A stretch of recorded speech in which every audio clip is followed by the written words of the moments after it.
There's never been an ice cream like it. Yo. Poof. Would you,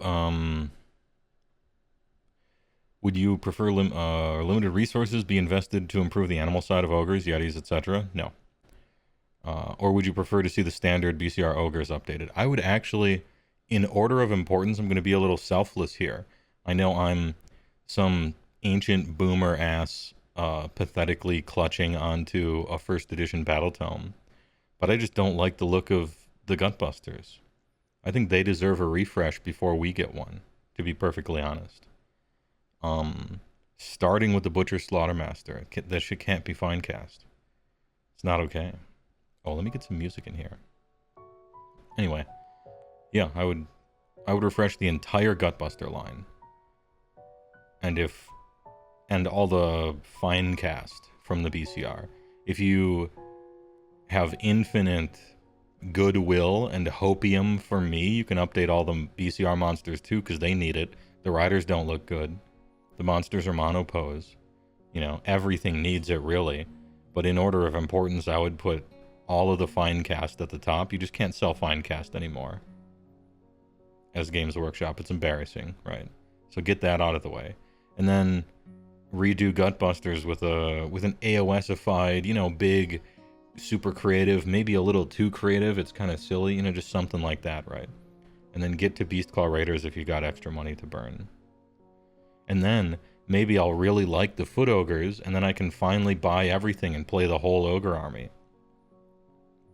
I just don't really like the Gutbusters. That's the only reason I haven't picked any up.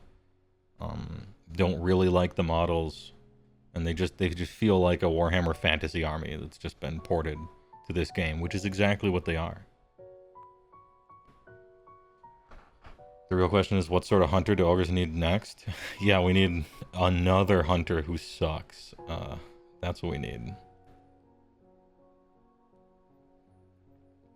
If you're going to AOSify man-eaters, what AOS factions would the man-eaters dress as? Cities of Sigmar, Fire Slayers, give one of them a mohawk.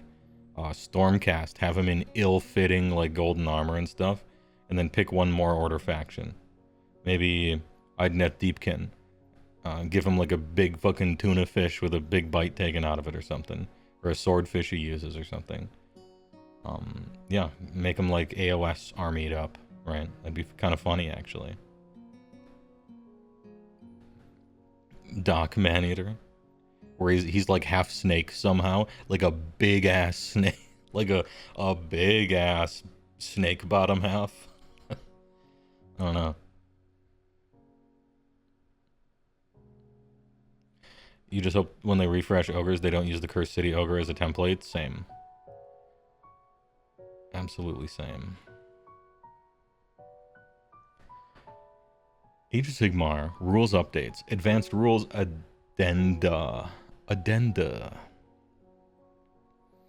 Faction terrain. Some faction terrain features allow you to place a unit on them. This will be clearly specified. When doing so, instead of measuring range of visibility to and from the unit, measure it to and from the terrain feature instead, unless otherwise specified. Units on a terrain feature cannot fight, okay?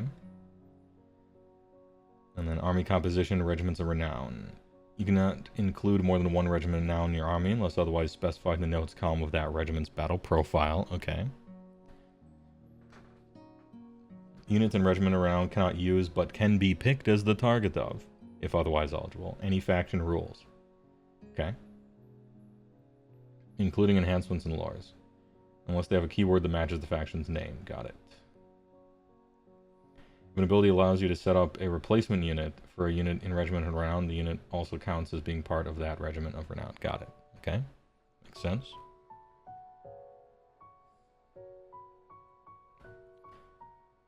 Errata. Terrain. Universal terrain abilities. In the cover ability, change charged to charge this turn. Yep, that makes sense. Just a little typing up.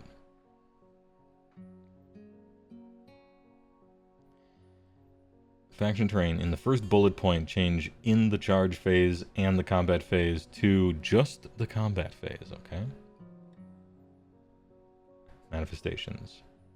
Sixth bullet point. Manifestations that have a move characteristic of 0 or dash cannot move. For the purpose of movement, combat range, being in combat, and setting up other units, they are only treated as if they were units in the combat phase. Okay. For the purposes of movement, combat range, being in combat, and setting up other units, they're only treated as if they were units in the combat phase. So when you're moving...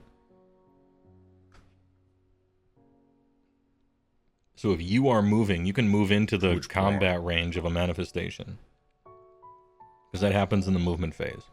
And the thing isn't an enemy. Or it's not a unit, that phase. Am I getting this right?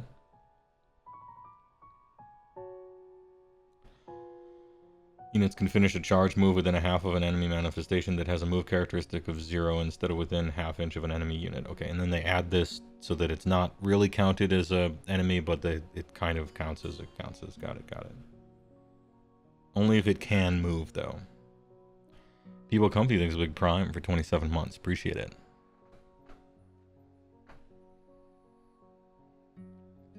Battle profiles. Okay, just saying where you can get them. You must pick one hero in your army that is leading a regiment to be your general. Yeah, that is leading a regiment to be your general. Okay, so general has to lead a regiment. Makes sense. Carnith, thanks for the tier 1 for 40 months. Long-time listener. Appreciate it. Rules updates. Frequently asked questions. Let go. Alright. Commands. 4-0 shooting phase commands. If a friendly unit is in combat and is armed with a weapon that has shoot in combat, can it use the covering fire command? No. You can only pick units that are not in combat to use covering fire. Okay. If a unit cannot be picked to be the target of shooting attacks, an infantry hero affected by the guarded hero, but is the closest unit to a friendly unit using covering fire, do I still have to target that unit? No, you must pick the nearest eligible unit. Alright. Nearest eligible. Our faction terrain rule features still subject to the restrictions in the core rules 5.3, the rules of 1, yes. No double maw pots or anything like that. Got it. Oh, what they mean is for dice rolls. Yeah. If an ability requires you to set up a unit more than 9 from all enemy units, could you set up a unit within 9 of a faction terrain feature? Yes. However, some faction terrain features, such as the Shrine, allow a unit to be placed on them. Since in these cases you measure range of visibility to and from the terrain feature instead of the unit, you would not be able to set up a unit within 9 of it that has a unit on it. Okay. That makes sense. When you garrison it, it counts as kind of, you measure everything from it, so you also have to measure this from it. Sure. That follows. Are faction terrain features affected by friendly abilities? Such as those that give units the ward keyword? No. Can faction terrain features use command abilities? No. Not unless that command is on the faction terrain features war scroll itself. Okay. Something else, manifestations cannot use command abilities either. From what I saw. If a faction terrain feature is closer to a friendly unit using the covering fire, a lot of covering fire questions here. If a faction terrain feature is closer to a friendly unit using the covering fire command than any other units, do I have to target that faction terrain feature? Can I choose to? No to both. You can't even choose to. However, some faction features allow a unit to be placed. If they are, then they are. Okay. Is it too late to ask what covering fire is? I can't remember. What's covering fire? Am I looking this up? Core rules, covering fire.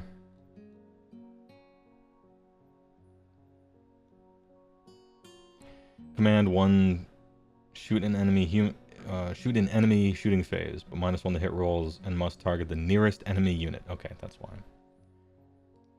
Alright. Yeah, shoot an enemy... Well, not enemy movement, right? Yeah, enemy shooting phase. But you're -1 to hit, and you must target the nearest enemy unit. And so there's a bunch of... I see. So all these questions are like, what is the nature of a unit? Right? What is the nature? A miserable pile of secrets. Yeah, I didn't know what the, I wasn't familiar with covering fire because I don't have ranged weapons that matter. And so I didn't pay much attention to them. If an ability or battle tactic requires a unit to be destroyed, like Blood Tithe, does destroying a faction train feature count? No. And I don't think manifestations count either. No blood, huh? I think I slightly disagree with that on philosophical grounds. Corn the Sag. Just got here, are we mad about points? No, I didn't look at any of them yet. Didn't look at them yet. Yeah, because they're not units during the end phase. They're only units in the combat phase, that's why, yeah. What about the Daughters of Cain or Flesh Eater manifestations? Yeah, or the corn ones that are filled with blood, but maybe you use blood to summon those. Do I need to use a retreat ability to move away from a faction terrain feature that has a move characteristic of 0? No, because they just set over here. Some faction terrain features allow a unit, then you do, yeah, alright. Because it doesn't count as a thing in the move phase, so you're good. Can units in my army use the example spell Mystic Shield and example Prayer Resurrection from the sideboard? No. These are for Path to Ignore. They would be ridiculous, particularly Resurrection. They're not used in other battle packs unless explicitly stated, yeah. Good. And stay out. Power level. If a unit has multiple power levels... multiple power levels. This is a funny... A hero that is both a wizard and a priest. And another ability modifies the unit's power level. Which power level does it modify? Both. Oof. Damn. If you have a wizard that's also a priest, that's really good. The absolute power. So hold on. Can we take a Slaughtermaster? Give him the heroic trait so that he becomes a priest. And then put him next to the Mawpot, and he's a double caster, double prayer. Good job, King. Dude, Gutbusters, stay winning. Hold on. I'm gonna have to look and see what the exact text is on that Friday when Destruction comes out. Death Long Number, thanks for the 34 months. Appreciate it. Huge rules and points drop, yeah. Generally, the rules seem to suggest when casting, you can either be a wizard or a priest for the phase. Ooh, is that true? Yo, give me a rules number for that one, because I need to make sure. If that's true, then that sucks. And they might as well get a bonus over here. If true, that's trash. Are manifestations still subject to the restrictions and core rules? Rules of 1, yes. If an ability requires you to set up a unit more than 9 from all enemy units, does a manifestation count? No. Are manifestations affected by friendly abilities? Simply no. 0 friendly ability, just don't even try it, okay? Can manifestations use command abilities? No, not unless the command is on its war scroll, alright? I saw a battle report or two that innocently just assumed that they could, but it is not the case. You believe the core rules say you can't cast and pray. Alright. Give me a number. It's not that I don't believe you, I just want to put it up on screen and then say it. If that's true, that sucks. That's bullshit. If manifestation is closer to friendly unit using covering fire, can I have the target? No. Alright. Can't do it. Okay, so this is rules updates, advanced rules. Oh, it just continues. Got it. If an ability or battle tactic requires a unit to be destroyed, does destroying the manifestation count? No. Wait, how come... Do these 2 pages seem to be saying the same things?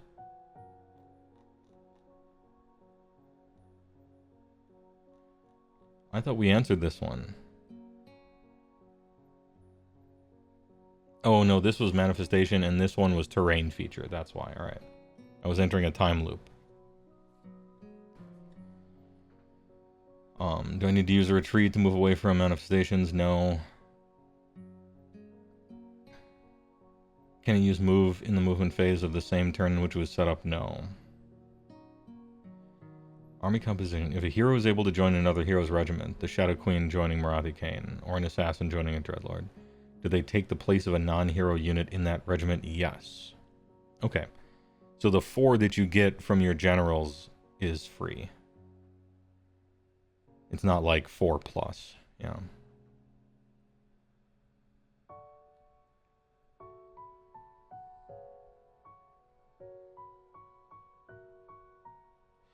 You suspect Gutbuster List will probably run a Tyrant anyway to get access to Noblar screens, so you can give him the priest stuff if need be.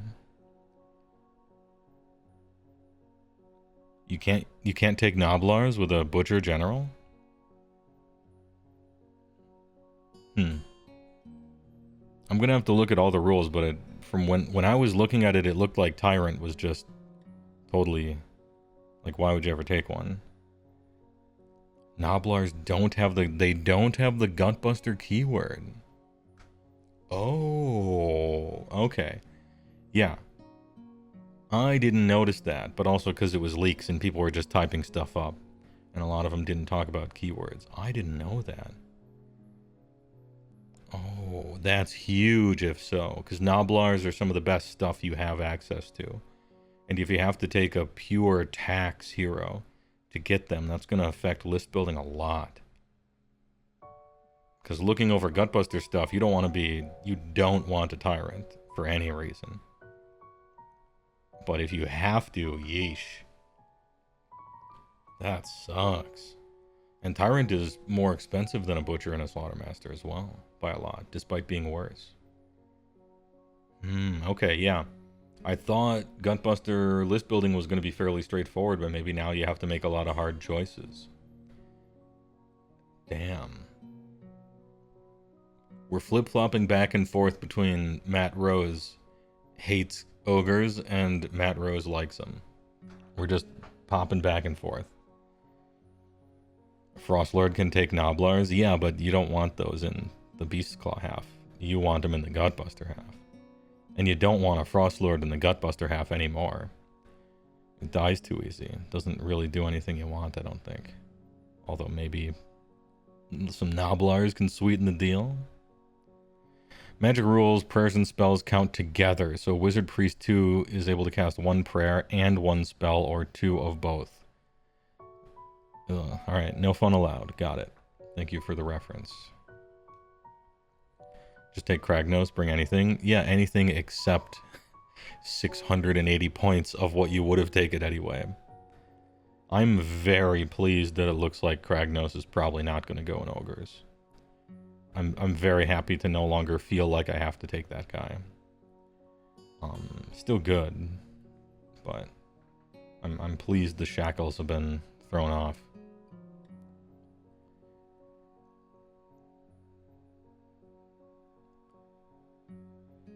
Can I add units from other factions to my heroes' regiments? No.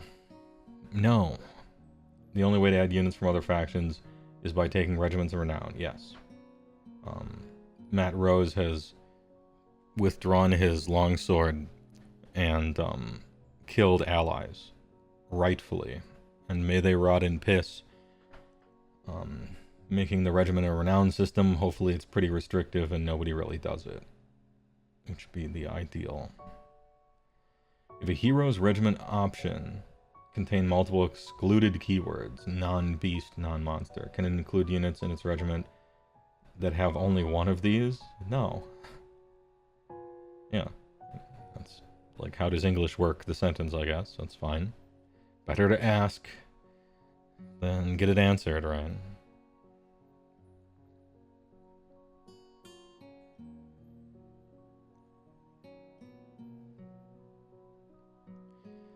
Battle Tactics 2-1, completing Battle Tactics. Oh, here we go.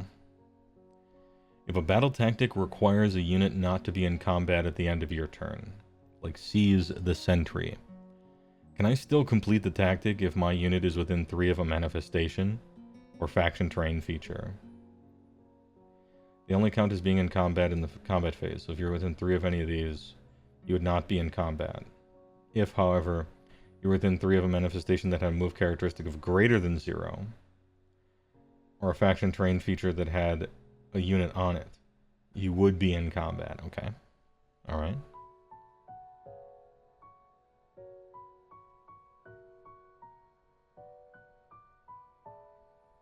Manifestation cheat sheet mandatory at this point? Yeah.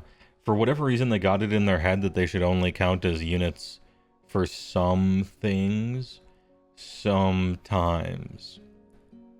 And I feel like they should have just been whatever they are all the time, for all purposes. But maybe they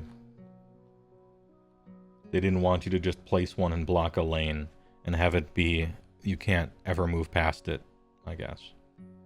Which is the reason why they were good in the past, largely.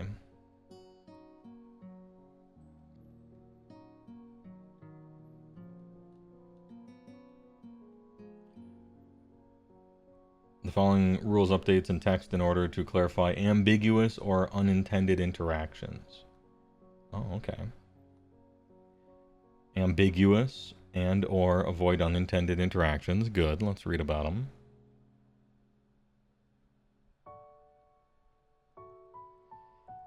The minimum number of deploy abilities that a player can use to set up their army. This is usually equal to the number of regiments in their army plus the number of auxiliary. Fought. A unit has fought if it used any fight abilities in the same turn. Yeah, makes sense. Remove from play, remove from the battlefield. When a model or unit is removed, it no longer has any effect on the battle, though it can still be relevant for abilities that allow you to return models. Used. An ability has been used once it has been declared, whether or not its effect was successfully resolved. Okay, it's on a declare thing. So if an ability doesn't have a declare written on it, it can't be considered to be used. Interesting. I guess passive abilities wouldn't be used. That's why they're passive, and so that doesn't seem crazy to me.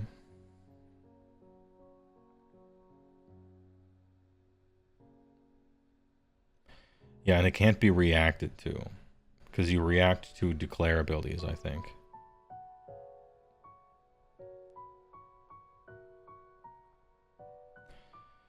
Dark Withering from Time Spiral. Friend claimed a 2-color creature was non-black, even if black was one of the colors. Yeah. They were thinking mono black. But obviously it doesn't say mono black, and so it doesn't mean that. Angle shooting, in my opinion.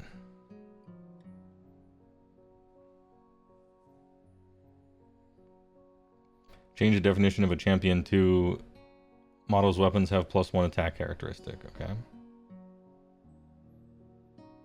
Change definition of underdog to player with the fewest victory points. If tied, there is no underdog. Okay. I don't know what the cleanup there was, but that's how I understood them to be before. Did any faction get mount traits? No. I am told that mount traits are for battle tomes, not for indexes. So a bigger portion of Beastclaw's power is kind of locked in the future, more than other armies that didn't have access to mount traits in the first place. So we got to keep that in mind as well. And then a little First Blood, Spearhead.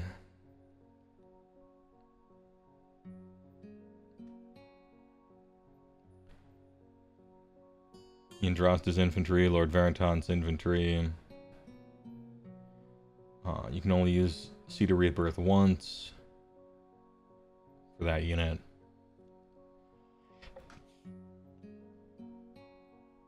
Are there any restrictions for number of reinforced units?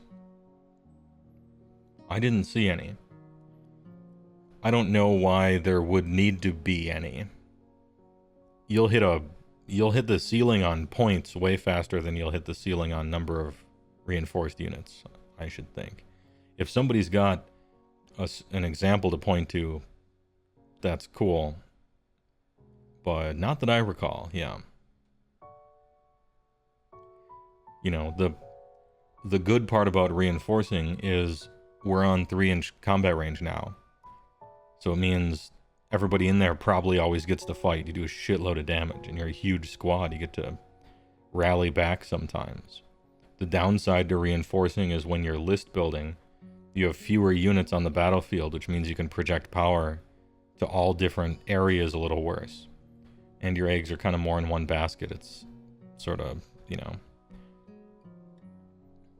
I think it's reasonably balanced. Some army rules lend themselves to MSU and some don't.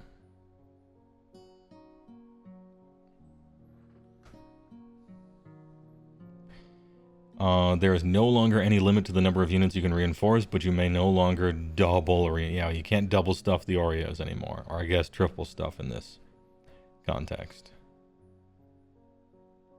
Yeah, you can take 3 8-man Iron Guts units. That's a fragile squad, but the damage.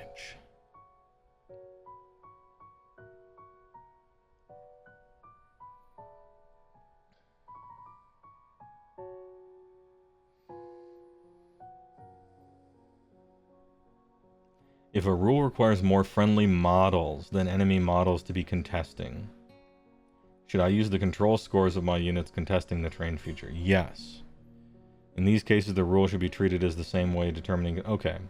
So maybe one of them was still written in the models way before we had control scores. So that might come up. Oh, I didn't know we had faction pack errata. Very interesting. Cities of Sigmar Hammerers. Add musician and standard bearer. Yeah, they forgot about that. This one was an obvious, like, they just forgot. Because the picture they used for Hammerers, the picture of the model, has a dude blowing a horn. It shows the musician. They forgot again. Damn, I hope the Cities of Sigmar Dwarf update is really cool. Instead of just retired into Old World forever. I hope they get a cool one. Disciples of Zinj, blue Horas and brimstone Horas. This unit starts the battle with 10 blue, or if it is a reinforced unit, 20 blue. Each is armed with spiteful talons and arcane flames. Brimstone horror models can be added to this unit using the split again ability. Each is armed with impish talons and arcane flames. Okay. How do you have an errata if you haven't even released digitally yet? Wouldn't they just fold the errata into the digital indexes? You know? Because that's what errata is supposed to be. The whole point of errata is a quick living document that the next print run should incorporate, right? So shouldn't they just put these in the index and leave them at that? This is for the physical cards. I always forget they make those stupid cards which ruin everything. Those cards. The cards are a good idea because it's like, oh, you have your information right in front of you, you know, like it's kind of good. But the fact that they hard print those means that you can't change War Scrolls ever, even though when you really should. And you can't incorporate your errata into all your digital products. I suppose you still could and should, but yeah. They already printed the card. Those fucking cards, ruining everything.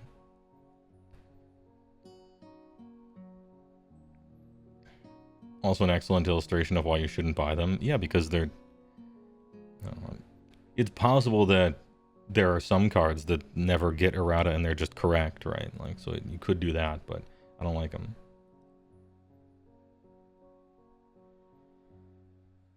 Add the Disc of Zinch keyword to the keywords bar. Kyric Acolytes. Each model in this unit is armed with Curse Blade and Sorcerer Bolt. Flesh Eater Courts. Change the muster guard to pick a friendly courtier hero that has one or more noble deeds points. then pick a friendly unit wholly within 12. Okay. Spend any of that hero's noble deed points. If the target is a serf, for each noble deed point spent, return 1. If it's a knight, 2. Return 1. Okay. Okay. Is the first turn still determined by drops? Yes. Which is technically a change, I think.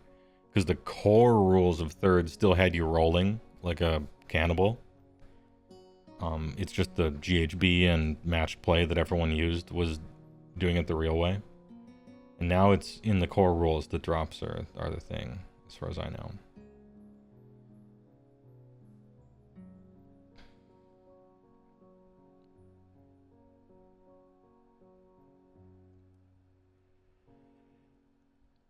Cruel Taskmaster. Each time a friendly unit wholly within 12 of this unit uses Rally. 3 additional Rally rolls. Nice.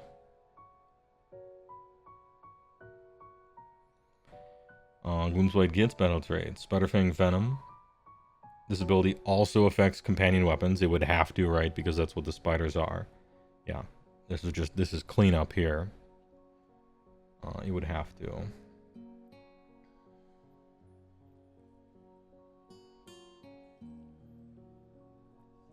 Ahem.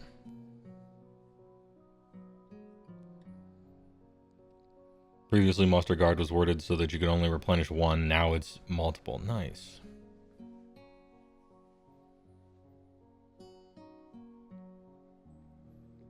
You'd rather have the coin flip and trash the whole regiment design idea? So far, I don't dislike regiments. I think they're reasonable. I think I like them better than battle line requirements and stuff like that. But ask me again after I've made a bunch of lists in 2 weeks or something, and I might hate them again. Did we go over points already? No. I probably won't be. I mean, I kind of will be. We'll be scrolling through it. But I'm not familiar perfectly with all of these armies, so I'm gonna, like, show them, and people from chat can let me know if they're excited about them. Bad Moon Loon Shrine. The following universal cover impassable. Okay. Hey, oh, hold on. Frostlord? What is it? What is it? Change the timing on Frostbeard to passive. Okay. Sure. Makes sense. If in the step away from the Maw ability to change declare to effect. Okay.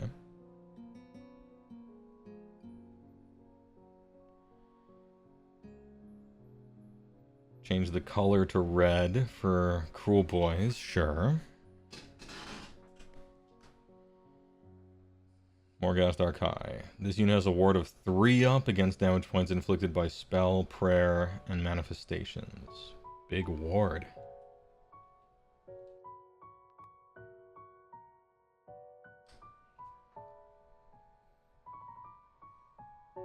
Skin keyword to that guy. Warriors of Chaos to those guys. Cast Lord on Manticore, cast Sorcerer Lord. Change the timing of Cling to the Shadows to passive. And the color bar to green. Alright, get your highlighter. And the Scurrying Retreat ability, change Declare to effect. Yeah. Alright. Nice, this is just some cleanup for the most part.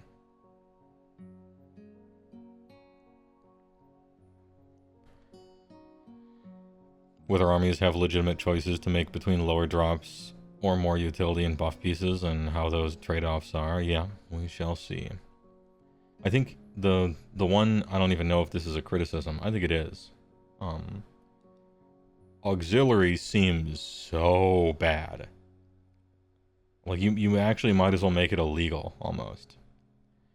Which leaves a lot of units just kind of floundering around. Auxiliary seems really punishing.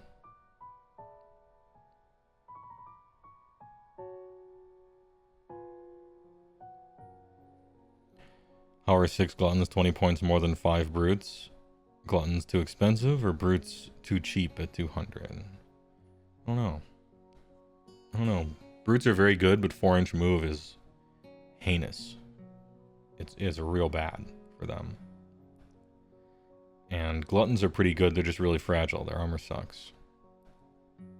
But they're seemingly good.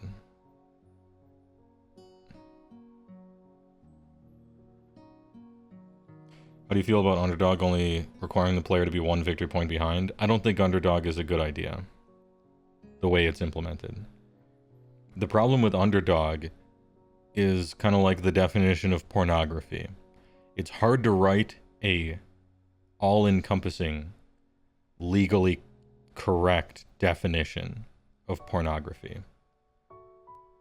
But if you ask someone, you show them a picture and you're like, is this porn? A person will be able to very easily say yes or no immediately. And that's kind of like Underdog. Who's currently losing the game, right? Chances are both players have a real quick answer to that. But if you have to codify exactly how it is numerically, yes or no question that somebody is losing, it becomes tricky. And I think being down on points is not it. You would never associate those together. What I'm associating is the fact that a person can just look at something and instantly, easily know it. An answer to the question.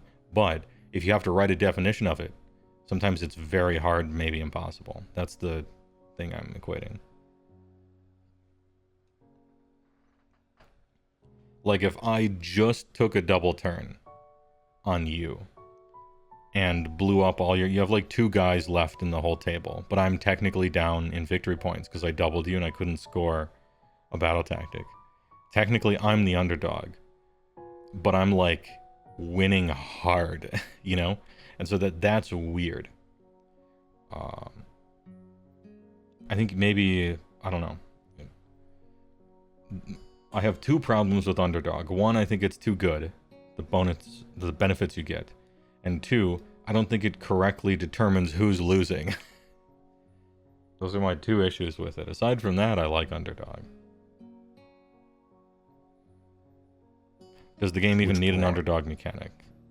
Yes, and here's my hot take. That's what the double turn should be. If it were different. Yes. They're going for a casual game. Age of Sigmar is meant to be a casual game. Top to bottom. Every single casual game, basically, needs an underdog mechanic. It needs a comeback mechanic. And the more casual your game is, the more extreme the comeback mechanic should probably be. Because what you want to do if you're trying to make a casual game is lessen the effect of someone being good at it. Because if you just let their skill be represented on the table, then the better player will win every time. Which is what competitive people want, but not what casual people want. If you take it to the extreme, a casual player thinks that you should win 50% of the time no matter what you do. No matter what choices you make, no matter how much you think, no matter how much you try, no matter what army or points or decisions during the game or dice rolls, just win half the time. And a competitive player thinks that the better player should always win.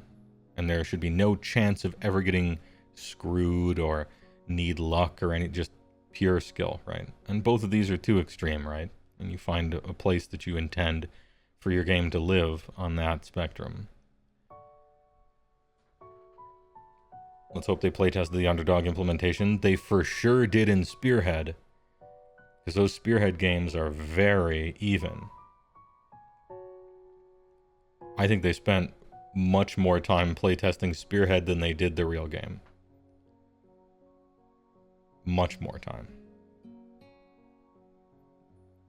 Ref, a bunch of Fs. Thanks for the big prime. Appreciate it. What if Underdog was determined by army points lost? Then sometimes it would correctly predict who's losing. Like if you have lost more guys than your opponent has, sometimes that's losing, but sometimes you're making sacrificial plays. And maybe that's calculated. And so you're down on points on the table, but you're up on victory points, and maybe it's even. Or maybe you're ahead even, right?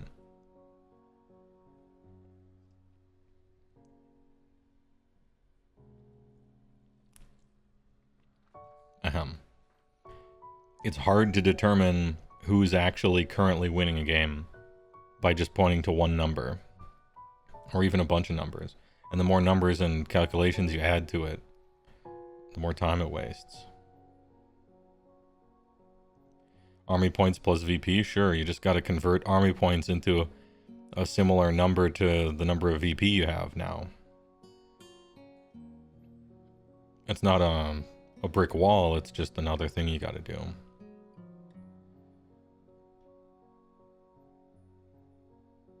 Competitive does not necessarily mean balanced. No. But I guess neither does casual, right? There's a bunch of different types of balance. A lot. You know? People say they want balance, but generally they mean a very specific thing. And a lot of times they're not being fully truthful.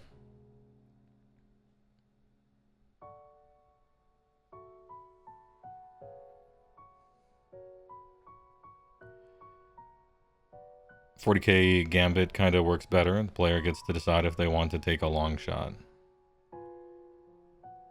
Is the long shot common, or is it like impossible? I guess they're different enough games, right? Then.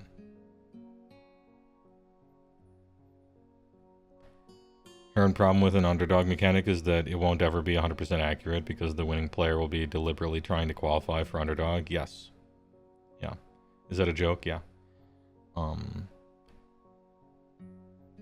Yeah, and if the bad version, the worst version of underdog is something that the correct way to play is to finagle yourself into technically the underdog even though you're winning. If that was how you were like supposed to play, that would be miserable. So I hope it's not like that, but it might be.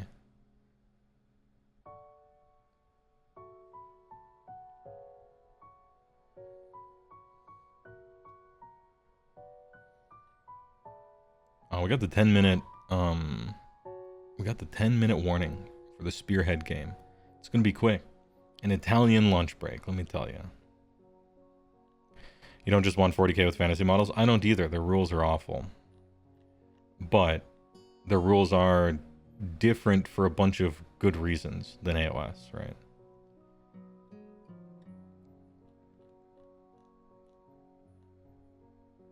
Like, you couldn't do a lot of what you do in 40K here because it wouldn't make much sense.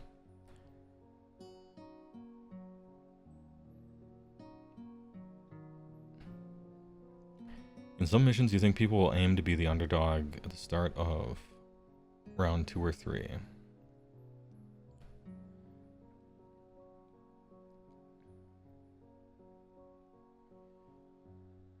Most people don't understand what balance really means, partially because it's not clear what concept when you boil it down. It's more of a feel. Yeah. It's just, it's a shorthand for a bunch of other stuff. Most people want fairness, I guess, less than balance. But that's an even more feely word, right? It's strange they added the underdog mechanic. I think it is too. It's strange that they added, what is it? It's strange they added miscast, right? Some of the stuff they've added just, to me, came out of nowhere. And I'm like, why even have this? It serves no purpose. It's just an extra thing you gotta remember to alter punish you for failing anyway. So there's random rules like that that are just sprinkled in that seemingly came from nowhere, or Old World or something.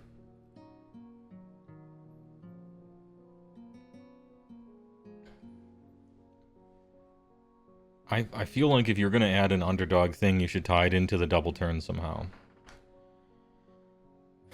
You know, find a really good definition of underdog and get them +1 on priority. Call it a day.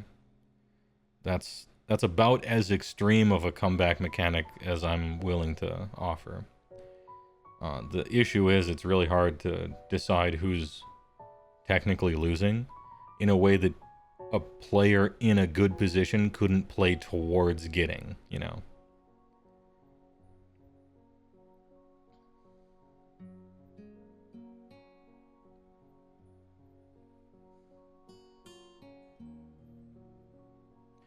One thing you don't understand about AOS coming from 40k is what's the point of the wound roll. In 40k, your roll depends on your weapon and your target, so it's distinct from hit roll and save roll. But in AOS, it seems like you just have a second hit roll. What's the point of that? Because they want rolls to fail more often than succeed. And so they added another roll in there as a little bit of granularity to differentiate weapons. I think it's RP. It's role playing a little bit, and they want things to they want the average attack to fail. Essentially. Like, it could just be hit rolls and then go right to save. You could do that. But they put a wound roll in there, so they're like, oh, now we can differentiate different types of weapons a little more. And we want the average roll to fail, so you gotta jump through 2 hoops, right?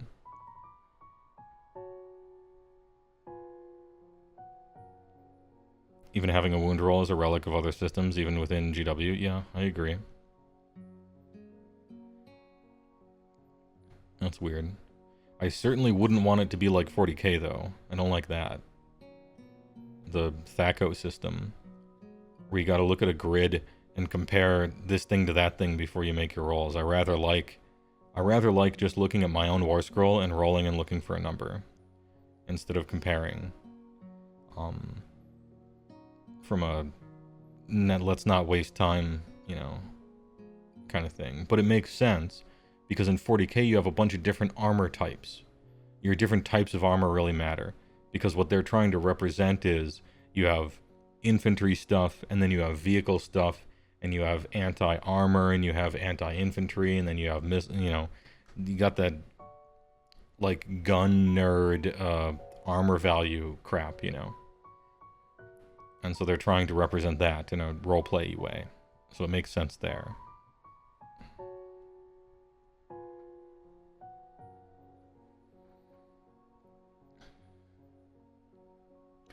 Wound rolls are pretty automatic in 40k once you get used to it. I'm sure they are. THACO was pretty automatic once I got used to it as well.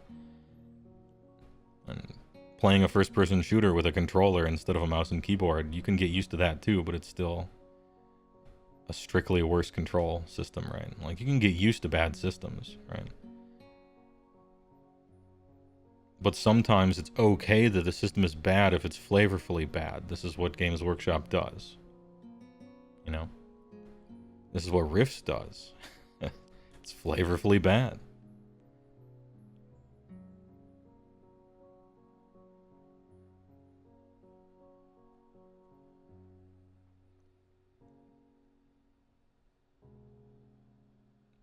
Grid in 40k is long gone. Grid? What's grid? It's just lower, higher, same, double half? Okay, I haven't looked at 40k rules in a decade, so pardon me. But it does make more sense in 40k. Like, an infantry rifle should essentially do nothing ever to a tank. Just nothing. You could shoot it for a day, and it just wouldn't do anything, right? It's kind of like SDC versus mega damage in Rifts. So, you know, that makes sense to me from a outsider perspective. Damage not spilling over doesn't make any sense to me, but I guess we're just going to have to agree to disagree on that one. In 40k, a rifle can hurt a tank? Oh, okay. Well, forget I said anything then. Never mind.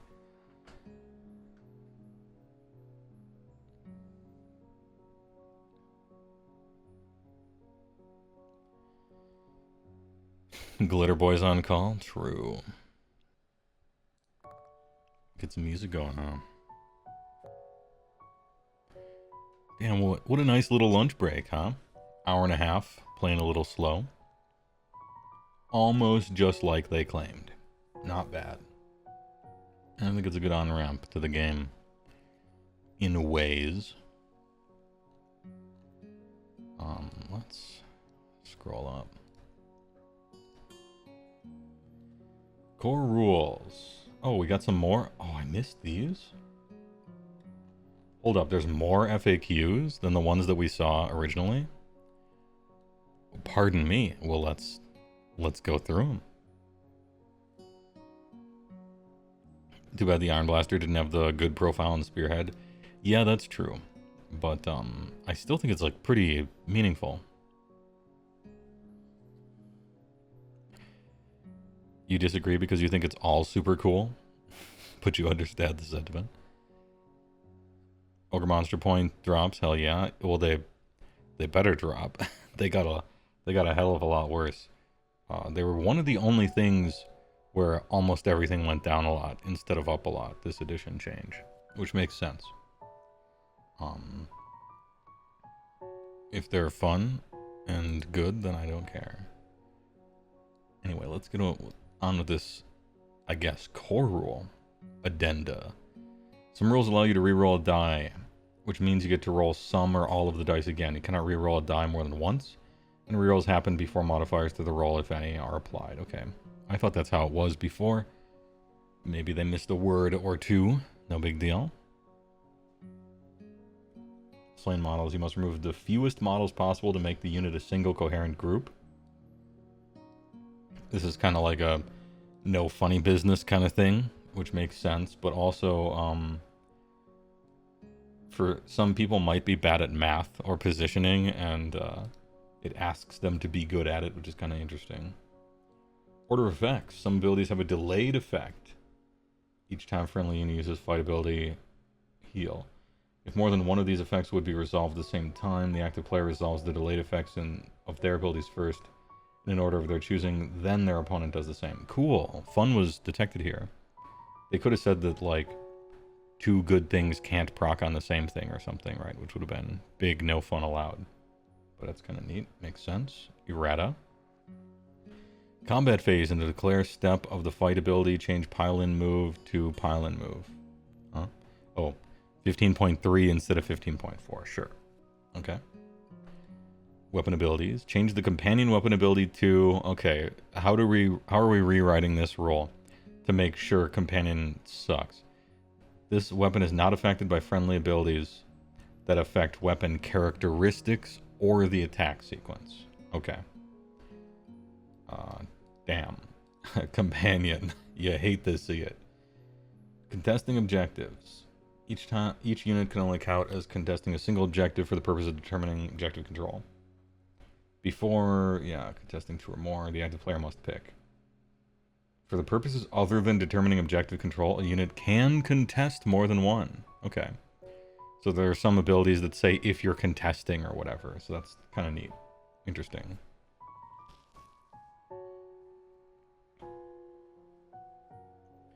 Friendly abilities from abilities used by friendly units. Yeah, it used to, when we looked into the deep lore of it. And so, okay, so technically, this thing isn't being used by a unit, it's being used by the player. So maybe you can get around it that way, and they're just like, you don't understand. You want to use any buff on companion?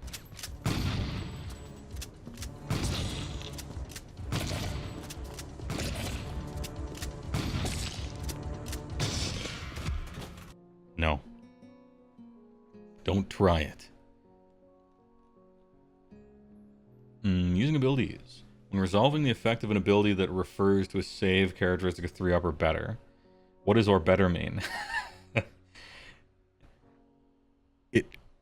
It means better. Next. Setting up objectives and terrain features. The center of the objective marker should be on the corner.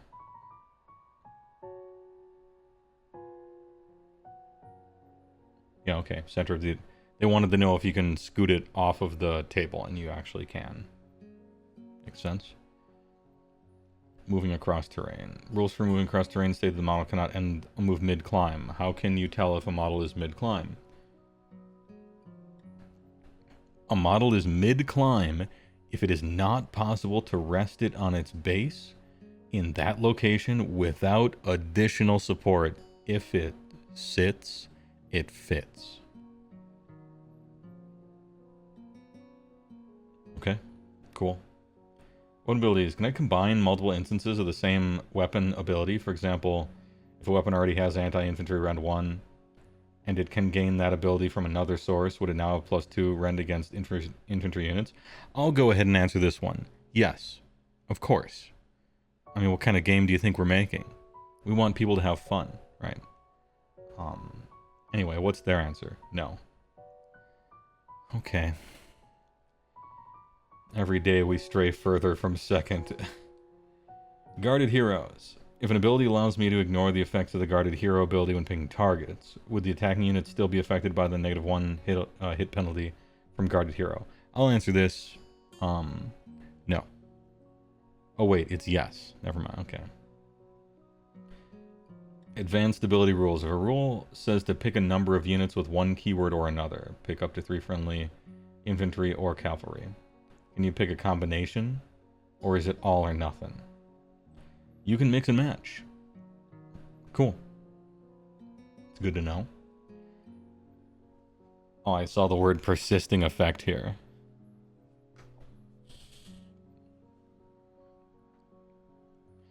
Those become passive abilities and you can't benefit from 2 same passives, I think.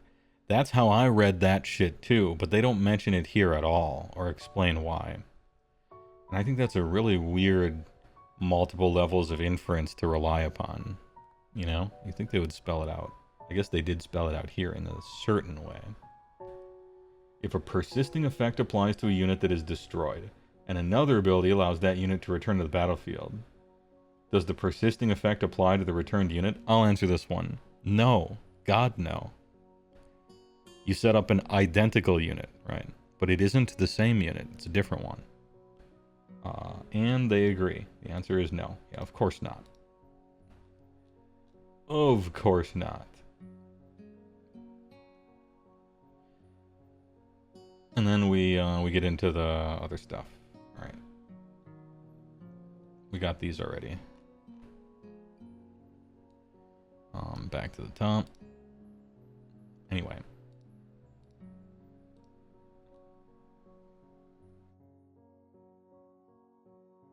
Ahem. It's a new object. Yeah, it's like flickering in Magic, right? Battle profiles. Regiments of Renown. You cannot include more than 1 regiment of renown in your army unless otherwise specified in the notes column. Units in a regiment of renown cannot use, but can be picked as the target of, if otherwise eligible, any faction rules from the faction they are allied to, including enhancements and lores, unless they have a keyword that matches that. Okay. If an ability allows you to set up a replacement unit, the new one is also a regiment of renown. Makes sense. Warhammer Legends. Every Citadel miniature is a unique piece of the ever-evolving narrative of Warhammer. It's just some of them are in the trash. It is, then, an unfortunate truth that we can't continue to sell and support every model we've ever made indefinitely. True.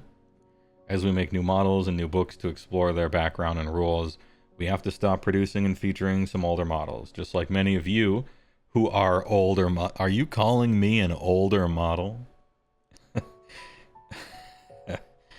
We'll stop featuring some older models, just like many of you. Who? Anyway, we still treasure our collections of older Citadel miniatures. Nope.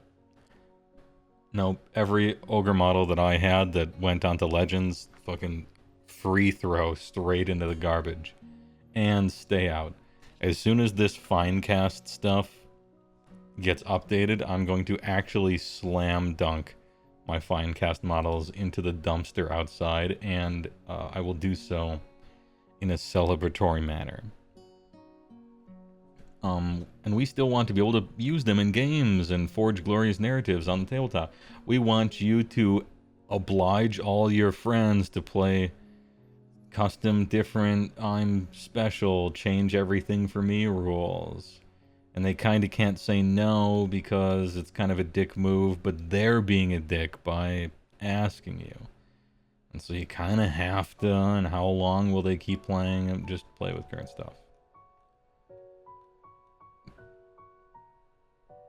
Fine cast derogatory, not fine, yeah. Alright, Cities of Sigmar. I will just be scrolling through here and pointing out a thing or two as I see it. I don't play most of these armies, so I don't have any keen insights here unless I've done research for a video, right?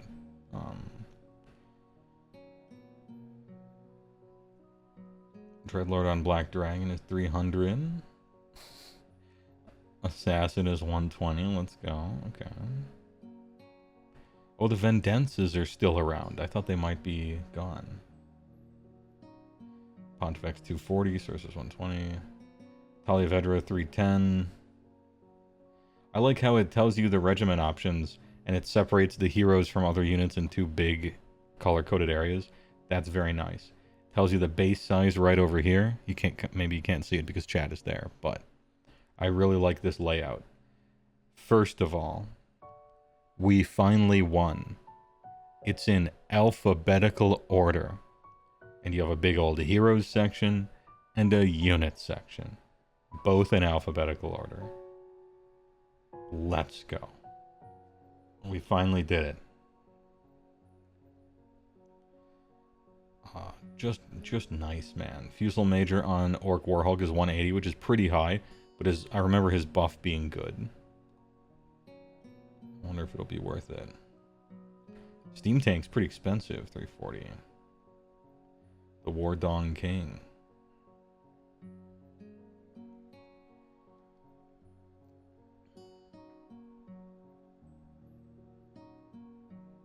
Command Core 190. This unit cannot be reinforced. But it's not unique.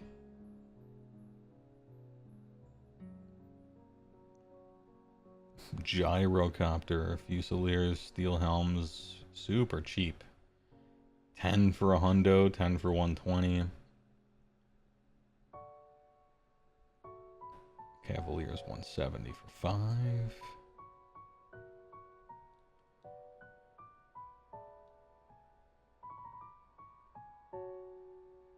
Ironweld Great Cannon 130.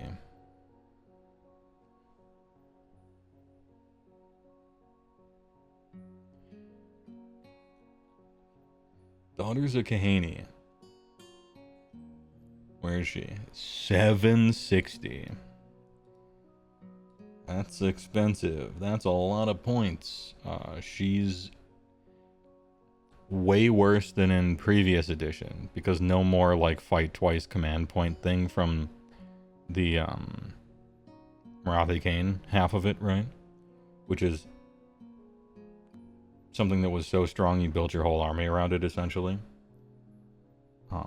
In the context of this edition, being invincible is really good. She slaps almost harder now. What else we got? Cauldrons are like 300 and a half.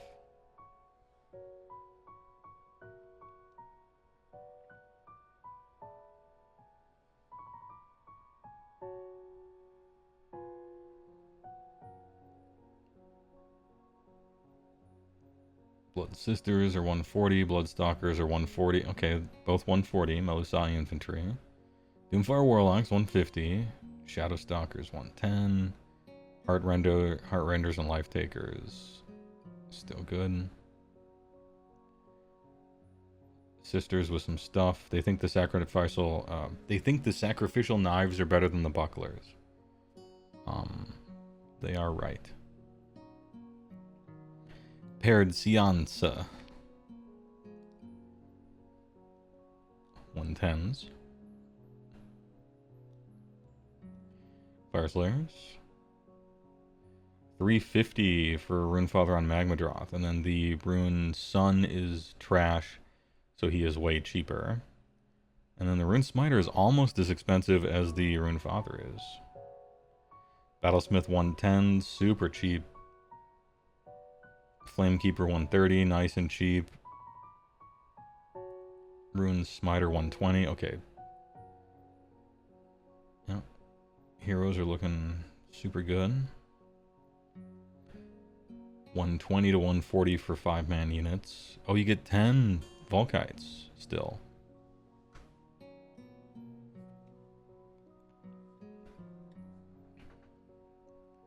And then the Flame Seekers are the most... Well, not really the most, because these are 5s. Alright, Fire Slayer points looking kind of good. I don't know what they used to be. I know Deep Can. Double Eidolons, 350 and 330. I don't think the Eidolons are that good. But I don't play the army. So there might be something I've been missing. Where's the turtle? How much is the turtle? Because the turtle's really good. Oh, he's 500 points. Okay. Yeah. Because the turtle basically has the stats of the old Frostlord on Stonehorn, essentially. And so this is how much the old Frostlord on Stonehorn would cost in the new points, basically, is 500. Alright, yeah. I mean, the turtle looked really good. But that's a quarter of your entire army.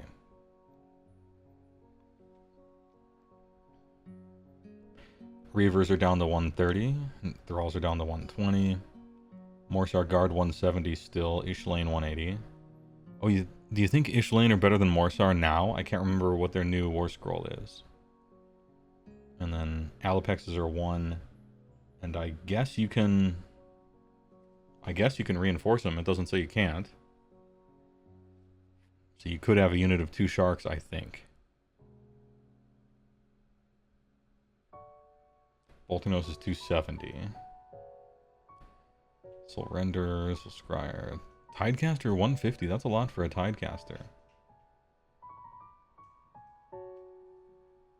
I guess it's a Isharan emissary. You can't reinforce because it is a single model. Okay, so we can't ever do that then. Makes sense. I was a little addled because you used to be able to do that with Alapexes for a bunch of different goofy reasons, and they had like bloodthirsty shivers of 3 of them and stuff, but we just decided to get rid of all that. They're just single little cavalry running around now. Which makes all sharks like an impossible army to make, almost. Well, I don't know, they're like 200 each-ish. It's the number of regiment slots you're filling up.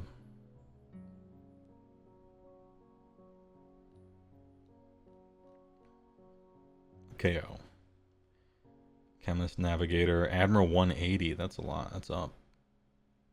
Brock Lesnar. Lord Magnate. Cave Johnson. 290. Code Right is 110. Very low. Janus Flint, 180. 220 for the generic Endrin Master.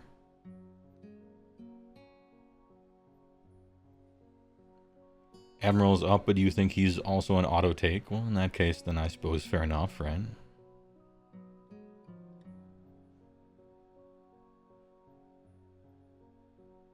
Everybody just gets Sky Vessel, of course, which makes sense. Company 110 for 10. Frigate is 320. Ironclad is 500. That's a lot. Okay. We're in turtle pricing. And then 130 for 3. Sky Wardens are more by a considerable amount. Gun Haulers 200 and Thunderers are 140 for 5. Okay.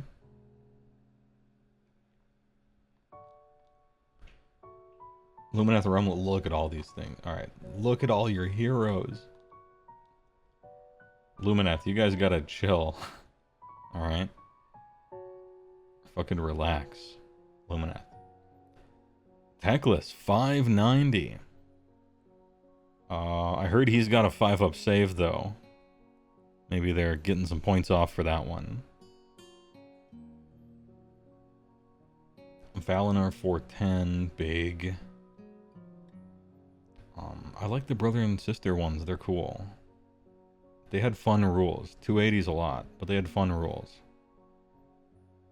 Lyrior Uthrail, the Warden of the America. 240. Light of Eltharion, 250. 0-1 Lumineth Paragon. This hero can join an eligible regiment as a Lumineth Paragon. Bannerblade, huh? Okay. Are you the only Paragon?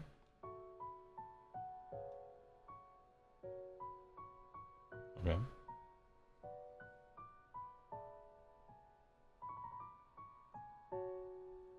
KO very pricey overall for a shooting army with no magic, and the addition with nerfed shooting and free magic. Yeah, I'm kind of feeling that as a priest army with no manifestations myself.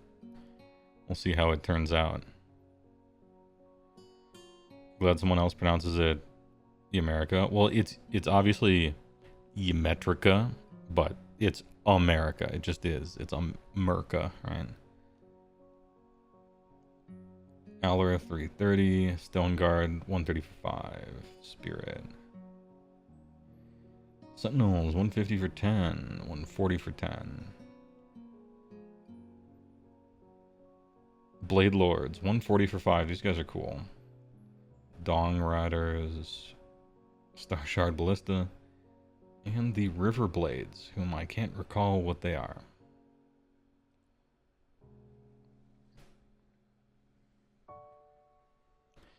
Yeah, it does look like they're thinking to the future Immortal Ajax, I think, with this. Like they can add whatever they want to technically be a Lumineth Paragon in the future. How much was Teclis? 590. And after, like, you know, Marathi was 780, 760 or something like that. So Marathi up, Teclis down. Although Teclis has a 5-up save now, supposedly. Pretty fragile, eh?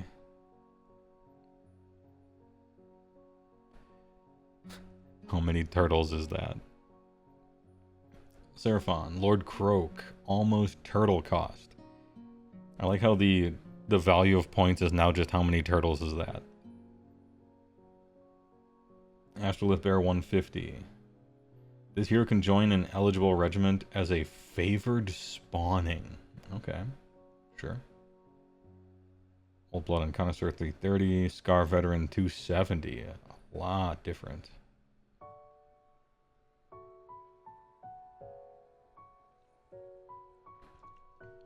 Ahem.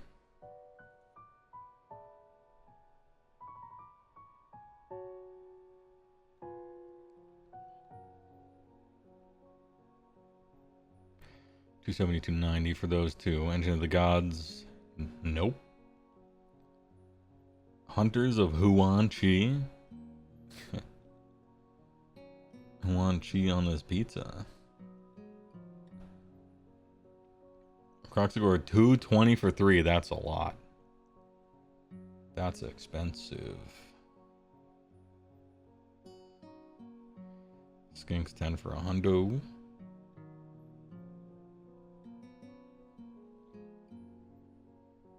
He's as strong as 3 Raditzes. The Turtle Purchasing Index, yeah. Stormcast Eternals, alright. Well, if we were complaining about having too many units, we're in the big leagues now. Asterisk Soulbright, who is part of Sarcosanct and so should be retired. But I guess she's here still. For now. Same with Aventus Cheap Strike. Oh, they put a note here. Yeah, okay. I see. In Gavriel Sureheart. This unit will move to Warhammer Legends on 1 June 2025. I like how they tell you that. This unit will move to the trash. Drake Sworn Templar 460. Celston Prime. Big Primer 360. And then Stormcast Exemplar. Which, oh, okay, that's Knight Vexilor. That's Knight Questor. That's Oh, okay, that's it. Those two guys.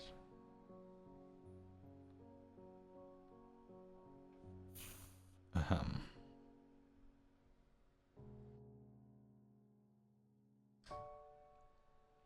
Hey, don't buy this guy. Yeah, do not do it. Crazy the Scared, 500. No. I don't know, it's Cryptborn 420 Blaze it. Night Draconis is 280. Arcanum is 120. Relictor 120.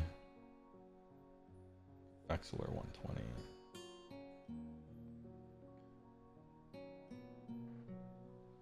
Krondys is even more expensive than Crazy. I think Crazy is better than Krondys, but maybe I'm crazy. I don't want to pay 500 for either of them, that's for fucking sure. Lord Arcanum. All this stuff is going away.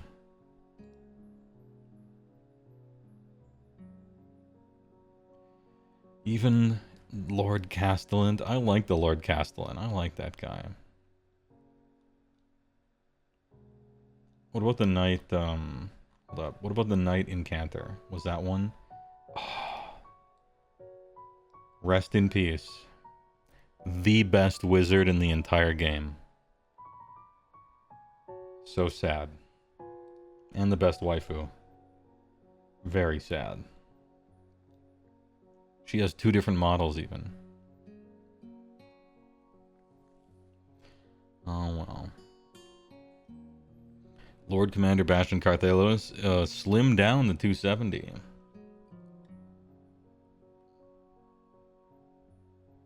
Lord Imperaton sticks around. Lord Ord, yeah, this thing never panned out, did it?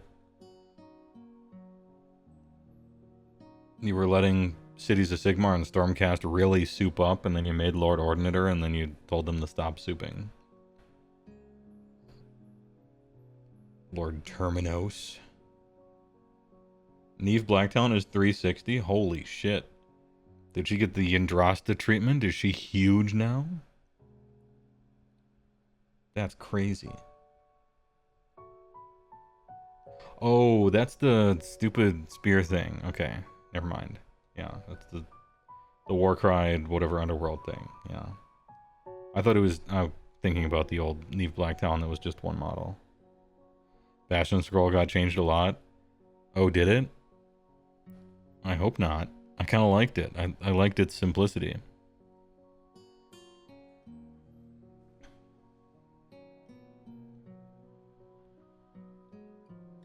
Aether Wings, 3 for 90.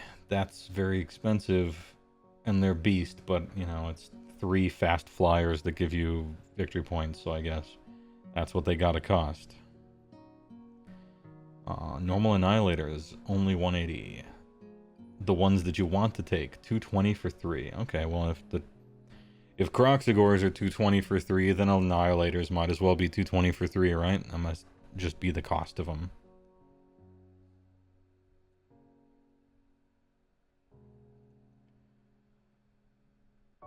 All this stuff is going to Legends. I can't believe the Dracothian Guard aren't going to Legends.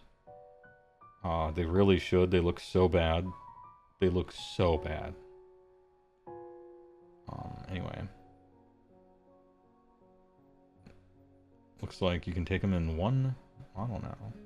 You can include 1 unit of this type for each Lord Celestant on Dracoth in your army. Interesting. The weirdo units of 2 thing. Yeah, a shitload of this stuff is going away, to be fair.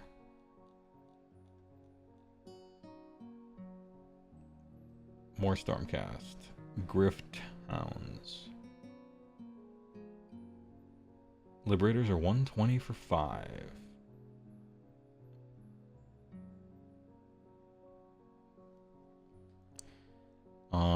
Prosecutors are pretty kind of up there. Stormdrake Guard 360 for 2. Stormdrake Guard 1 model 180. .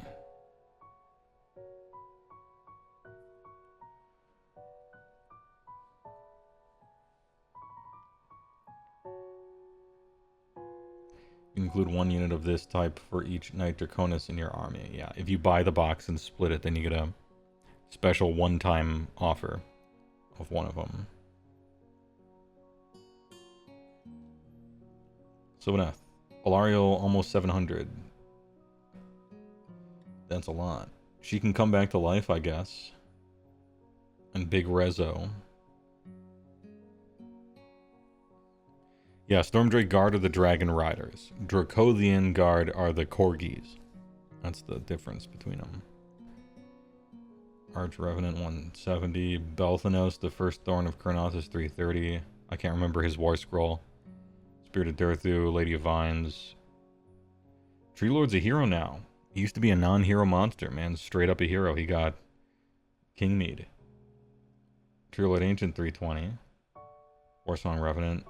Man, your heroes are expensive in this army. You get a Branch Witch, an Arch Revenant, and then like everything is... Yeah, your heroes are pricey. Draicha, 310. And then Dryads, 110 for 10. Gossamet Archers, 120 for 5. Kurnoth Hunters are all 200 for 3. The bow guys, maybe not, but everybody else, sure. Revenant Seekers, 200 for 3. Spy Revenants, Spite Rider Lances. The Twist Wield, and Tree Revenants.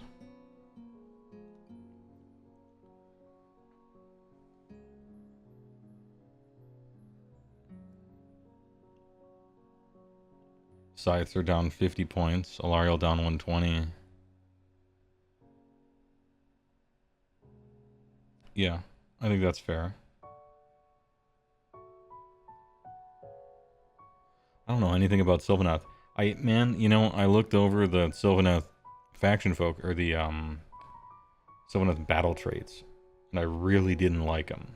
I didn't like them.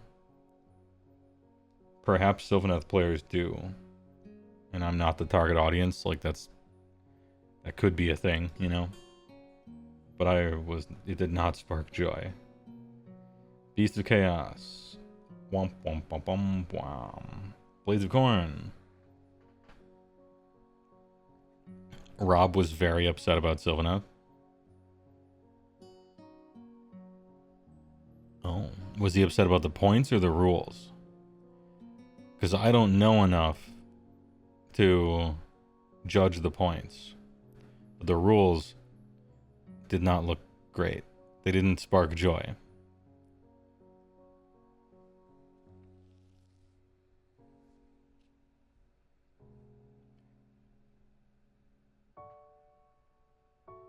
The rules are super terrain based? Yeah, I don't like that. So which is why I say that maybe it's like a player targeting thing. Like, because I don't like interacting with terrain, obviously I wouldn't like the army that's meant to do that the most, right? So Blades of Corn. Bloodthirsters are mid 400. Ooh, that's expensive.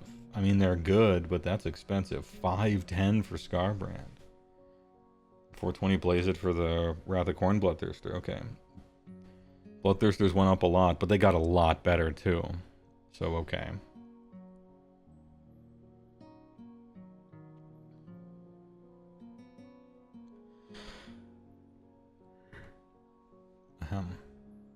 Blood Warriors, 210 for 10. Well, you get 10 of them. Oh, I thought they would be 5s. I thought the Blood Warriors would be 5s. They recombined them back up into 10s. Okay. Fair enough. Same with Bloodletters, Blood Reavers. Blood Crushers. 200 for 10 Bloodletters. Are the bombs back? 400 points for a Bloodletter bomb? How do you even... If Bloodthirsters are like 470, 440, 420, what you're meant to do, what they want you to do, is go one of each and have it be like the old Circle of Blood or whatever it's called. So it's like, that's almost 1,500 points just for them. Hey, I guess if you want to be top heavy, you can. Flesh Hounds, which are trash. They're a beast, and they don't unbind anymore. But I guess if you want technically the cheapest unit in the army, sure. Korgarath, that goofy ass thing. Mighty Skull Crushers, 260. That's a lot, but these are the guys with 2-up base saves now. Skull Reapers are exactly twice as expensive as Blood Warriors. And then Wrath Mongolers, 150 for 5. Is 150 worth the buff? Yeah, cost about as much as a hero who buffed it would, I guess.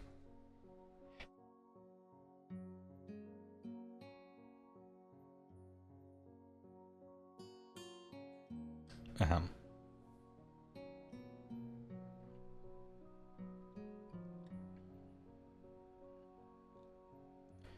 Disciples of T-Zench. Kairos Feyweaver, 440. Lord of Change, 360. Lord of Change looked bad to me.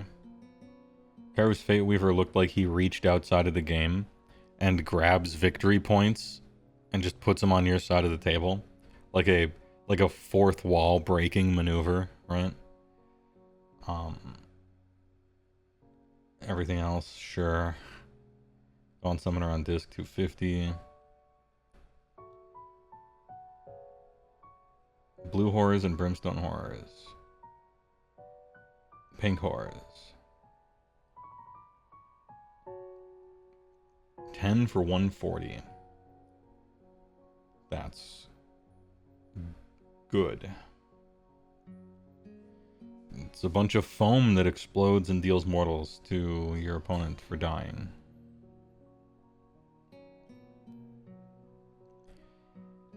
Troops here seem very cheap since you can't really tarp it in the same way. Yeah, well, 10 pink horrors is no longer like 55 wounds worth of guys anymore.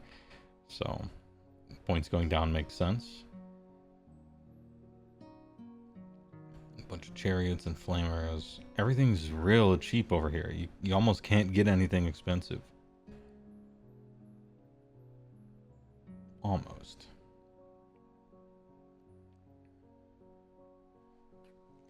Can you not use Archeon outside of slaves anymore? I'm not sure. I don't know.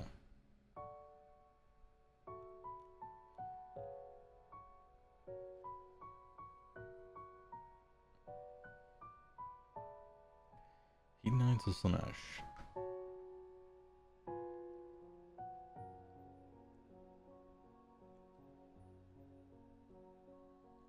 Glutos is almost turtle level.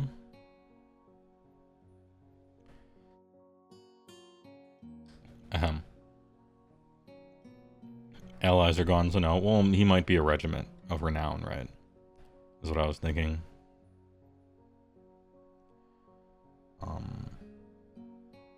Infernal Raptures. Keeper Secrets, 440. Shalaxi, 490. Damn, that's almost a turtle.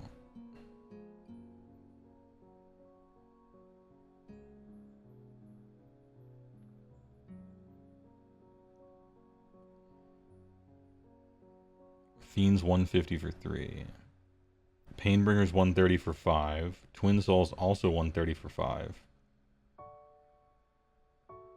Slick Blade Seekas, 180 for 5. Archeon is not in a regiment of renown? Alright, then you cannot. No more Archeon in other armies.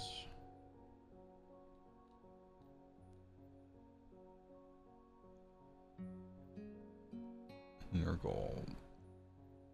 Oh, these guys are in the 300s now. Alright. Blue Aberrats Bond, Orgoth's Daemon Spew, and Morbidex Twiceborn. They're back up to the 300s. Guo is almost a turtle. Gutrot Spume, 180, let's go. Harbinger of Decay, ugh. Lord of Afflictions, that has all the cool keywords. How much is Rodicus? He's a turtle. The Glotkin is a turtle and change. Somebody Bowpiper. Only 110. His buff is really good, but it targets demons only. Maybe that's the balancing part of it.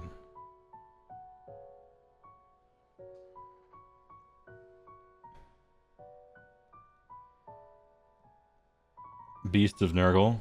Keyword beast. Well, okay. I mean, that's what they are. Nurglings. Plague drones.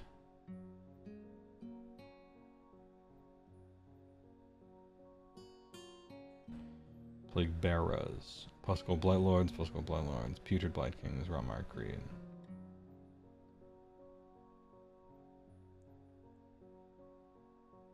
$200 for 5, huh? What does the beast keyword do? It means that your control score is 1. It can't be improved or anything. It's just your control score is 1. And I think it even means control score at the end of the day. So even if you have 5 guys on it, if they're beasts, it still just counts as 1 only. I think. That part might not be clear, but yeah, your control is 1 and it can't be improved. Supposedly, that's pretty bad this edition.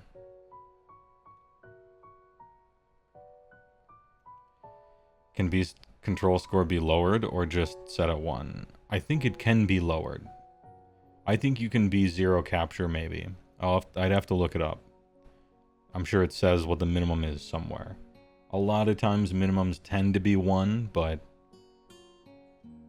perhaps it's 0. I think it'd be cool if it was 0. Core rules say minimum of 1. Okay, yeah, then it's just always 1 and that's it. Skaven. Gracier 120. Screaming Bell 350. Lord Screech 430. Thankful 360. And then the Vermin Lords hovering in the upper 300s, low 400s. Warps here cheapest.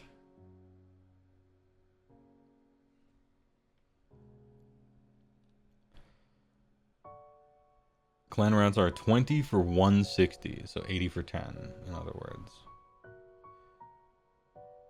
Technically, we still have Globadiers. You cannot include more than 1 Scryer weapon team in a regiment led by a non-Scryer hero. Cool, but you still can. How nice.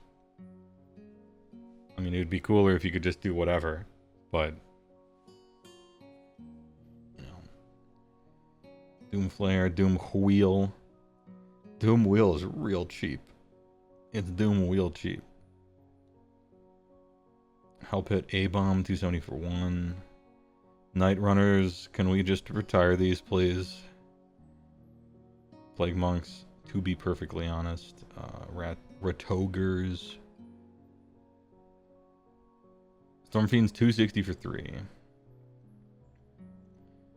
Warp Lightning Cannon, 180 for 1. Now, it has a hidden cost. You do need that guy next to it, right? But still. You'll love to see it. Warp Lightning Cannon is cheaper than most other artillery in the game, but it does have a hidden cost.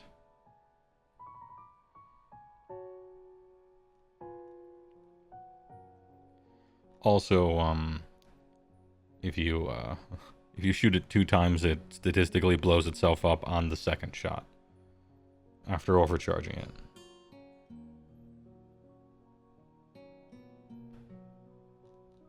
Sensor Bearers and Gutter Runners are gone. Yeah, there's only Night Runners and Globadiers.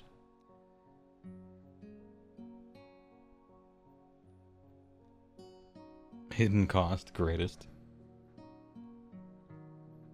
Archeon 890. I don't remember looking at his war scroll and thinking, yeah, 900.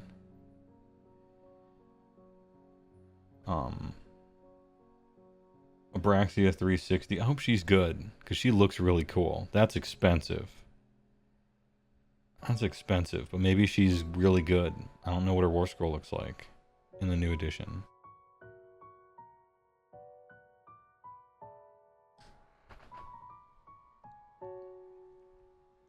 No Plague Priest on foot. Somebody should do a video about that guy. Hey, I'm way ahead of you. Good meme. Good meme. Be'lakor is only 410. I say only, that's really expensive. But Be'lakor looked so good from his War Scroll. I was fearing that he would be higher. Archeon looks like 660 at best, unless we're all missing something.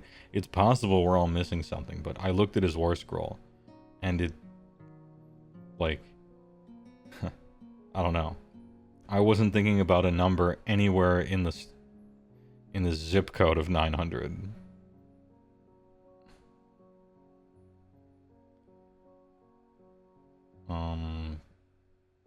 Hey, anyway. Chaos Lord on stuff is mid 200s.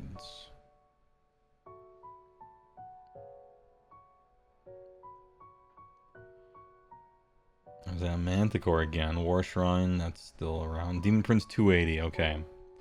Demon Prince, yeah, playing 2. Nah. At 280, I'm not trying to play 2 of them, I don't think. I think this kills the fun play 2 of them for fun thing.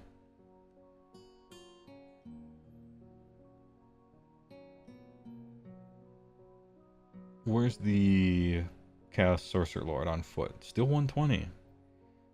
He's a working man. Still got it. Chaos Sorcerer Lord is so cheap still, but the real cost of this guy is what regiment to put him in, I think. So his points are deceiving. It looks like you could just put him anywhere, but finding a place to put him might be the tough part. I still consider him Mr. Auto-Include, but... Sorcerer Lord lost demonic power, so now he's pretty bad. Humongously disagree. He is worse than he used to be because he lost demonic power. That's true. But he has a free War Scroll ability that's excellent, and he's a wizard, which puts him ahead of 90% of the foot wizards in the whole game. So, to me, he's a cheap foot wizard with an ability that simply works and is great. And so he's ahead of a lot. It should be 666 for the meme. Yes, it should. They should come up with the points for Archeon. It should be 666. And then you build the War Scroll based on that number first, I think.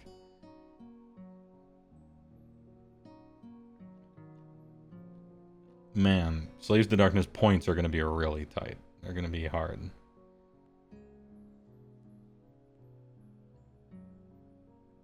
Chosen are 250 for 5.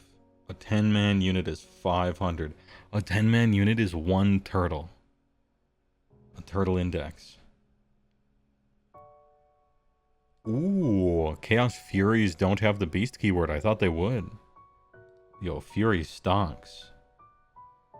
Chaos Knights 250 for 5 as well. Legionnaire is hella cheap. Chaos Warriors 200 for 5. Where are the Vanguard? 10 Chosen could probably fight a turtle. I think they could probably fight a turtle. Bobby Briccolini is a monster. Okay, I was looking at, I'm like, where's the B section? Because my brain doesn't work. I'm like, Bobby Briccolini? No, it's Fomeroid Crusher. He's gained the monster keyword. 150 for 1.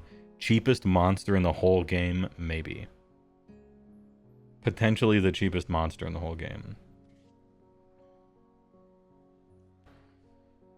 Warriors are 200 for 10, not 200 for 5. Did I say 5? If I did, I misspoke. But yeah, it's clearly 200 for 10. Oh, I just had to scroll down. I thought there was still plenty of room down here, but I was wrong. Mindseer Spheranx 170. I wonder if it still has a fight lasting onto it. Fuck Beast Chariot, very cheap. Almost non-existent. Therodon's 200 for 3. Raptoriux. Ooh, these are cheaper. And Beast like, Beast sucks, but you might not care. If you're trying to absolutely squeeze points, I don't know, I think I still like Furies, but they're 12 flying as far as I recall. Soul Grinder, whatever. Vanguard, 310 for 3. Vanguard are 100 points a model.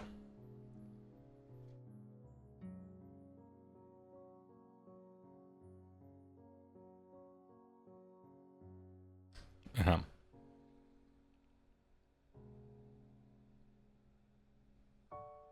Are they worth that? I haven't seen their war scroll.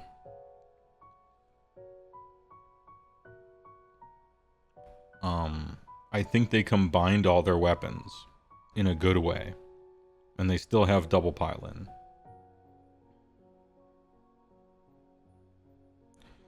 Yeah, it's for sure in Giga. We have it, for sure.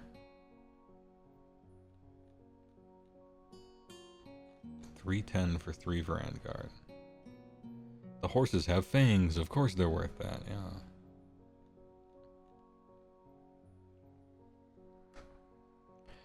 In every faction, stuff feels so pricey, maybe a little too much. As long as it happens to everybody, then it's like, kind of whatever. Obviously, some armies scale better than others, right? Some of them, like, depending on your army, you might scale down really poorly. So it's not, like, completely even or fair or anything like that, but... Flesh Eater Quartz. Almost 400 for your bigs. Nagash, 880. That's a lot. 10 points cheaper than Archeon. Big Oosh is almost a turtle.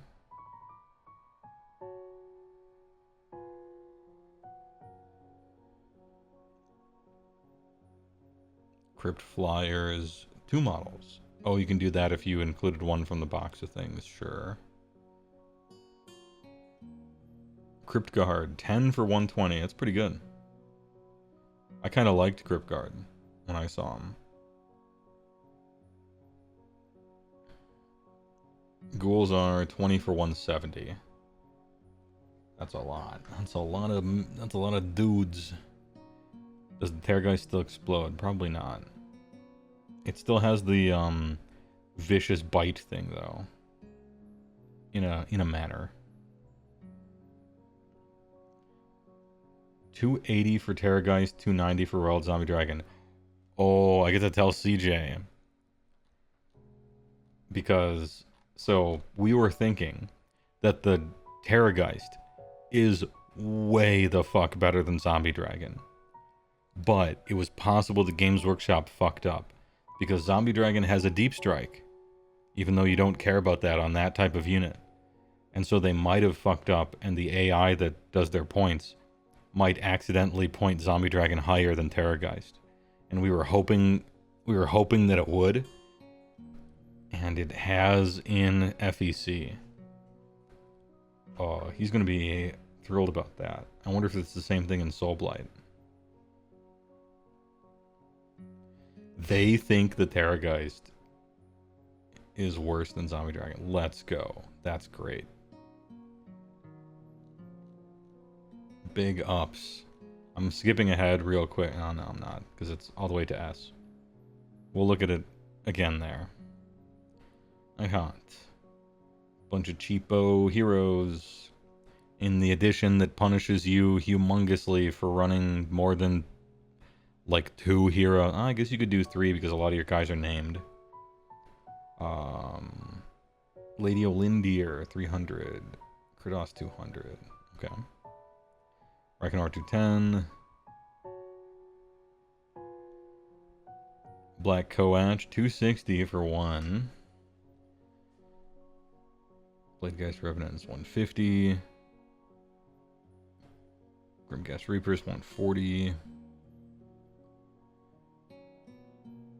Herodans 150. Okay.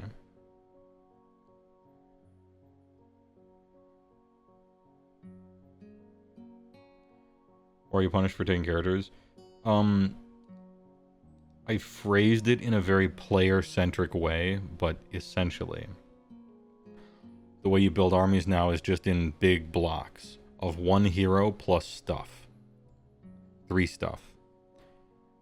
And that stuff can't be a hero unless you're using a specific named person that allows you to do that. So the more heroes you play, the more drops you are. And the more drops you are, the more likely that your opponent gets to choose who goes first. And the more likely your opponent is to choose who goes first, the more likely they're going to choose something bad for you and good for them. Because it's, you know, there it is. And so it's, I guess there's a lot of steps to it now that I think about it. But good question.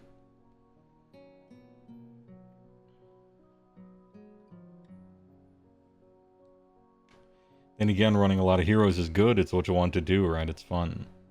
So. Some Night Hunt heroes can double up in regiments.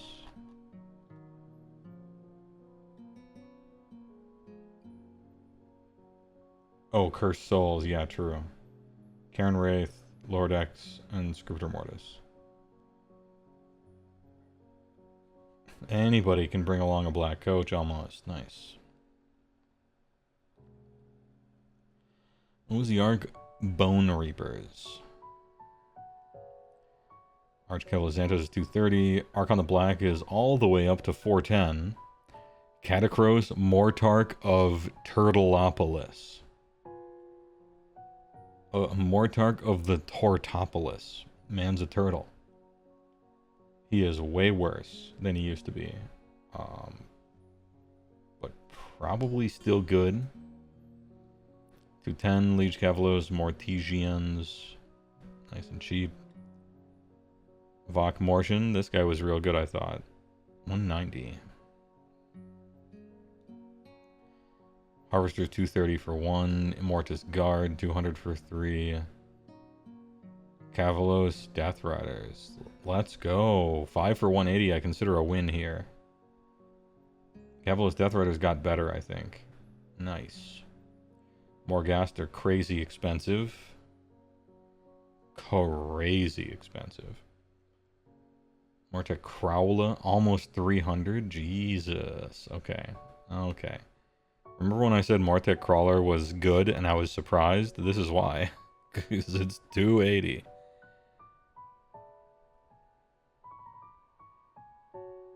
Ugh. Okay. Blendermen are 3 for 180 and Tyrannic Cohort. Who? Whatever. Mortec Guard are 130 for 10. Okay.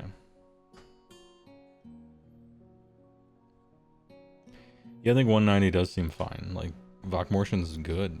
He seemed good on paper. There's a difference between good on paper and makes it into a list, obviously, but hold on, I'm skipping ahead. Zombie Dragon 290. Terrorgeist 180. They fucked up. Let's go. They think Zombie Dragon is better than Terrorgeist? You best be joking. However, that's great. They made a mistake in CJ's favor. Belladama Volga 230. Bloodseeker Paladin. Oh, Kato Easy Chair. Kato leaning way back in that easy chair. 180. All this random shit can be eligible regiment for the Viercoast Retainer nonsense. Locovice 320. Manfred von Manstein 410. Well, that fits Archon, I guess. Neferata 460. Prince Longdong 480. What about a normal Velocida? A cool 400.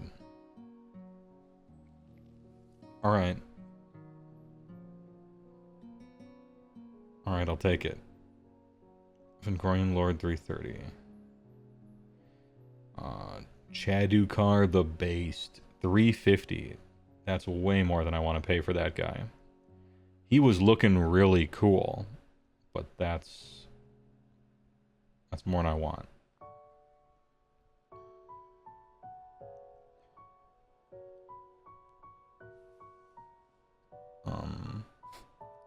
Vampirico Generico, 160. Black Knights, 160 for 5. Blood Knights, 230 for 5. Okay. Good, I think.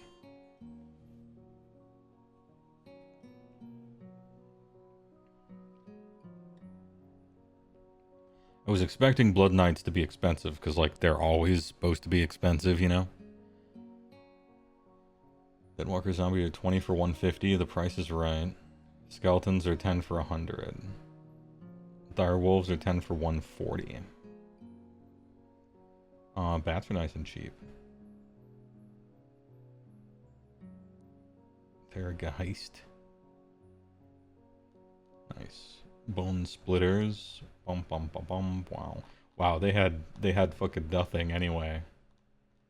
This is every war scroll in their whole jeez. Gloomspite Geats. Dankhold Trago Boss. Okay. Fungo Cave Shaman 100. Kragnos 680. Loon Boy. Loon Wolf and Mango Twigs only 260. That being said, I've seen the War Scroll, and I kind of agree. It'd be cool if this thing was really good. Trug the Tug King, 360. Skregrot 220 is a lot, but I guess it controls your stupid terrain or battle tactic ability. Big Spoders are 300. Did you miss Ogres? You did not. Arachnarok Spider with Finger, 290. Arachnarok Spider throwing a Spider Fang birthday party, 280. Boingy Boys, 120 for 5. The Dank Trogs, 180. Fellwater, 180 for 3. Gobblepalooza, this unit cannot be reinforced. They used to have 5 fun guys, now it's all the... Yeah. Shooters, Stabbers, 20 for 140, cheaper than Zombos. Loon Smasher Fanatics are good. Wait, there's Loon Smasher and Loon Sniffer. Like, what are the other ones called? The goofy ones with the fumes. Spore Splatter, right? I think these are the fume ones. Or no, the Sneaky Snufflers. Okay, I was thinking of Snufflers, not Loon Sniffer Fanatics. The Snorflers. 140, huh? Okay. Spore Splitter have a cool buff too, and they're only 120, I think. Sadapalooza, yeah. Gobblepalooza used to be really fun. They sucked it dry. They took all the pigment out. It's in fucking black and white now.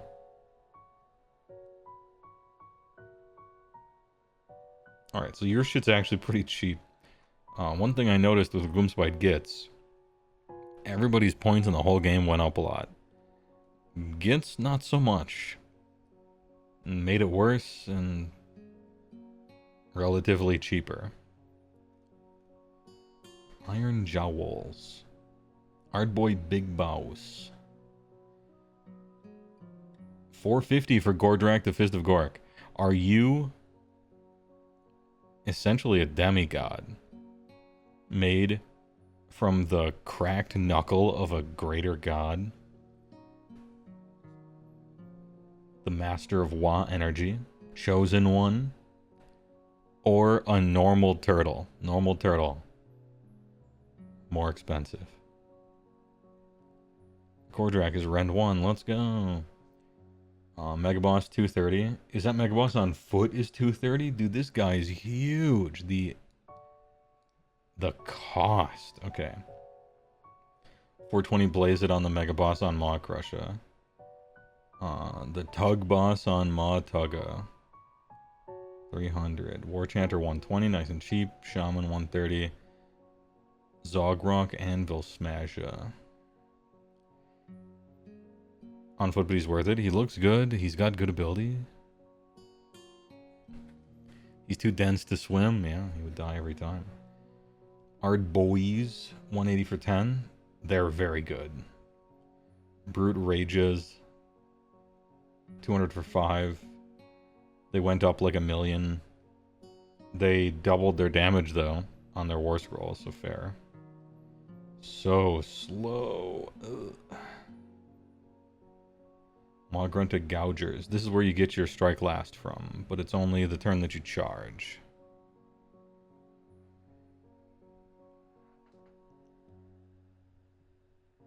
How many Ard Boys can you fit into a list? Asking for a friend.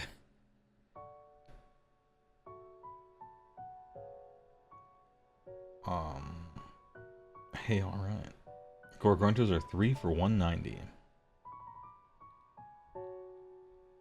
The points don't seem crazy here, but I don't know enough. Cool Boys. Gobsprak 380. Vulture 290. Nash Tooth. Stabgrot.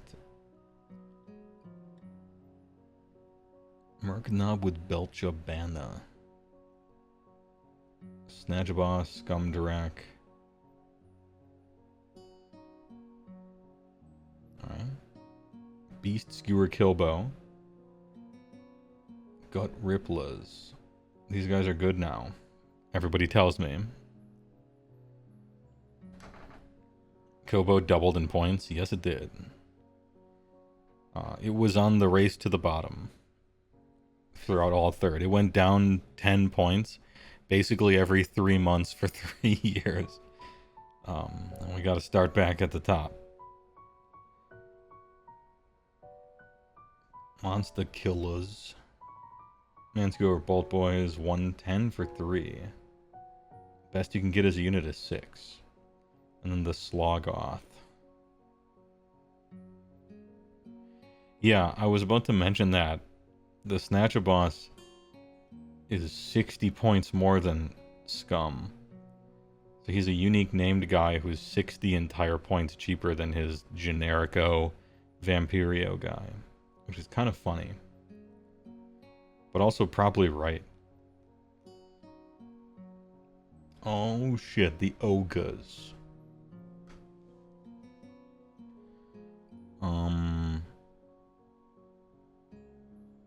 Bloodpelt Hunter.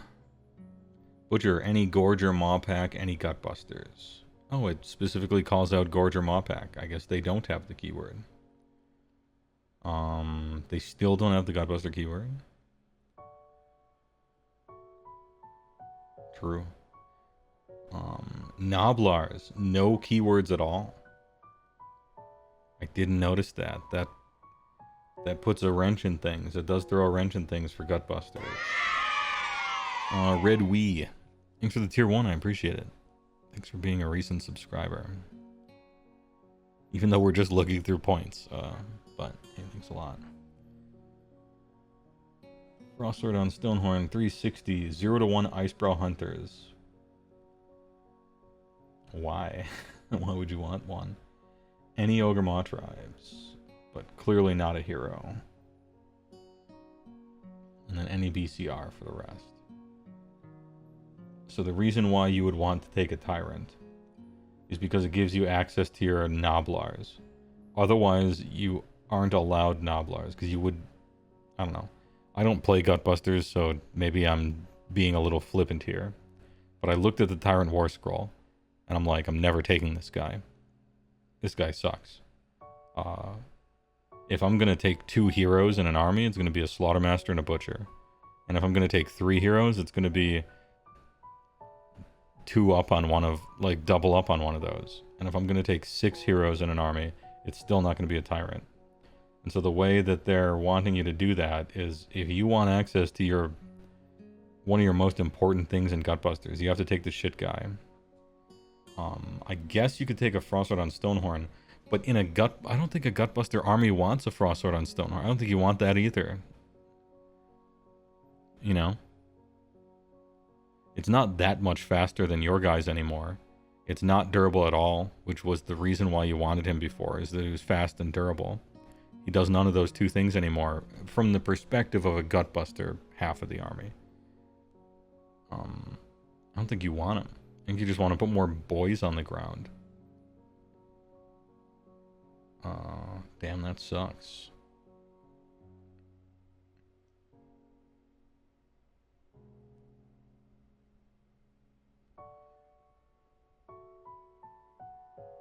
Let's go down. Thunder Tusk is 270. Pretty cheap for that guy.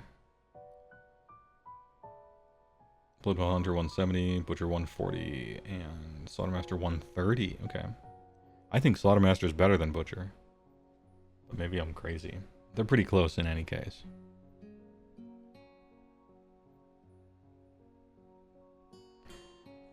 Frost Sabers are 70 for 2. They're now 35 points a model.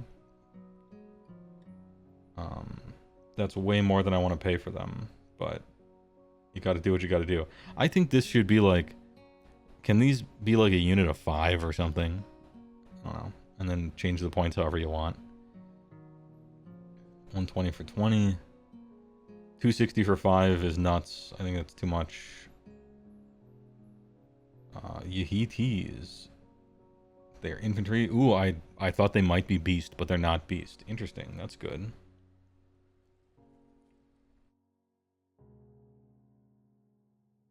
Ahem. Iron Blaster 240. Iron Guts 240. Lead Belcher is 150 for 4. Mournfang 200 for 2 is a lot. They went up 50. Their War Scroll got better, to be fair. 400 points for 4 of them, though. I don't know if I want that. I'm going to test it out. I want them to be good. Glutton's at 220 for 6. I consider it basically a win. 700 Beast Riders 290. That's a lot. Didn't go down that much. Stayed the same. Got way worse. Stayed about the same points. Thundertusk Beast Riders 240. Okay.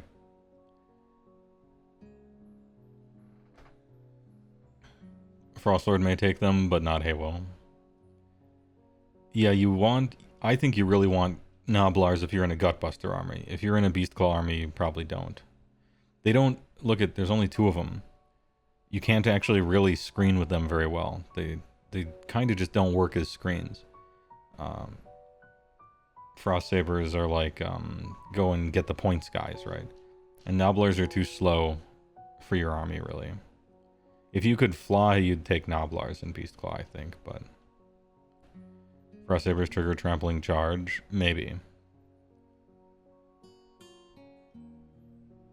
I have to look when the index comes out to see if the keyword says, like, Ogre, or if it says Ogre Maw Tribe, or whatever, what have you.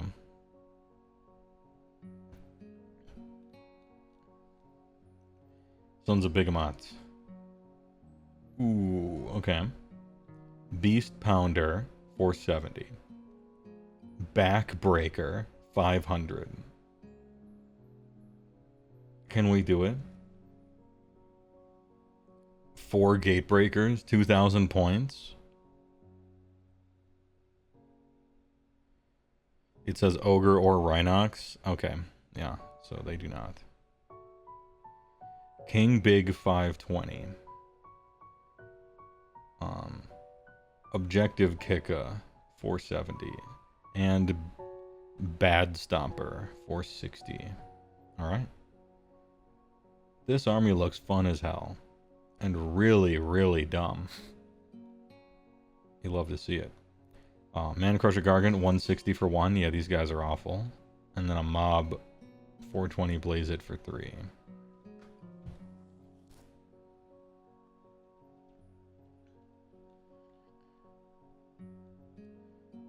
And then the Regiments of Renown. Mercenary units, unit summary, and points.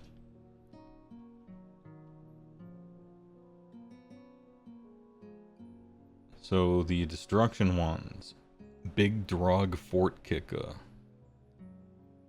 Oh, but you get to use the actual thing. Because before the capture for the capture rating for the monsters was faction locked. But if it's not anymore, then these make amazing allies. Regiments of Renown.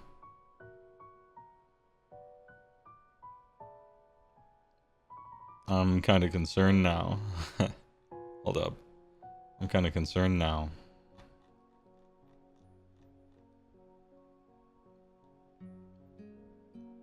What do you give your opponent if you play a Regiment of Renown again? What do they get from that? Does that count as an auxiliary? Because one Gatebreaker for 500 is the best way I could spend 500 points in my army, I think. Nothing even comes close. Nothing, it's just an extra drop. Okay. So it is an extra drop. That is, you know, that's a cost. Yeah, that's a cost. And you can only take one, sure.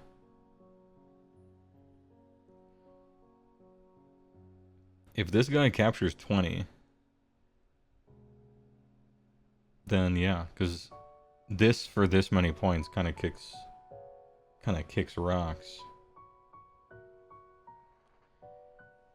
But you had to fit those 500 points in a drop anyway. True. But it essentially it would be a third one. I think it would just be a third one instead of a second one. Also, dude, if I'm gonna play giants, I should just play a giant army. I'm playing ogres. They finally don't make me play Kragnos anymore. Why am I fleeing, you know? Play the boys. Alright, that's it for the points. Thanks for watching. We got a little bit of a walk. We cut the walk short. Apologies. But we went over the points. Had a quick little Italian lunch break spearhead game. Frank on the rocks. Always a good time. And, hey, tomorrow, indexes come out. For order. Not for everyone.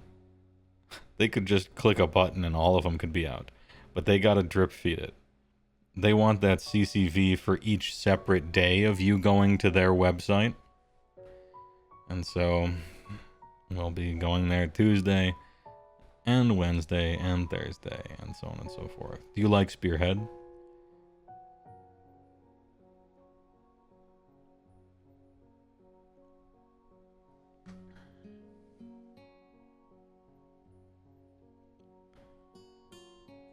Yeah. Yeah. Yeah, Spearhead's alright. I really, look, I gave it, you asked the question, I did not frivolously just throw away, I really thought about that one. I went into the tank on that question. Pure truth over here, alright. I don't think I'll ever play it again. But, I think I liked it. Yeah, I did like Spearhead, yeah. Just being 100% certain. Anyway, thanks for watching. I might just see you guys tomorrow, because that's what my schedule says. 9 indexes. It might not be the entire day. But, anyway, please look forward to Discord. The big day. Thanks for watching. See you guys tomorrow. Alright. I think we should start, as always, in alphabetical order, with Stormcast Eternals. Alright. Here it is. Live doc.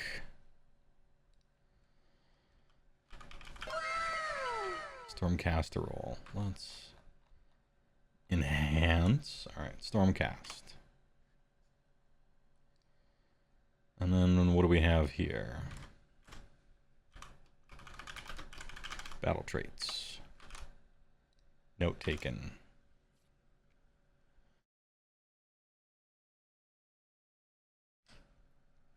AJ Arcade, things are gifting a tier 1 sub to Cassie, who definitely doesn't know who I am. I appreciate that, though. It'll show up on her thing. TYVM. Can we cue some music real quick? There we go. A is for Stormcast. Sarksank will return in Thunderstrike armor for 7th edition. Yeah, could be. Alright, and we're gonna do this too. Right, remember, this was the excitement level.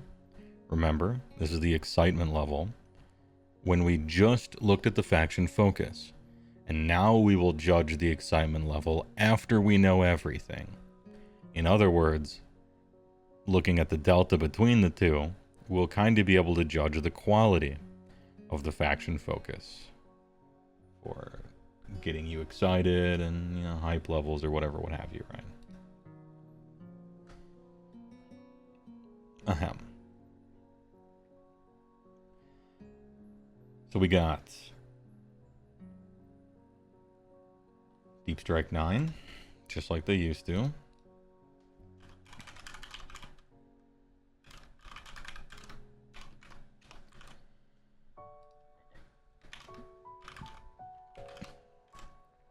Okay. Heaven Sent, pick up friendly non-unique.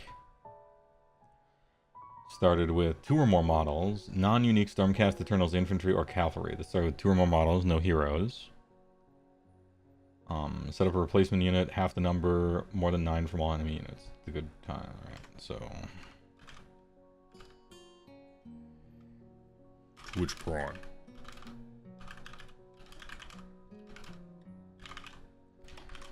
Bring back half slain. Anywhere. Good. Just gun things will be prime. 40 months. Appreciate it. The big 4-0. TY. Bring back a whole ass dragon. Nope. Gotta start with 2 or more models. Which kind of means no heroes, but it's more than that. Because it has to be non-unique, so you can't bring back like a Warcry warband of 3 guys and just get the hero back or something. And then once per turn army. Best day ever. Once per turn. Your hero phase.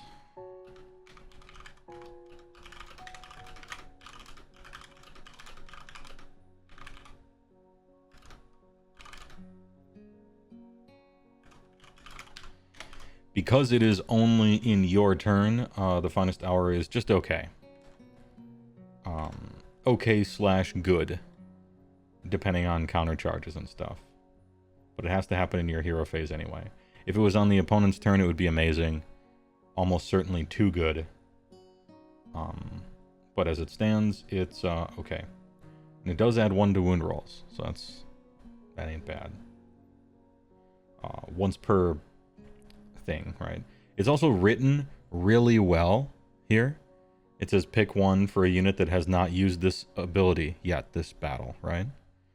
Why didn't they write the doc one like this? This is the format, right? It's very clear. The doc one, you gotta search through 2 different rules areas and implying implications to figure out that you probably can use it more than once per game. How did they write Finest Hour perfectly and then write the doc one in the most confusing way ever? Unknown. That's weird. Could you bring back 2 whole dragons if you reinforce the unit? You could, but you can't reinforce a unit that has 1 model. Yeah, the rule for reinforcement is you can't have 1 model.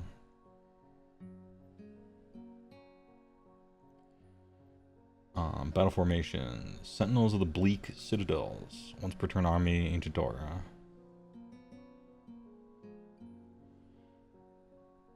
Pick friendly Ruination Chamber, 5 aboard for the rest of the turn. Any hero phase. Insane.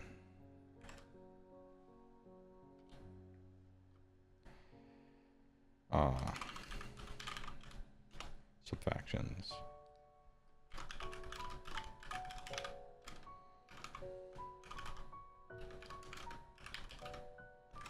Specifically Ruination Chamber. Alright. Absolutely incredible. They're probably thinking about Stormdrake Guard. I thought they were talking about crazy or Like a Lord Celestant or something. Alright, pardon me. Yeah. I thought you were talking about the huge dragons. You were talking about Stormdrake Guard and stuff. Yeah, yeah. Oh, you can do it. Never mind. Thunderhead Host. Add 1 hit rolls for combat attacks made by warrior chamber units while they're wholly within 12 of a friendly non-hero Stormcast Xynos units that did not have the warrior chamber keyword. Okay.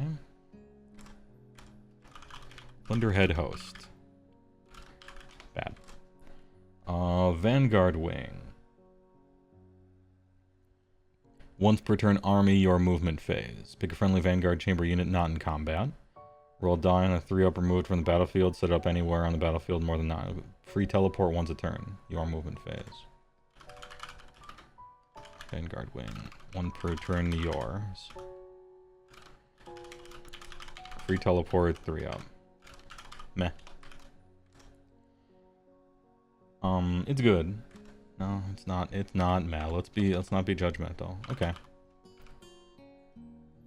It's like the points one. It's points. Okay. VP. And Lightning Echelon.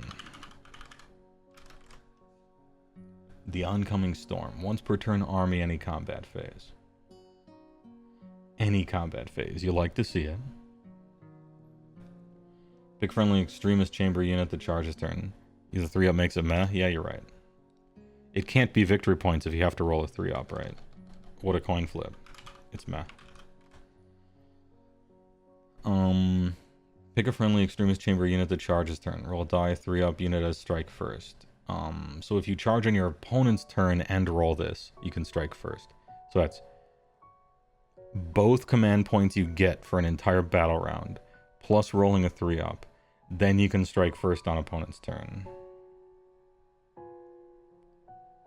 And if it's on your turn, it kinda doesn't matter if you get to strike first. I mean, if you're entering multiple combats, it does, but that's not like a huge deal.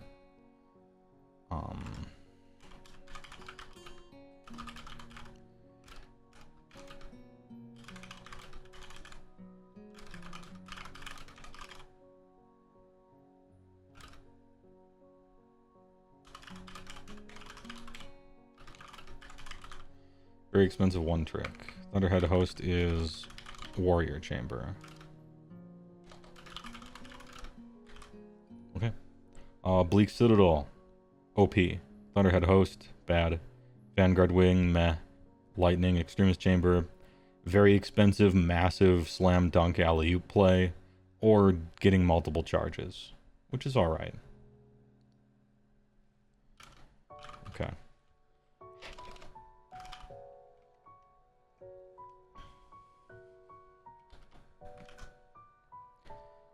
This one seems like far and away the choice. Keep in mind I don't play this army, so feel free to give me drop massive knowledge bombs here. But as I see it, on my first scheme, I'm not sure. I can't remember which exact things have which exact keywords. What's the Extremist Chamber? Is that Annihilators? What's the Ruination Chamber? Is that Annihilators?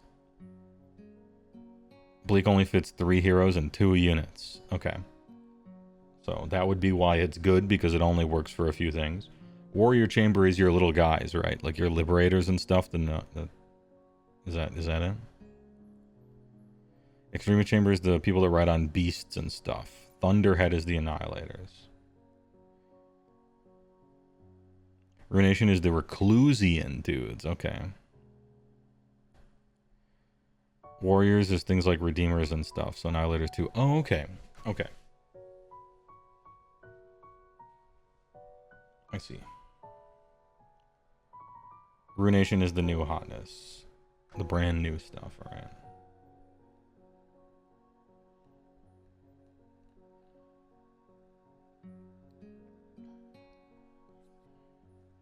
Rules for the brand spanking new range is good. You're shocked. I am too, except without irony.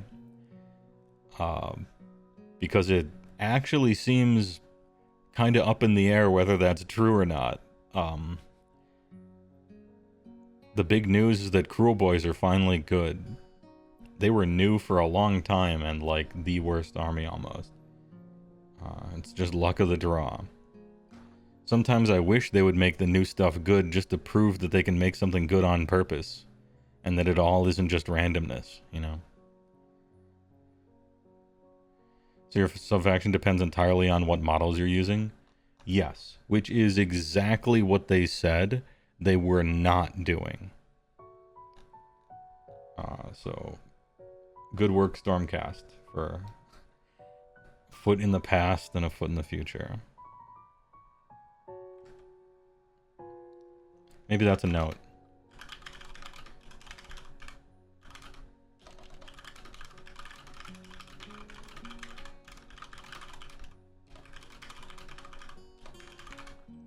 Entirely dependent on what models you're using, like they said they would not do. Okay. Sounds good. Heroic traits.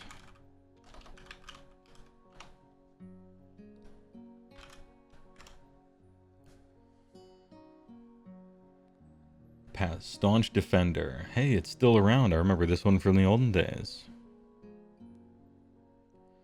Well, this unit is contesting an objective in friendly territory. Add 3 to the control scores of all friendly Stormcast Eternal units contesting. Okay.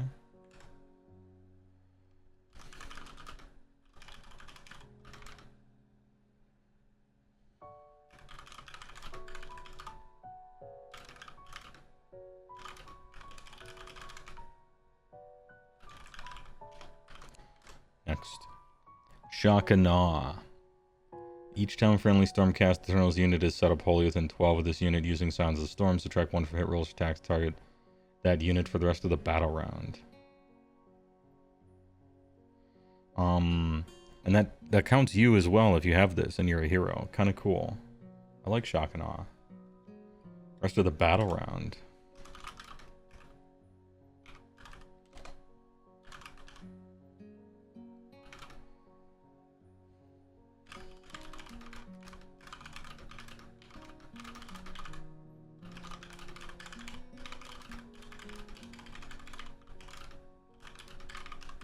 Is itself too? It doesn't say another.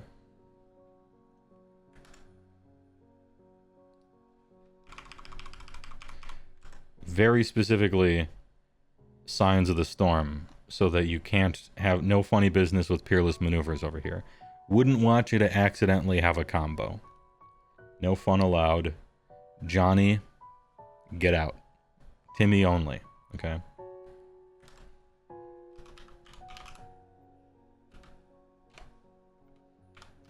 I still like Shock and Awe.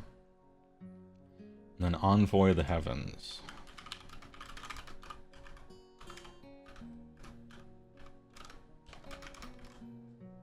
If a friendly unit was destroyed in the previous turn, pick a visible friendly Stormcast unit wholly within 12 of this unit to be the target. Target has ward 5 up until the start of your next turn. Okay. So if somebody died previous turns, not last battle round, not opponent's last turn, but the previous turn. Pick a visible friendly, gets a 5-up ward until the start of your next turn. I like this. Does this kind of mean that by the time the second battle round rolls around, like the second battle round is over, you're probably just giving someone a 5-up ward cascading for kind of the rest of the game unless this guy dies? Surely your opponent is killing 1 unit a turn, right? I mean, they're definitely trying to.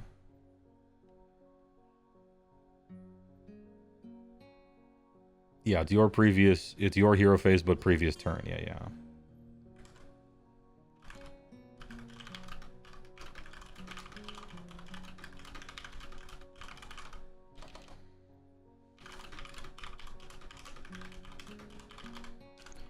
Cascading 5-up ward to whoever as long as someone of yours is always dying, kinda, is my, like, super napkin math way of writing it.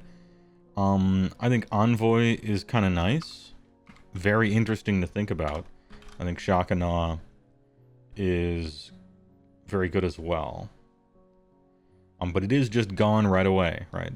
These two are kind of the decision between the first time they land, so early game, or later on across the whole game. Staunch Defender. Look, it's cool that we have maybe 2 choices. We're up to maybe 2 choices out of 3. Last edition, it was 1 out of 3, so I guess we'll take it. It almost reads as in Battle Round 2 or 5, give a guy 5 aboard. That's kind of how I'm reading it. Sometimes it might not, but, you know.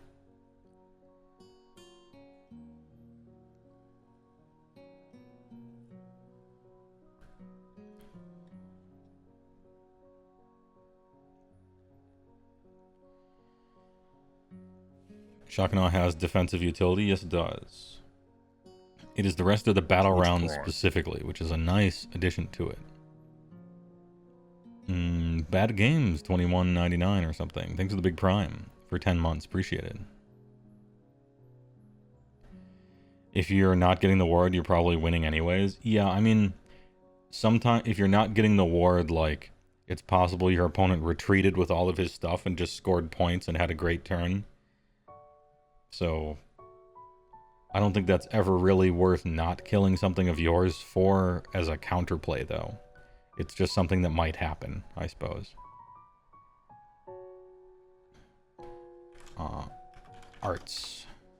Artifacts.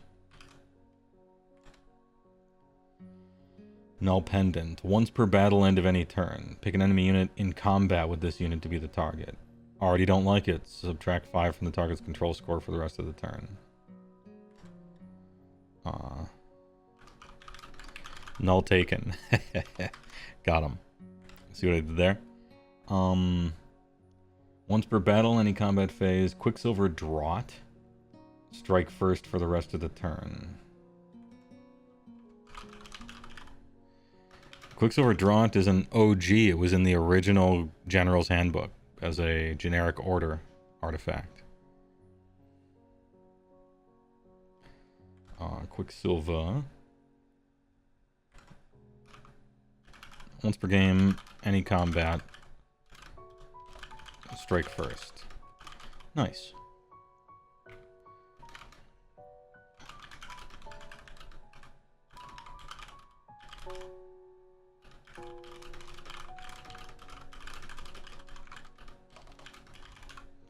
Once per game, steal an objective, maybe, if you're in combat and didn't die.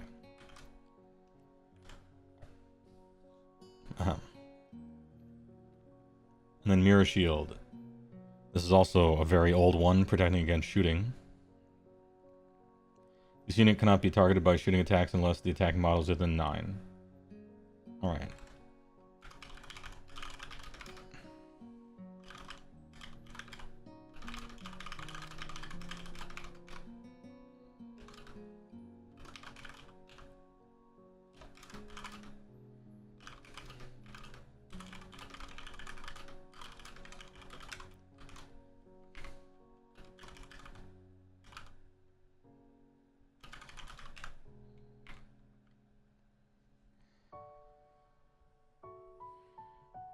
Yeah, so Mirror Shield, very playable, especially if you have like a linchpin foot hero buff guy.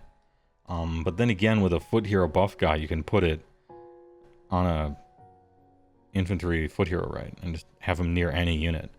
Maybe this goes on like a huge. Maybe this goes on a big, actually, like a mounted guy, somebody who isn't invisible. Kind of a meta thing. Quicksilver is also nice for once a game, just get somebody, put it on your big fighter guy. Finally, they get charged or whatever, and then you pop this and just kill the person. Null taken, I'm not thrilled with, but maybe you have problems with that in Stormcast. Okay.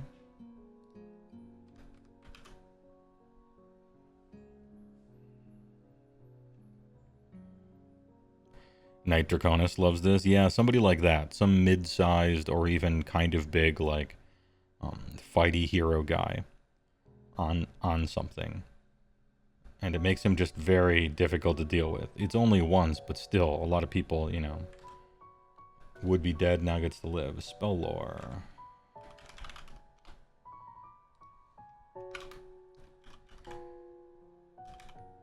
The artifacts are Dees. The traits are...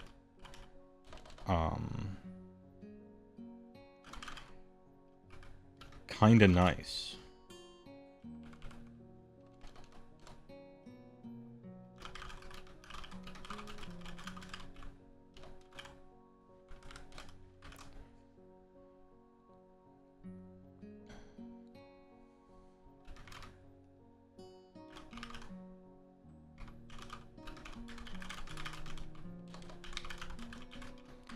Alright, battle traits are good-ish. Great for Stormcast. Subfactions, pick your favorite keyword and those guys are good. Traits, kinda nice. And artifacts, kinda nice but defensive. It's not a bad thing, it's just kinda what you're about, right? Spells. Lightning Blast. Friendly Stormcast Tunnels Wizard casted. Cast on 5. Closest visible enemy unit to them. Oh, it's unlimited. Okay. If 2 or more visible enemy units are tied, just pick one.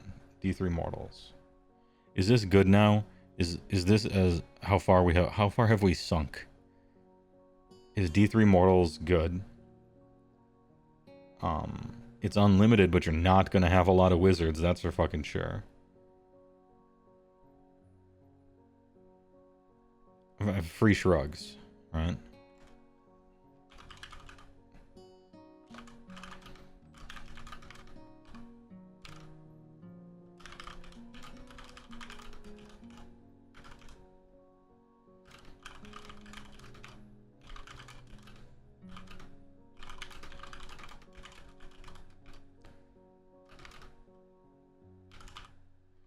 I'm gonna give it a meh minus.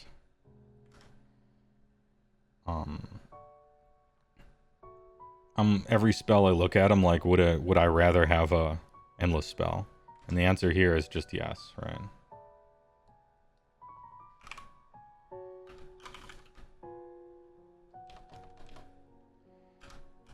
We'll do this, okay? If it's just worse than an endless spell, I'll do less than end at the end, and then that's how we'll know. That's the convention here. Thunder Shock 6. Visible enemy unit within 12. -1 from wound rolls for the target's attacks till starting next turn.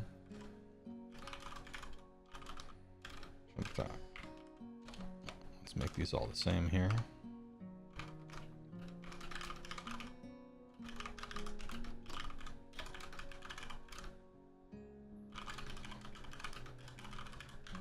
Short range, but decent debuff. And Starfall. 18, you love to see it. Visible infantry or cavalry.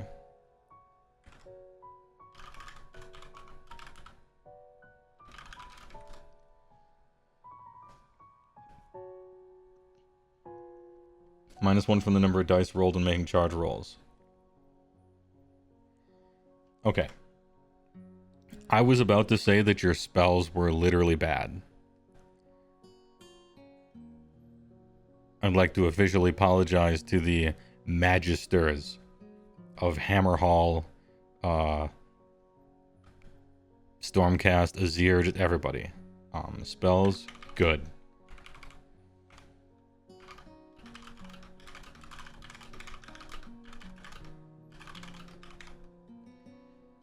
This is it. You get all of them, so you might end up casting the other two. But Starfall, Jesus. Alright, we are in business. We found the good one. Prayer lore, you get prayers. What's up, Preya? Healing Strum. 4.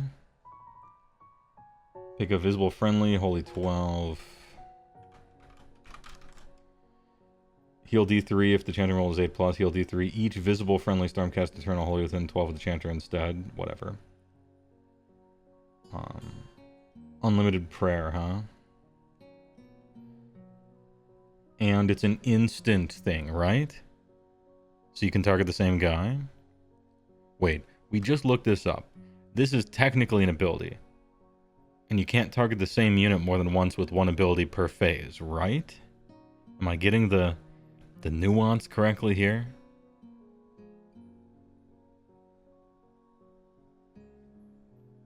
Ionis got that big ass base. He does have that big ass base. That's passive only. Okay. You can target. Alright, we're good. Heal D3, unlimited. If 8+. all within 12. Is it all wholly within 12? It is all wholly within 12. Instead. Meh.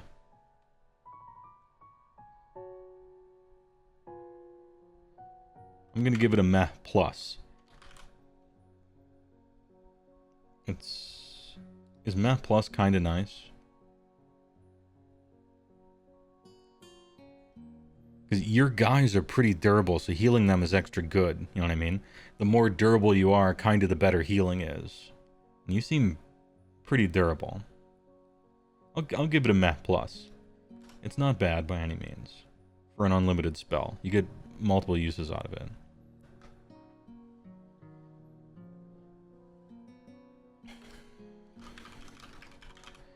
Bless Weps.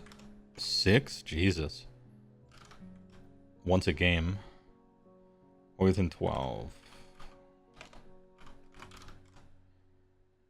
Must be infantry specifically.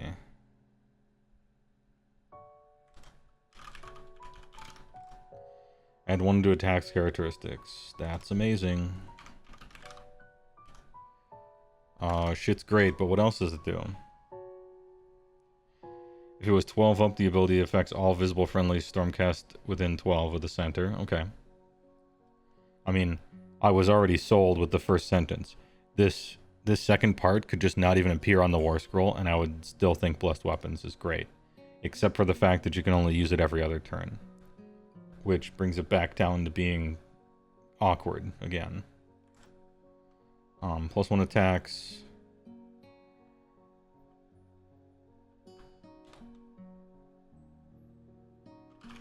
Hard, slow to use.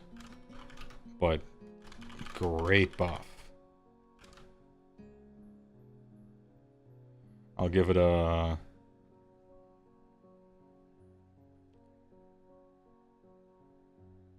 You can prey on opponent's turn to just stack points. Yeah, by spending command points, which is a valuable resource. Right. But you can do it, but you're spending some other resource now.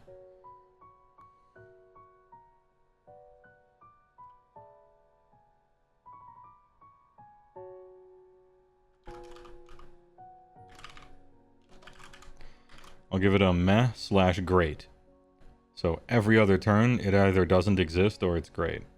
It technically has a big AoE ability if you get a 12, but it's not even worth writing down almost. Yeah, if you manage to get that, it's super good, but it's so good anyway that who cares?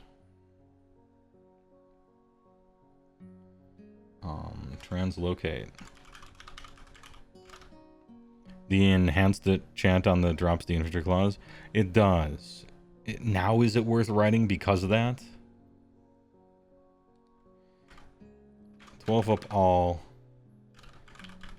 Targets all. Okay. I think that is worth. 12 is a nuts amount, but. Only 12, okay.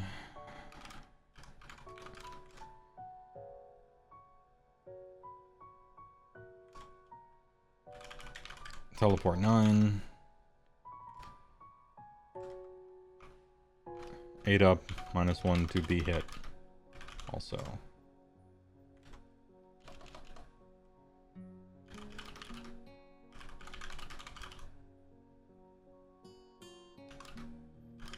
Nice. 50-50 teleport is a little, like, maybe a little frustrating. The super chant is kind of whatever. Rest of the battle round is a nice addition. Again, all these teleports are really useful, but without any charge bonuses, you're just kind of like setting yourself up for a long time from now. Anyway, prayers I will say are good. Ish. They're good-ish. You can't just use blessed weapons straight up, right? You have to prepare for it. Healing Storm is good. Translocate is good. But yeah, good-ish.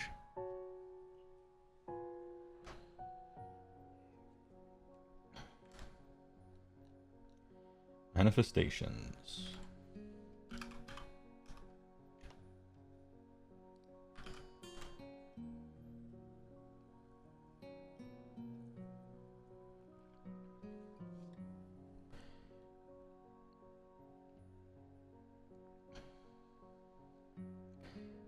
Cast to target an infantry that does not fly. Set it up within a half, remove it, put it on it. What does it do? Oh. I thought they would put the manifestations, like, on the very next page, you know? But I guess not. 12. So let's see. Holy 12. 18, more than 9 from enemies. And 18. Are they the very back? Probably.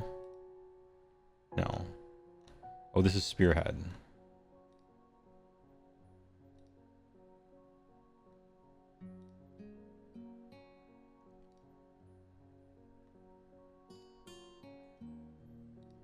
Here we go. Celestian Vortex. 12 4s and 4s, 1/1, crit auto wound. Crit auto wound is good when you're ignoring 4s, right? That's kind of nice. -1 for hit rolls for shooting attacks made enemy units to 12, alright. And it's outside of 18.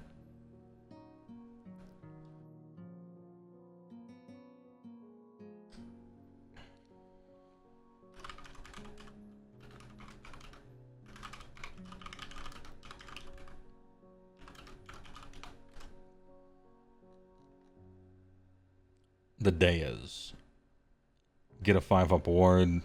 Add 1 to the power level. Instead of measuring range or visibility, you measure from this instead. It cannot be picked to be the target of abilities other than Vanish. Okay.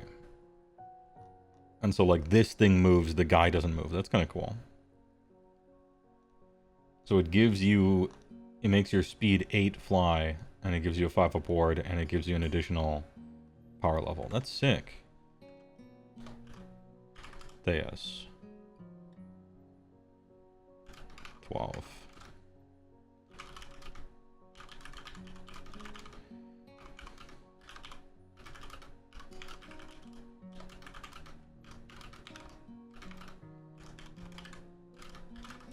Sweet, comma, fun. I don't know if I would call it good, but I would call it sweet and fun. Like, this shit's fun. Look at this thing. It's cool.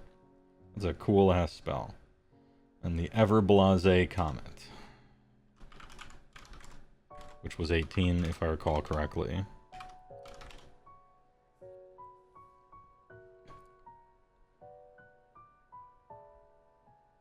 Pick a number of enemy units within 6 of it to be the targets. Roll a d3 for each. 2 up, amount of mortal. Okay, so it blows up. It blows up.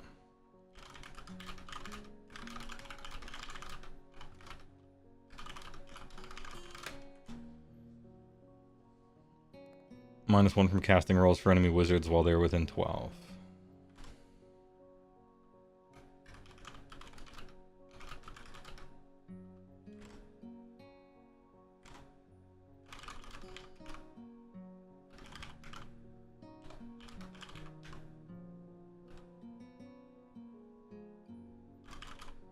Nice. There's a little EMP.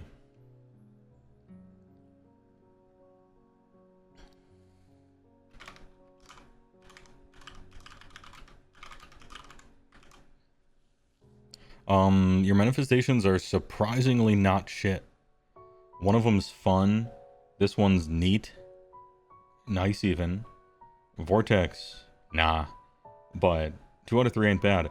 Are you choosing this instead of whatever the entire metagame decides is the best one? Probably not. You're probably choosing whatever everyone decides is the best one. But these are like fun, at least. You know? I'm okay with fun. And plus I love the little wizard skateboard you can get on and just zoom around. Get yourself a bonus movement for sure, plus flying, a little ward, a little power level. Shit's fun.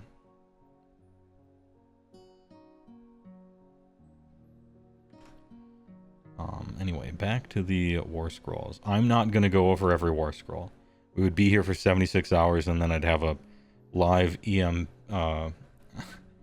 I'd have a live EMT stream on the way to the hospital or something. I'm just going to make note of the noteworthy scrolls, okay? Liberators. They are Warrior Chamber. 2/3/5. 3s, 3s, 1/1. Crit Mortals. Crit Mortals, you love to see it. That's noteworthy. Yo, I didn't think we'd get Crit Mortals in this army. Hold up. Absolute units.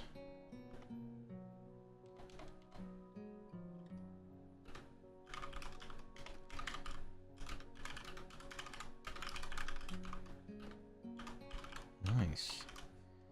Liberators get crit mortals? Nice. Vanquishers, anti-infantry rend. Add 1 damage if the target enemy unit has more than 5 models. Cool. Nice. Double damage and anti-infantry. These are kind of like cavalry on foot, these guys. So against big regiments, which might be a thing this edition. These guys are 2 attacks, 3s and 3s, 2/2. Cool. Yeah, the horde cleaners. Vank horde cleaners. Call them the Dysons. Vindictors. Anti-charge +1 rend. If this unit did not charge and is in combat with an enemy unit that charged, 4 up, strike first. Cool. Okay. So, like, exactly what you would try to do for an anti-charge thing. Half the time you strike first, become rend 2. But not, like, doing too much. Yeah, nah. Oh, Selsden Prime.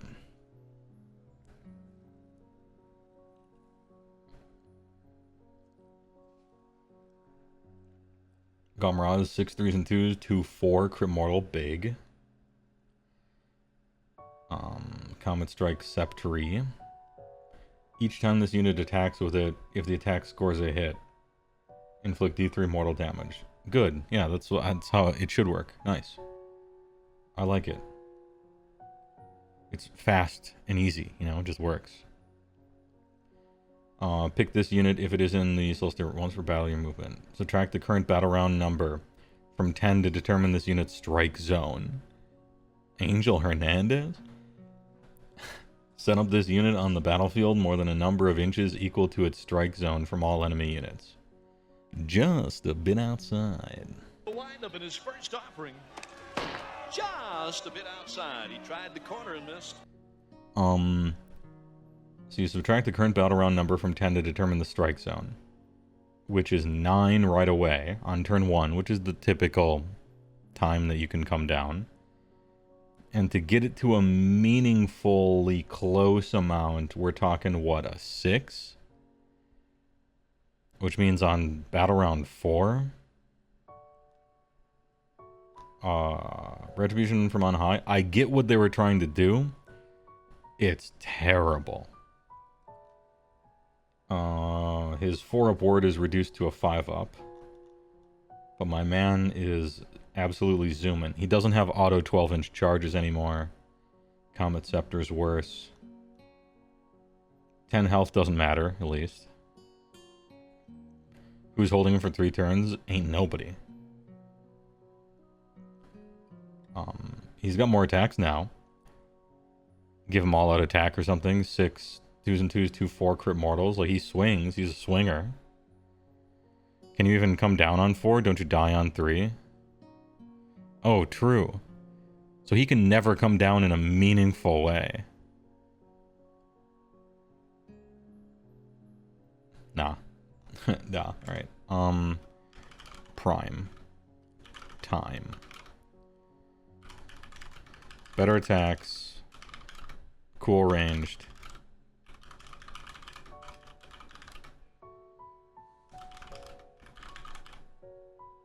Absolutely useless science ability.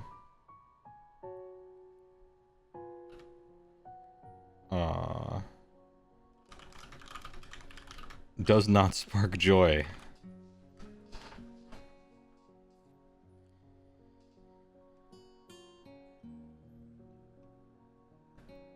Better attacks, cool ranged. Science ability does nothing. I don't think he sparks joy. He's like maybe... what does this guy cost? Anybody remember? I could look it up real quick. I think I will. You know what? I'm gonna hit ya. Sander Van Ogre. Alright. I haven't finished scrolling all the way up yet. The Stormcast Eternals.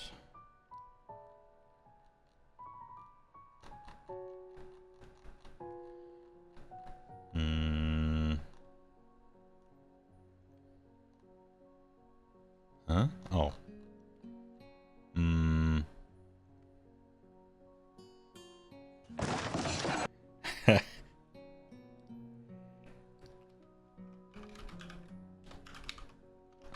Moving right along. I'll keep that points thing open just in case we need it. Next up, Gardas Steel Soul. I thought, wasn't this guy going away? Wasn't he on the... No, that was the other guy who looks like Tommy Wiseau. 6 health, 3 up save. This guy's got some like chunky ass attacks for a foot hero, you know? Yeah, this guy's... I'm finally starting to, now that I've looked at a bunch of stuff, I'm finally starting to see a bunch of like what their vision for Stormcast is, right? 6 health, great armor, a decent number of attacks for infantry, just good profile, 2 damage, some ability. They can kind of like fight. Ahem. Aura of Purity. If it charged friendly Stormcast within 12, have a 5 aboard. Now they make you charge with this guy. He used to just stand there. But now you have to actually do something. You have to go and fight, right? Okay, cool. And it's anything, kind of nice. Now he does have to charge, which a 5-inch move. Hey, good luck. But oh, he always gets the ward as well. Nice, bro. 6 3 up, 5 up. Gardas Big Soul. Once per battle, your charge phase. Saintly Assault. Don't worry. We'll just move the priest to a different parish. Won't tell anyone either. Pick up to 3 visible friendly Stormcast. I apologize to the Catholic Church for nothing I say. Pick up the 3 visible friendly infantry units wholly within 6 of this to be the targets. Wholly 6. Blech. Don't like that taste. The rest of the turn, add 1 to charge rolls and add 1 to attacks characteristic. Well, okay. You want me to get wholly within 6? Buddy up, right? But you do sweeten the deal, because them are some nice buffs. Okay. Gardas.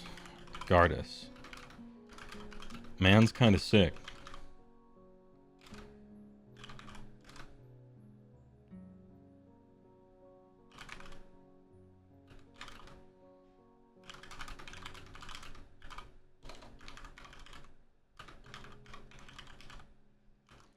Like, you might play this non-wizard, non-priest, question mark? Does 3 friendly Stormcast fit within 6? No. I mean, 3 heroes might. I'm just saying the effect is good. The declare is questionable.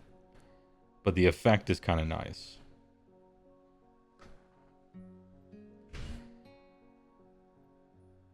I don't know what he costs, though. Guard Deuce. I'm not going to look up everybody's. 200? Okay, that's a lot. That's a lot for Footman. 5 award to stuff. He's super durable. Once per game is good, but really, yeah. 200 for Footman.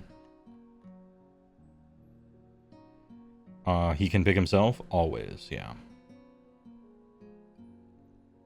Yeah, himself plus 2 5-mans. If you wrapped him in a donut shape, maybe. Knight Arcanum. Valedictorian's Staff. Indomitable Lore Seeker. Add 1 to casting rolls to this unit when you summon a manifestation, which at first we thought was not good, like literal trash. Then we read that manifestations were free. And now this is looking kind of nice. Enemy manifestations, BTFO. 4-up ward against mortal damage inflicted by manifestations. Okay, I still don't love him. Is this your only wizard, basically? Hold on, I need to make a note of Arcanum. Manifestation guy. Not great, but better than first look.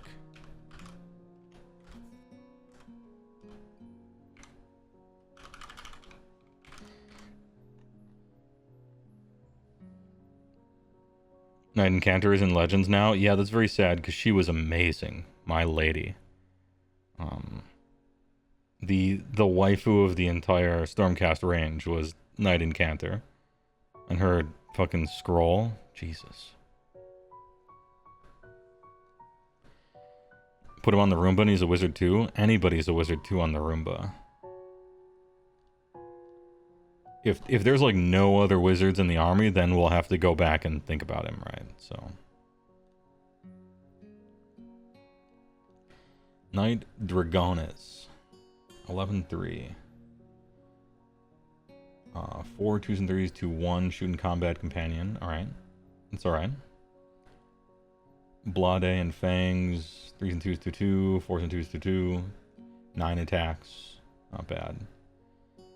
Reaction opponent declared a spell. 4-up, ignore the effect of the spell. Most of the best spells in the game don't target units, but the ones that reduce your charge roll by 1 dice certainly do, so that's something.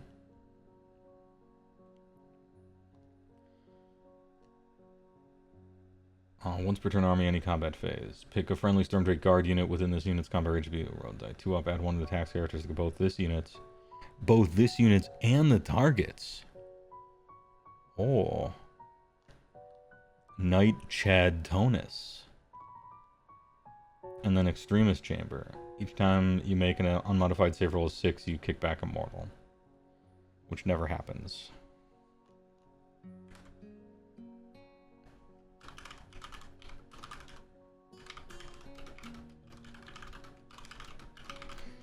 Dragon Hero good.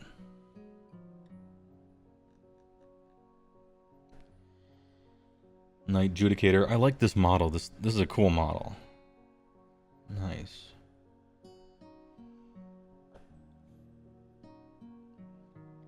Terminus Great Bow. You love to see it. 3 attacks, 3 and 3, 2, 3. This dude's bow is like an Iron Gut Mega Meat Slapper weapon. Gryph-hounds are tokens. Sure. Okay, I don't like his helmet, but I kind of like the other stuff. Once per turn, your movement. This was not set up this turn. Any of its units, Gryph-hounds. Okay.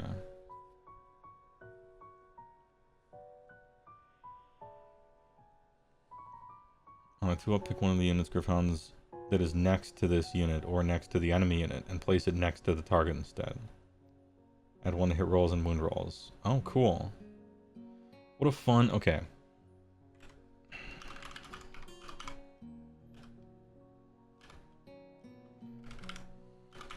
Good job, King.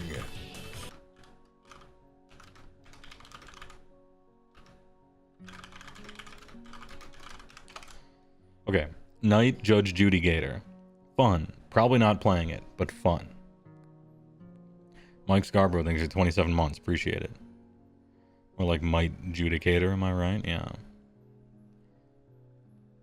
Yeah, this guy's fun. You certainly don't have the drops to just take some fun hero, though. No fun allowed, remember. You gotta take the good stuff.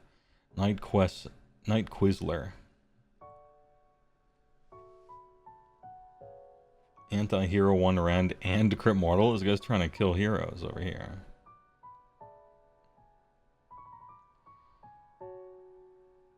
Heroic Retribution. Pick a friendly quest or soul sworn unit that is not used to fight. Target can be picked to use a fight ability immediately after a fight. Okay. Pick a friendly quest or soul sworn unit. What's a quest or soul sworn unit? What is that?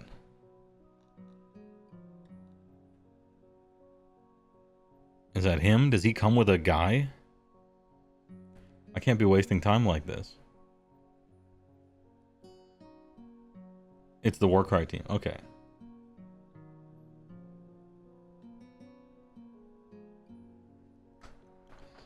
Oh, it's a Underworld Warband. Okay. Ignore. Knight Relictor. Subtract 1 from ward rolls made for the target for the rest of the turn. Knight Relictor. Nope. Whatever. Knight Vexilor. Oh, the banner Chad. Please be good.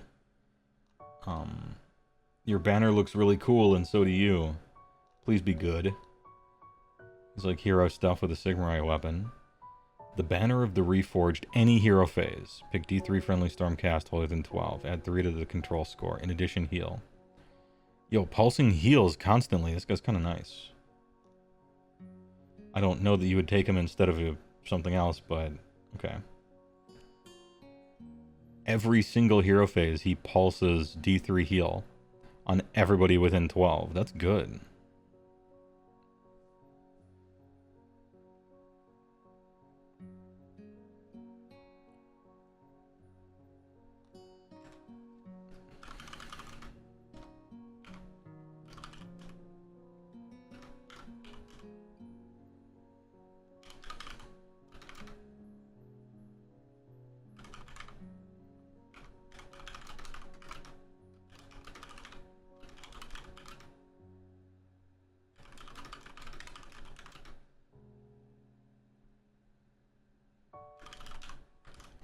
Nice.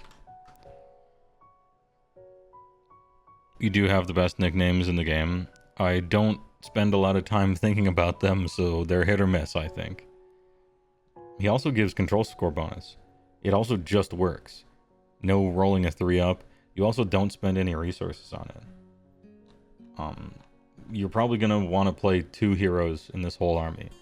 Maybe 3. Probably 2. It's going to be hard to pick. Did somebody say that this thing was a Warcry warband and was not going away in the future?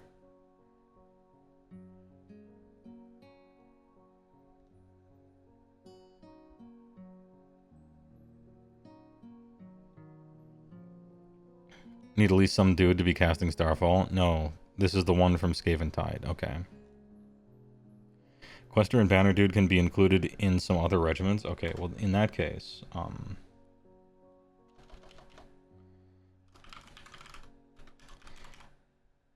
sometimes free drop. Nice. I'll give it a nice. Lord Aquilor. Big speed. Heavy bolt storm pistol. Get this 40k shit out of here, please. Stupid ass chocobo mount. Fat, ugly.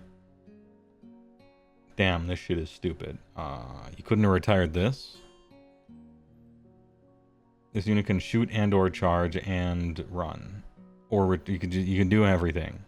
You can do whatever no matter what you did. Ride the Winds Etheric. Pick, if this unit is not in combat, you can pick 2 friendly Vanguard Paladars that are not in combat to be the targets. Remove this unit and the targets. Set up more than 9 from all, then set up each holy... Okay. That's anywhere. So they all just disappear. As long as they're not in combat.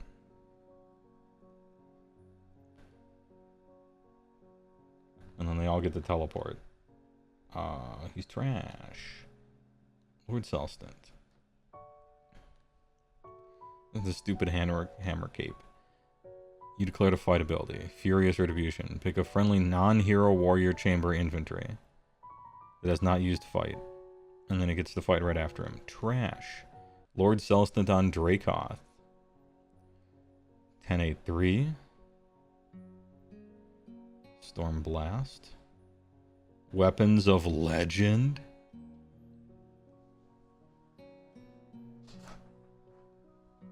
Yep, it's this guy, the generic version of Handicus Hammer. And he can bring people in along with him to fight. Got it.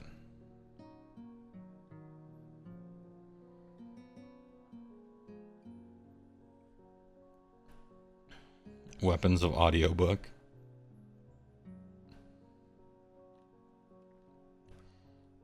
Trash.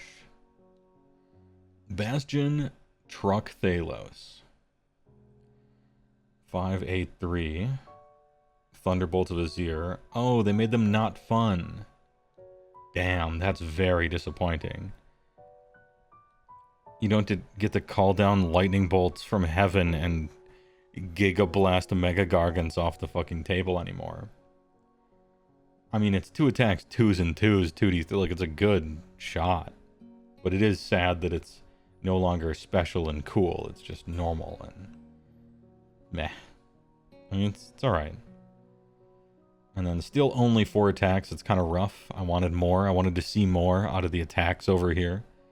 3s and 2s, 2-4, crit auto wound instead of crit mortal. I don't know why you want auto wound. You wound on 2s. Who wrote this? Damn, he looks so fucking based.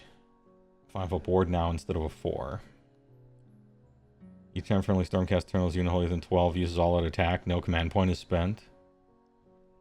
Nice. Look, that's kind of nice. Should have been crit 2 hits. Yeah, I mean, that makes it essentially a +1 to hit. I'm told. Mantle of the First Storm. If any animals are slain, heals 4 instead of heal to full. Sure, like whatever. Castellan of Azir. Pick up the 3 friendly Stormcast Eternals infantry only. But now they're not keyword locked like they used to be. Each target can use normal move as if we're in movement phase. So you can't reposition them. You do the normal move with them, which is actually better because they can move forward if they want instead of within your deployment zone.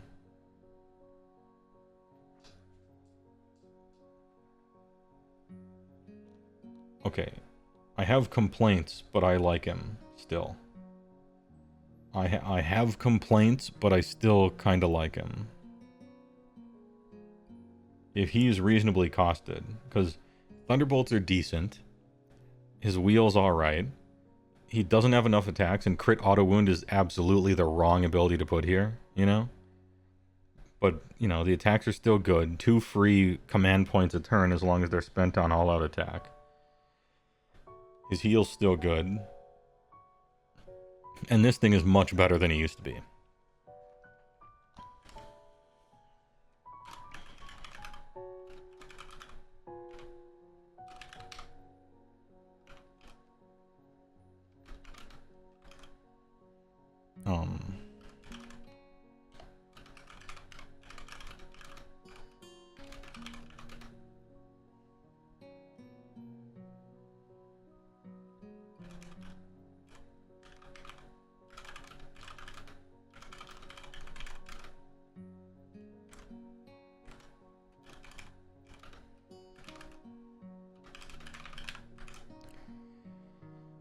He's 270? Yeah.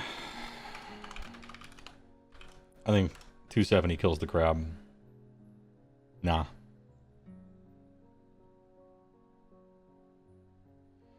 Lord Imperatant.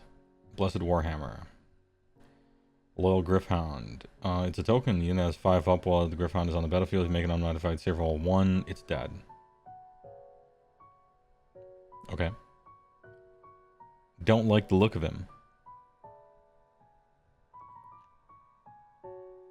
Once per battle, you're moving phase. Pick up the 3 Stormcast that were set up this turn. Each can immediately move D3. Okay. It can be any Stormcast now. It doesn't have to be Annihilator type. It's only once per battle, which is worse. It's a random amount of movement. Is D3.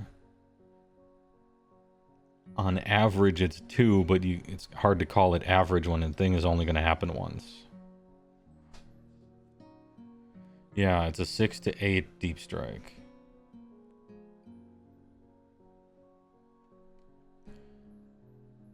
So they fixed the giant book by making you only need to remember 10% of the units now. This is the astronaut meme. Always has been. There have only ever been, at any one time, 4 good Stormcast units out of 76. That's the secret.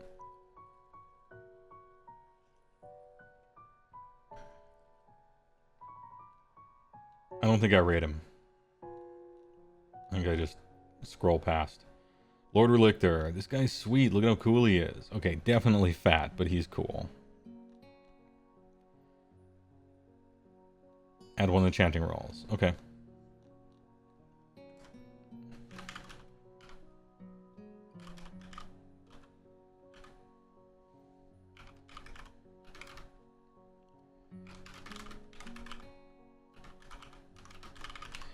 He's the +1 the prey guy. Good.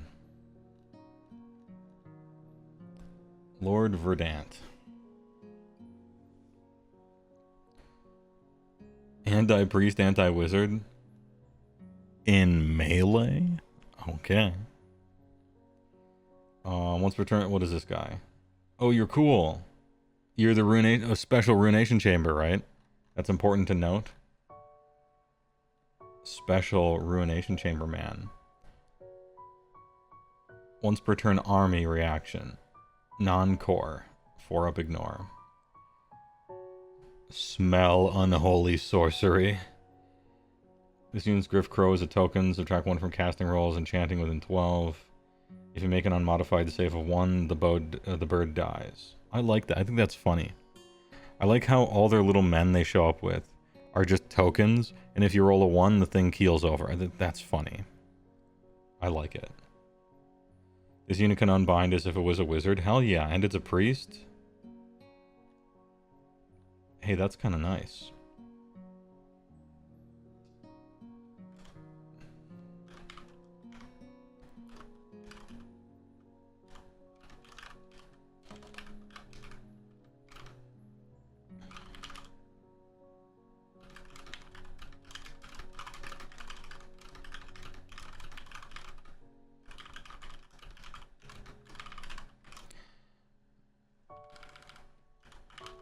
Ruination. Keyword. Unbind as per whiz, but a priest, also some random abilities, whatever. Ruination, good. Do you want +1 the prey, or do you want a bunch of shit? Make your choice. 140 points for the one guy. Relictor is 130. Okay, yeah. This is personal preference. Do you want to, like, have a better shot at praying? Then take the Relictor, and you're not wrong. Do you want a bunch of random fucking abilities and a really good keyword? Take this guy, and you're not wrong. I like it. I like both. We haven't scrolled to Ionis yet. I see a bunch of people are talking about Ionis. We haven't scrolled to him yet. He might supersede all this stuff. We don't know. Neve's Companions. I don't care. Neve Black Talon. I don't care. Lorai. Who's this Aina Deepkin? What is this? Who's this? Whatever. Vandus Hammerhand. 8 health. 3-up Save. The Heldensen. The Holding Sen. Sure. Add 3 control score friendly warrior chamber units lower holy within 12, whatever. Vengeance Unleashed. Yeah, trash. Yndrasta.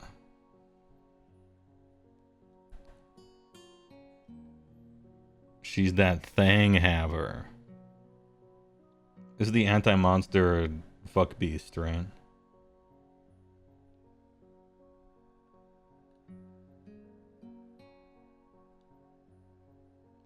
Double the damage against monsters? Yeah, sure. Fuck me up, fam.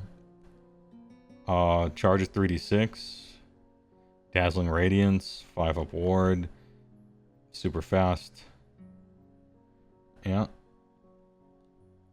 We've seen Yndrasta. She's great and 100 points too expensive. How much is she?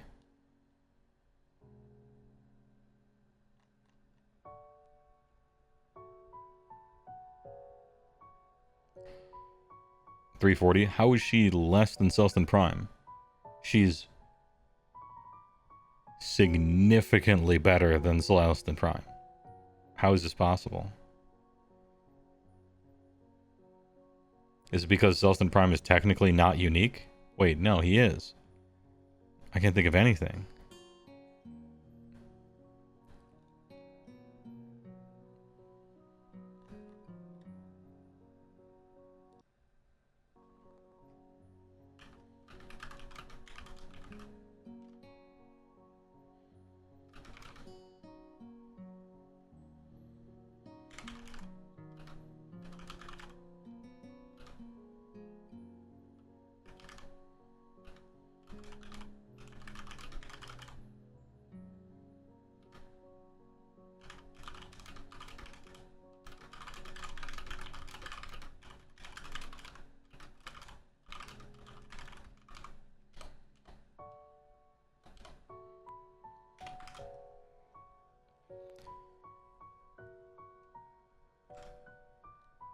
She's cool. Better than Celestin Prime. And it's not even close. Like, way better, I think. But they're both, like, crazy expensive, so no. Drakesworn Templar.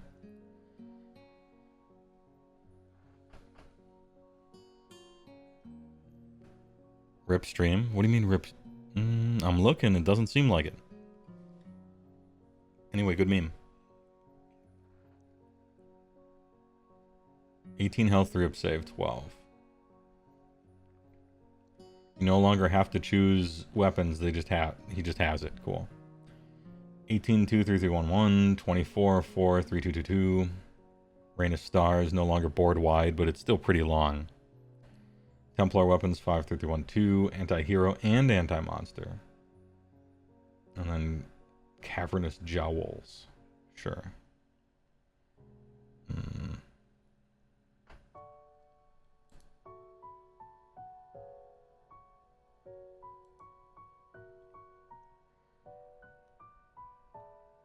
Extremist Chamber. Okay. Monstrous Challenge. Pick an enemy monster specifically. 2 up. Add 1 to damage. If the target's a hero, add 1 to damage. Okay. So what you are supposed to do is you're supposed to go hero monster hunting with this. This is the complete opposite job from what it used to have. It used to be the anti-massive regiment thing. Now it's the anti-hero monster thing. Interesting. So you're on...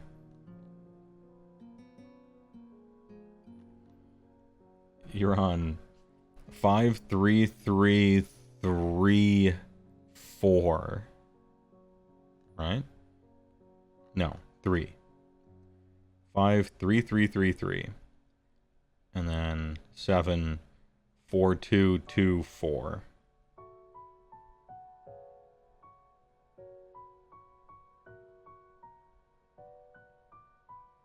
Okay. What does this guy cost? I guess I could look, but it's nice to have a chat interaction, maybe. No ward, probably the downfall, though Mirror Shield goes a long way. You could do a Mirror Shield. Closing in on 500 points is a lot, but I don't know. This is... Okay, he's very specialized, but if you knew you were going to play against exactly me, you would take this guy every time. He would kill 2 Frost Lords before he lost half his health. He would destroy me. And then we've seen Crazy. Yeah, the shooting is not bad. It's a significant amount of shots. 6 shots is a lot. That half of them are good. Good range, too. He's almost a whole turtle.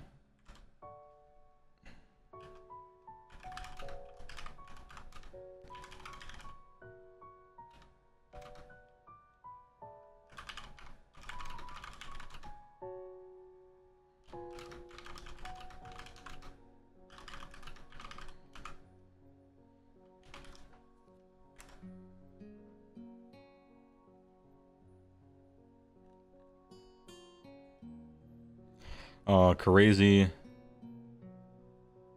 What was his cool thing?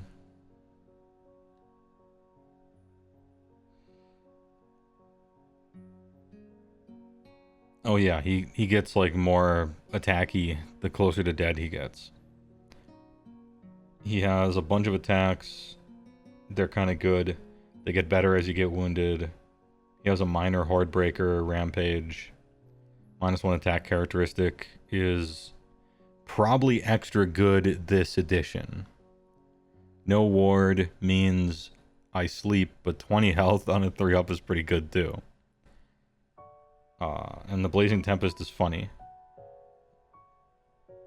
And you'll be so mad when it misses more often than not.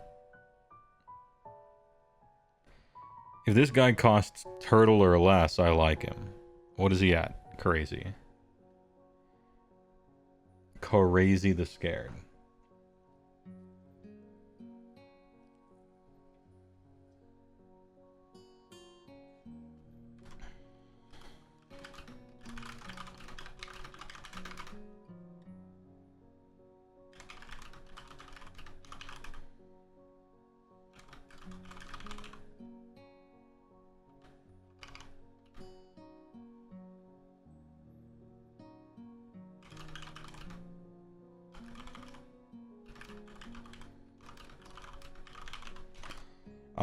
Fun only. He costs exactly 1 turtle. Kron Diaz. Same attacks. Except instead of getting more powerful as he gets hurt, he gets way weaker. +2 to casting rolls is great. He's a wizard too, which is great. Can I use commands is alright. He doesn't have the minus attacks thing. And his spell is really good. What does Krondis cost?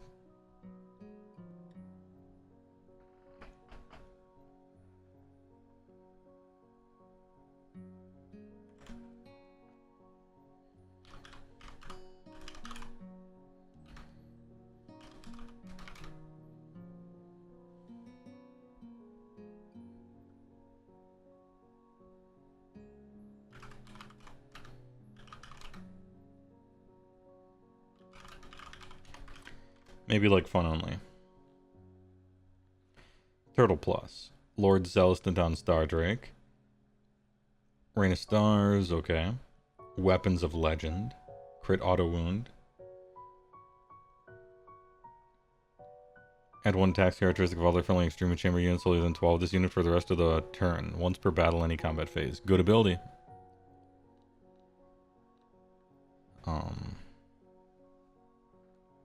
Pick an enemy unit, roll 3 dice for each roll that equals or exceeds the target's health characteristic 1 is slain. Nice triple gulp.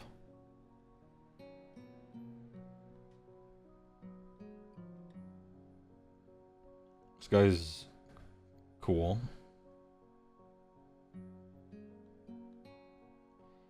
Extremist Chamber bonus.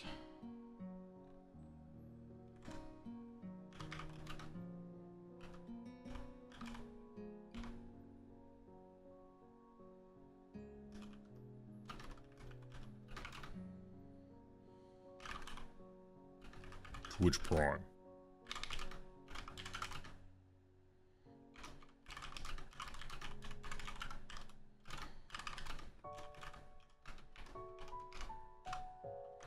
Okay, attacks, good once a game, +1 attacks buff, extremist, good eats, 3. 3 good eats. 490 before you ask, 1 turtle, essentially. Combat Chan, I think is a big prime. TY for the 19 months. Aether Wangs. Wait, is that it? Shouldn't I be scrolling through the hero section? We didn't get to Ionis or anything.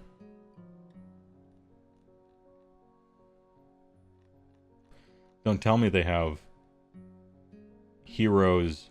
They have an entire section of heroes at the start, and then later a section of heroes at the end. Why? Look, I want to do it in hero order because that's... I can't think of another reason why you wouldn't do that. I guess I must scroll down.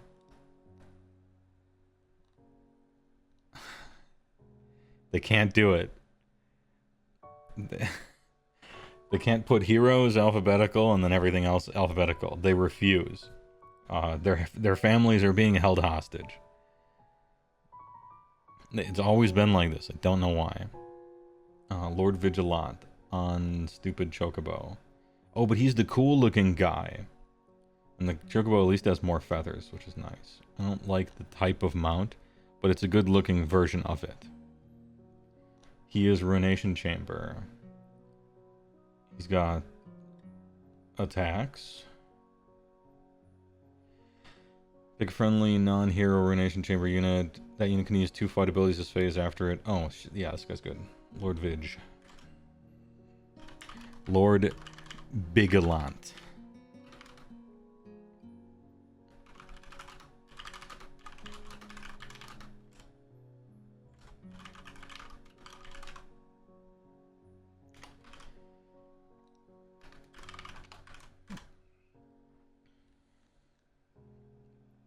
He's good. Lord Terminos. Crit Mortal, you love to see it on 3 damage weapon. Memoriam. It's a token. Add 3 to the control scores friendly Ruination Chamber units older than 12 this unit while Memoriam is on the battlefield. This is actually good because I think Ruination guys are like control 1 or 2 or something. They're very low, right?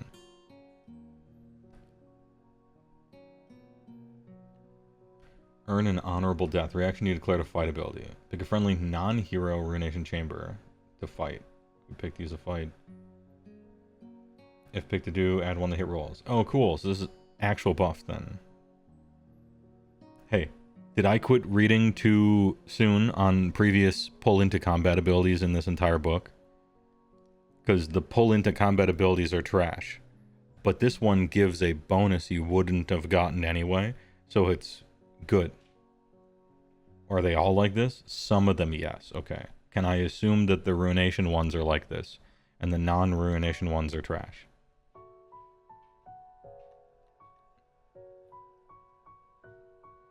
You missed the stupid-looking Paladins. Never got to buy them before they got legended. I do too. Paladins were like one of the few early units I actually liked. Retributors.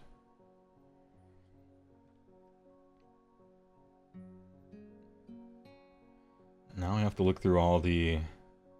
Alright, so... I mean, you probably don't take him, right?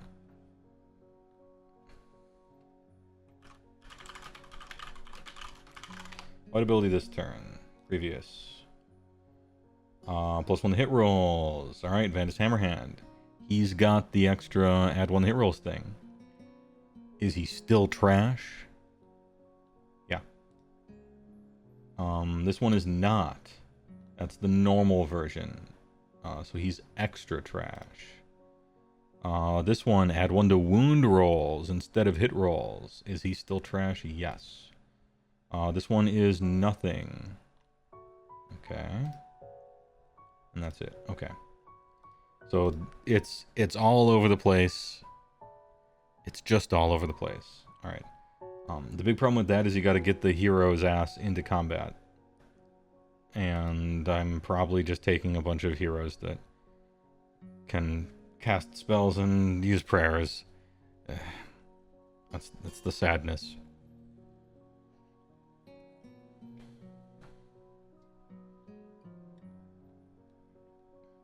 Reclusians.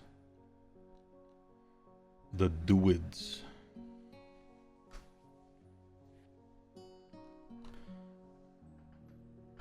3/3/3/1/2 crit mortal. 3/3. They like 3s. Sometimes immune to abilities.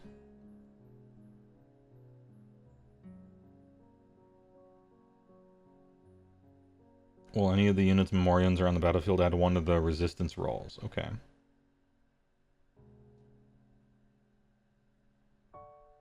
So you can like auto succeed at these, kinda, if you have a bunch of them.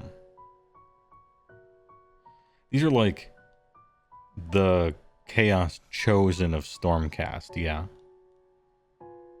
Except it's probably a squad of 3 instead of 5, which makes it not the Chaos Chosen at all, because that's one of the reasons why those are good.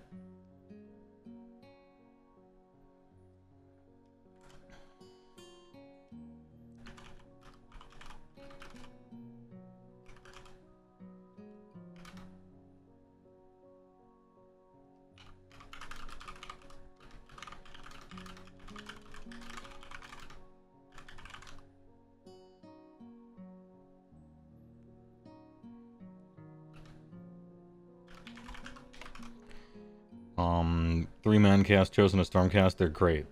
They're great. These guys have one strong benefit, and that's that they're relatively cheap. I think the strong benefit is good number of attacks, rend 1 damage 2, crit mortal, good health, good save, sometimes immune to abilities, more immune to abilities, decently costed, have the Ruination Chamber keywords, you can give them what? You can give them the 5-up ward thing. So 3 health, 3 up save, 5-up ward. I think they have a lot of benefits. Reclusians? Alright. Ionis Cryptborn. 16-3. Double Priesty. I used to have double priests. Alright. 9 attacks, 2s and 4s, 2-1 shooting combat. Soul Breaker. Cthulhu's Ancient Claws. 6-4-2-2-3 companion. Lightning Tempest. Visible enemy within 12. D3 mortal damage, then roll die. 1 to 2, the sequence ends. On a 3, pick another enemy within 3 of that. And inflict D3 mortal damage on it. Might happen, there's a lot of buffs that are combat range now, so that your opponents might be closer together than normal.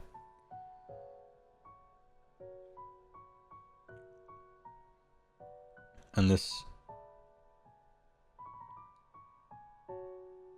Can this happen more than once? Yeah, keep rolling dice until it ends. Got it. Probably just 2. If the chanting roll is 10, you can pick another enemy unit within 6 instead of 3. Big. Okay. That's fun. This is a fun ability. 10 up, infinite chain works, yeah. Once per turn army, any shooting phase. Pick an enemy unit that had any damage points allocated to it by attacks made with the unit's Scouring Flames. And it's Rend 2, so it might. Target has soul burned. It is technically a rampage. This unit can use this ability even if it has been destroyed. Cool. Because their soul is burned, so whether or not this guy's on the battlefield or not, this guy is, what's that thing called? Fiery Obliterator? What is that? The land continues to burn reminder text? What is that guy called?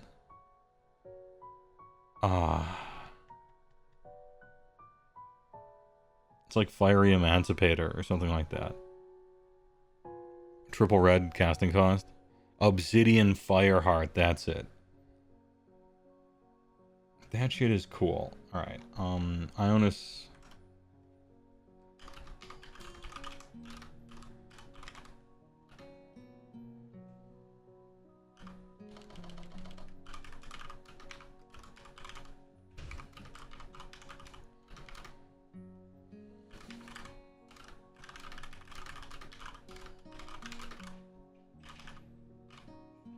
What does this guy cost?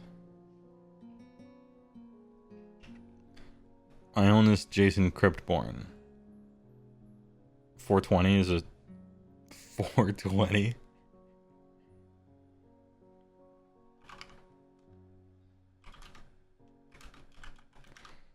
$420 is a steal for this guy. Considerably less than a turtle.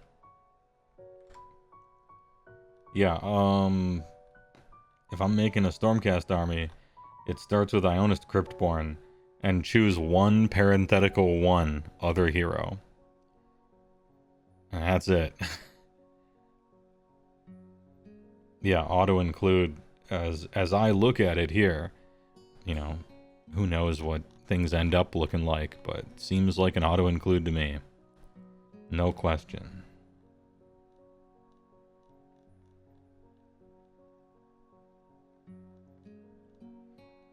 I mean, or you could pay 360 for some random 8 wound idiot with 6 normal attacks and nothing else.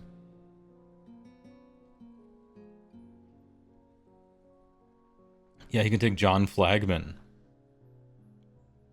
So it's like, I own this Jason Cryptborn, John Flagman, and 1 wizard, right? And that's it. John Flagman gets to attach to the general, and so we're 2 drops, and then we have 7 units to add if we want, and that's the army.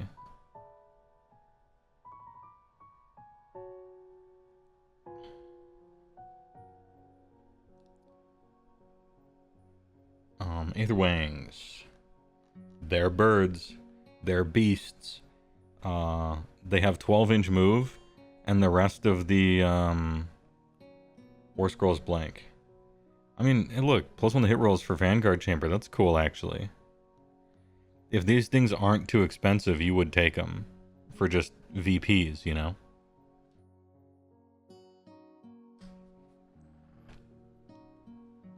These are like your Furies or something.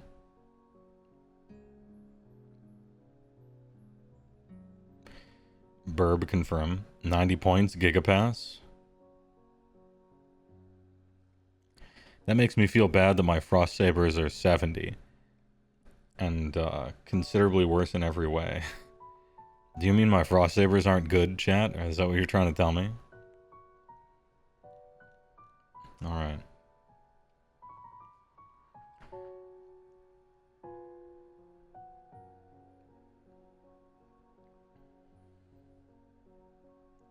Three guys for 90. Hey, mine's 2 for 70.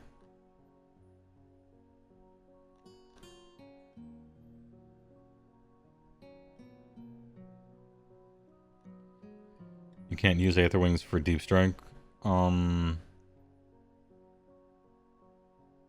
don't know why you couldn't. They have the Stormcast Eternal keyword, right?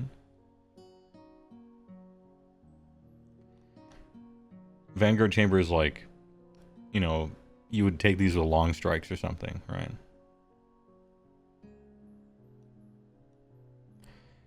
Furies are 6 for 100. Oh, yeah.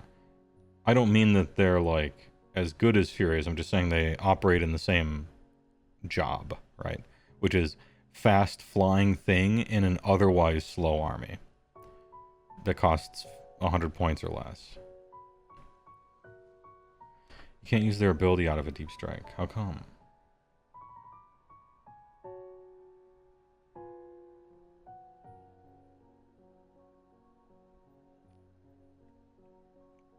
So if the birds are within 9, and then you Deep Strike the Vanguard can shoot, right?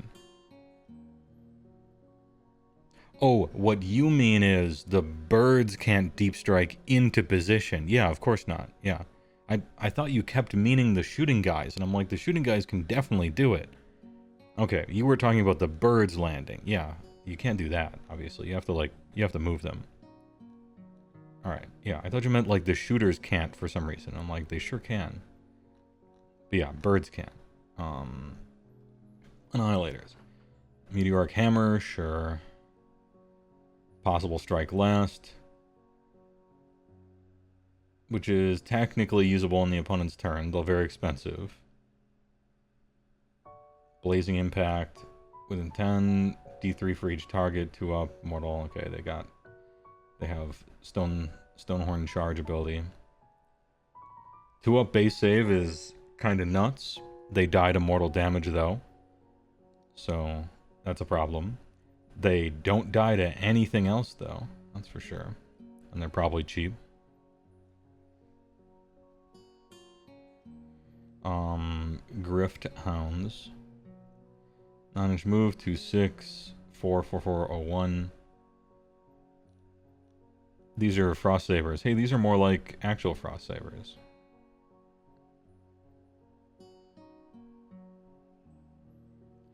Pick an enemy unit within 12 of this unit that was set up this turn. Oh, okay. And then up to 3 friendly Stormcast Tornado units armed with ranged weapons. Okay. Hey, alright. Weird silver bullet ability. These are 80 for 6. Why are mine 2 for 70? God damn it. Alright, it's fine. Lonely Sandbar, thanks to Tier 1 for 41 months. Appreciate it. What a brave new world. Almost 2 years made. From magic in Chicago to the wide world of AOS content. Keep on being the cream of the crop, Mr. Heywoah. Hey, thanks a lot, Lonely Sandbar. I appreciate it. Extremely long-time viewer from the old Ann days. Thanks a lot.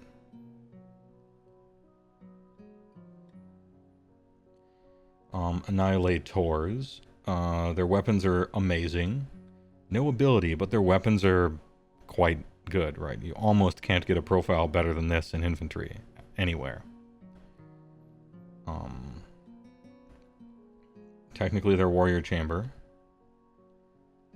If this unit charged this phase and the unmodified charge roll was 8, strike last. Okay, so this one, when they charge, you roll 3 dice. And if any of them are 6, it strikes last.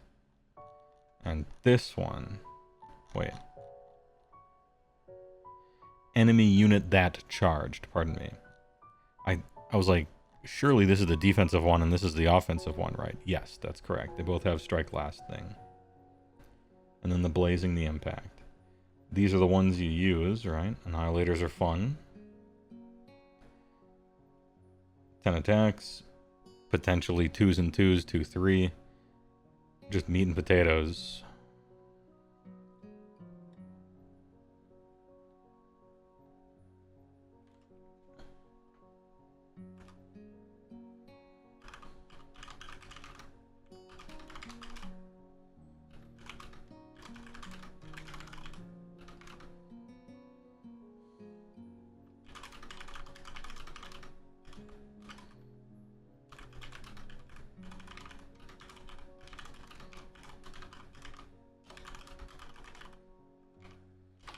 So if you want Warrior Chamber keyword, you take Annihilators.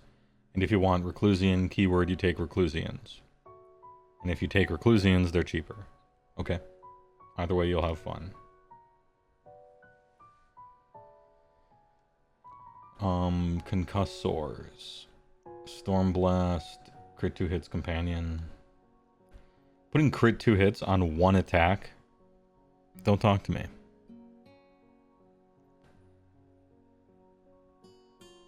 Anti-command thing, Extremist Chamber. 3 attacks, 3s and 2s, 1-2. Hey, crit mortal, you like to see it. 4s and 2s, 2-2, sure, alright. These guys are just kind of slappers, these concussors. I hate what they look like. But they've always been good. Not specifically concussors, it's fulminators that used to be good. But...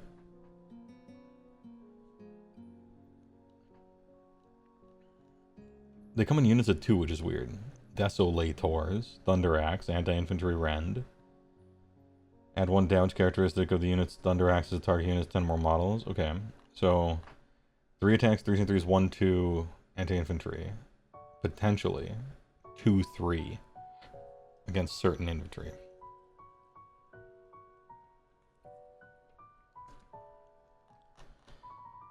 Or crit mortal. 3s and 3s, 3s and 2s. Alright. The mount, yeah.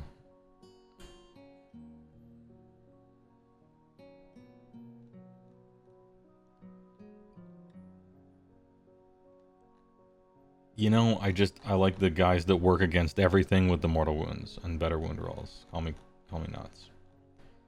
Fulminators. Charge plus 1 damage. Okay.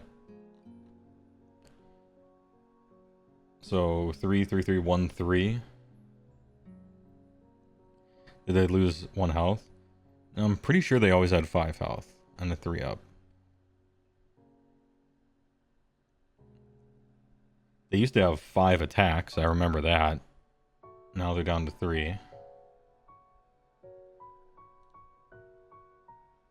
If it charged, pick an enemy, D3 on a 2-up inflict. Okay, they have that. Impaling. They were 6 health? Alright, never mind. I'm wrong. Highest damage cap, but not the most efficient. Yeah. This one only works on the charge, but highest top end. This one only works against one type, and only really works against one type that's big, Super Silver Bullet. And this one just works against everything, and mortals are the best. But Thunderstruck is can't use commands. Just maybe really good, maybe not going to do anything. And this one is an impact hit that works against everything. I could see a reason to take any of them, depending on their points. And then the Shoot Pesters. Volleystorm Crossbow, 12-inch 3-3-3-1-1, crit hits. You have to actually allocate the damage. Cannot use all out defense. Trash. Praetors. These are the halberd guys. Hammers are 250, axes are 230, and fulminators are 230. Shoots are 210.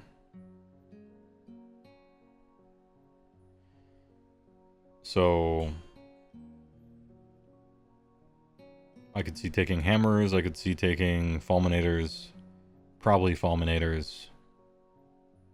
I don't know. Only rend 1.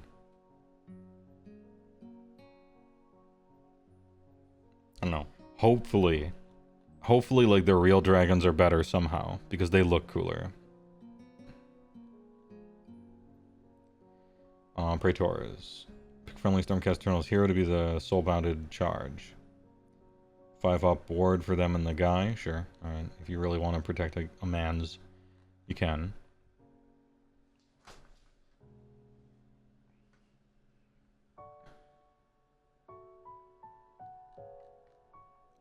Prosecutors. What about the defendants?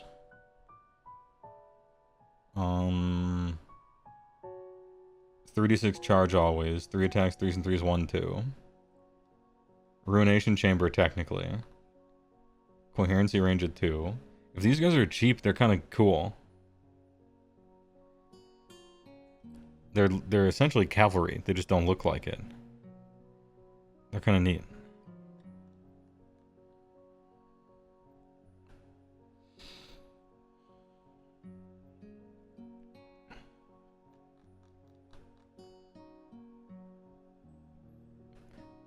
It's any unit? No, any hero unit.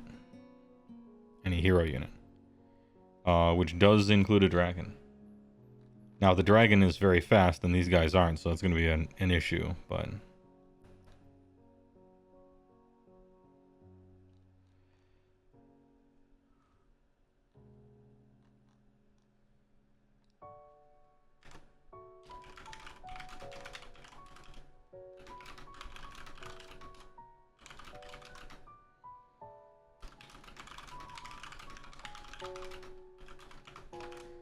Emperor Prosex. Kind of nice with it. Cavalry that doesn't look like Cav, maybe. Ruination keyword is the reason I'm typing them here instead of just scrolling past. Storm Drake Guard. SDG. 3-3-3-1-2 on the charge. 3-3-3-2-2 against infantry. Or the Warblade.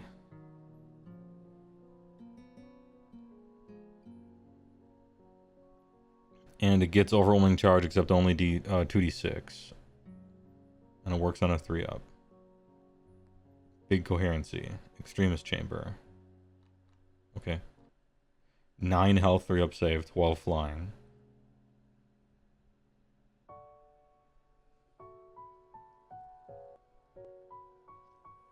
Sophisticated, relaxing, kind of invigorating. Everybody doesn't appreciate it like we connoisseurs do. Servidami, thanks for the 5 tier 1s. I appreciate it. TYVM. Thanks for the grip. Appreciate. Now, here's the thing. On these guys, I'm looking at this. These are 2-man units, right? 18 health, control 5, 3 up, 12.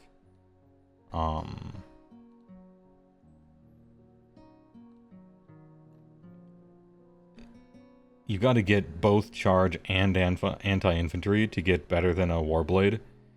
This is like the one time ever I might actually choose the Warblade instead. Just because it's always true. And these are kind of big. I like Draconic Onslaught as well. Good work. The only thing is if you're using some like buff thing, right? Then the land scales better if the stars align.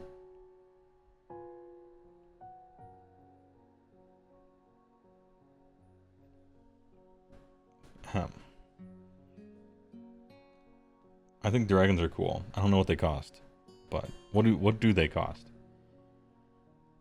What is a dragon? What is a dragon? I'll go back to it when somebody tells me. Stormstrike Chariot. 360.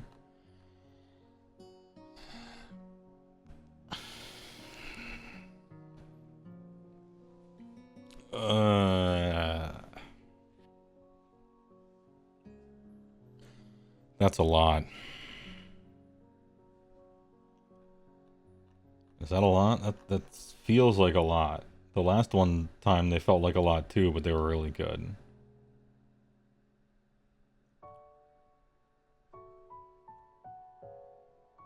I don't think you can just throw them in something. Of course, there's Soulsworn are 18 hit points on a 3-up and can teleport and slap for 230. They do literally everything. You can arm each model with a different weapon. Could give lance to the champion and sword on the other. Can you?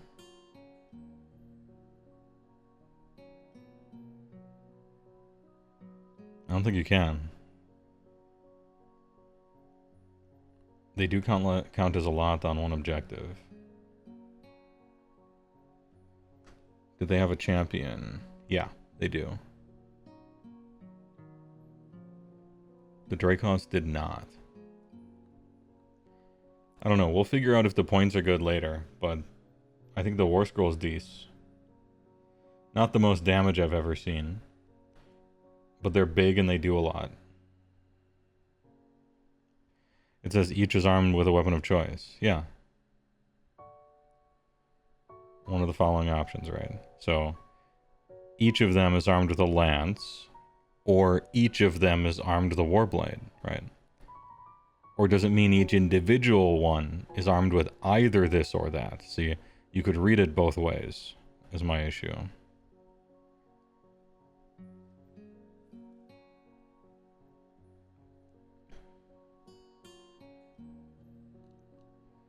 I don't know if they've updated their terminology yet. Stormstrike Chariot.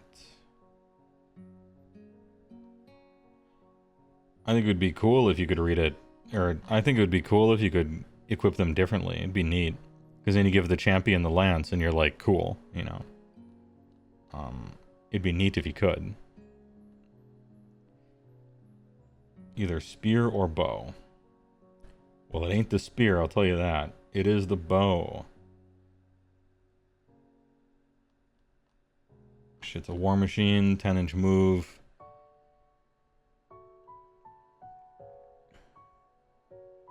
Stonehorn impact hit.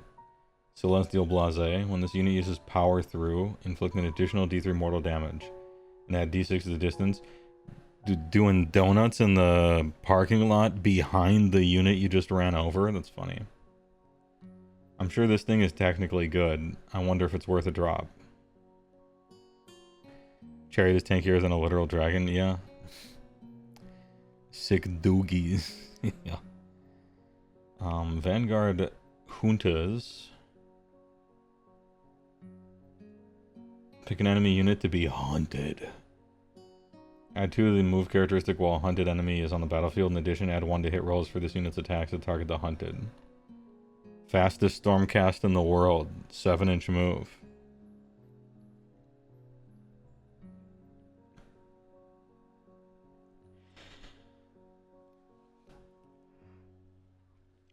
Pardon me.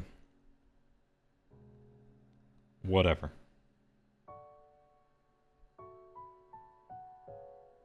Almost no one can take Vanguard. Oh, because of keyword bingo for hero types? It's just as well. These guys do a lot of stuff. They got range, they got melee. They can shoot and run and charge and retreat. They make a little hunter guy. They're faster. They get like a bonus thing. Their points are probably decent. I don't know if I want a guy or a squad that's like kinda not great at a bunch of different things. I mean, Stormcast to be really good at one thing and also accurate and defensive and, you know, whatever. Vanguard Paladors. These are the guys riding the stupid looking mounts. Really dumb. To me. Bunch of pistol crap, javelin. Super fast. Oh no, they're really fast. Are they good? 2 damage on the javelin thing. They got beaks.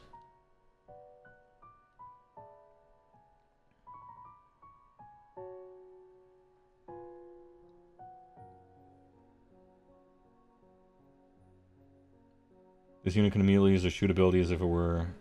This units have shoot in combat this phase. Yeah, you get to throw your shit right as you charge. That's cool. I actually kind of like these guys. Vanguard Palador is kind of neat. I'm sad to say it. I'm sad to admit it. Because I don't like the look of them. But the stats are the stats.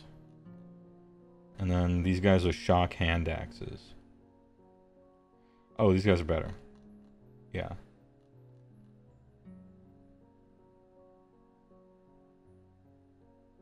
They look dumber, maybe. I don't know. It's hard to tell.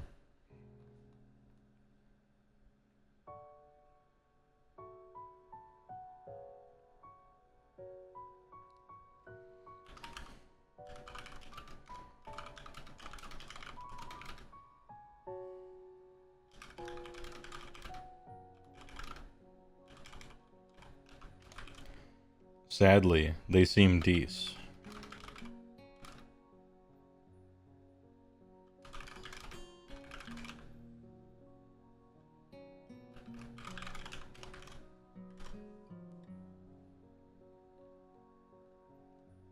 Vanguard Raptors with Hurricane Crossbows. 12-inch, 4 attacks, 3s and 3s, 1 anti-infantry, 1 rend, and crit 2 hits. Add 1 to wound rolls. If the target is in combat with any friendly Vanguard Chamber units. Trash. Vanguard Raptors. Okay, the good ones. The ones everybody wants to be good. Are we Giga Sniping? Anti-hero 1 rend. 18-inch, 2, 3, 3, 2, 2. Crit auto wound. You're ignoring a 3 there. It's kind of nice. Shoot and or charge and or run and or retreat.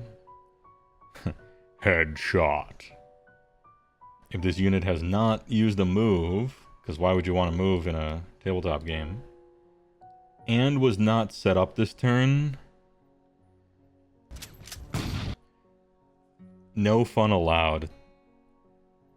You do that once per game. Come on. It's once per game. Alright, anyway. The unit can ignore the effects of Guarded Hero. Yeah, fuck Guarded Hero. True. Also it has a champion, and champions now give +1 ranged attack. How much are these guys? 2 health? They got a 3-up save now, though. I don't think they did before. They dropped 60 points per 3. Very nice.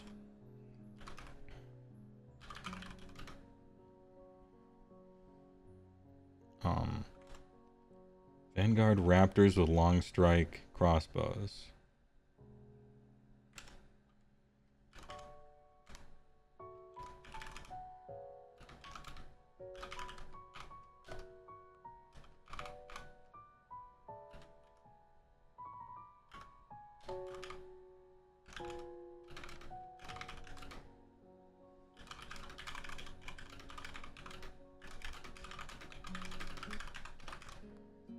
Alright. Great work. And then Vigilors.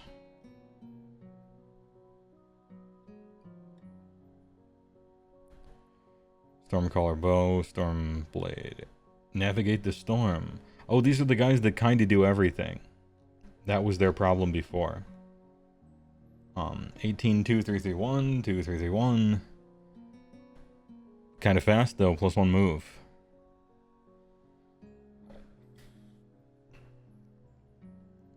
If an enemy unit had any damage points allocated this turn by the shooting attacks, with may or may not happen. I think this is a 5-man unit, so there's 10. Add 1 hit rolls for all attacks made by Stormcast Eternals units that target that unit for the rest of the turn. Tracer rounds. These guys are cool. They used to be like 210. Like just way too much for what they did. I like Vigilors more this edition than last edition because although these guys do something a hero could be doing, which is give +1 to hits sometimes, they don't take up a hero slot, which is huge. 140 for 5 now. You do have to actually deal damage instead of just like targeting, which is the problem. But big allures.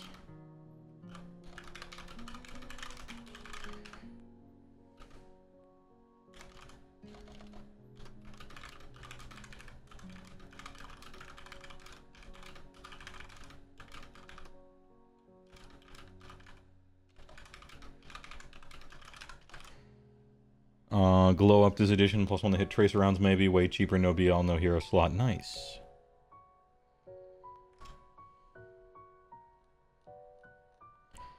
Questor Soulsworn. Oh, this is the thing that the one guy was talking about on the War Scroll. There's 6 of them. Questor weapons. Oh, this is the other half of that one guy's War Scroll that's way far away, right? His is like way up here. What? Why is it like that? Who ordered these around?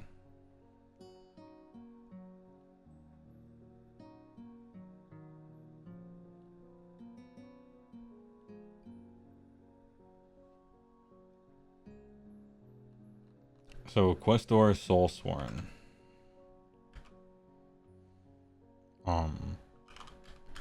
Quiznos Swole Storm.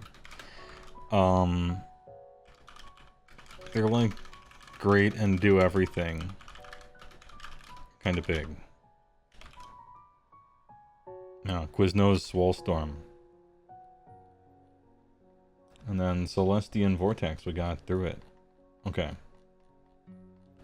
So realistically, we're taking like Ionist Cryptborn, one other hero plus Banner Chad maybe. And then you pick a keyword and play around that for your sub-faction. Right? You either let your Vanguard long strikes go 2s and 2s, or you lean into Ruination Chamber and just 5-up ward Pound Town, right? Or you Extremist Chamber, strike first, I don't know.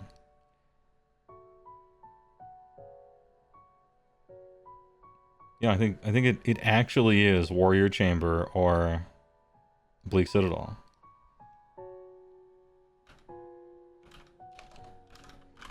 But then, noticed keywords. And now maybe.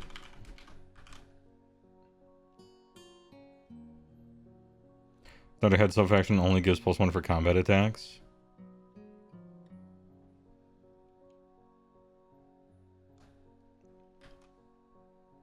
Moving on.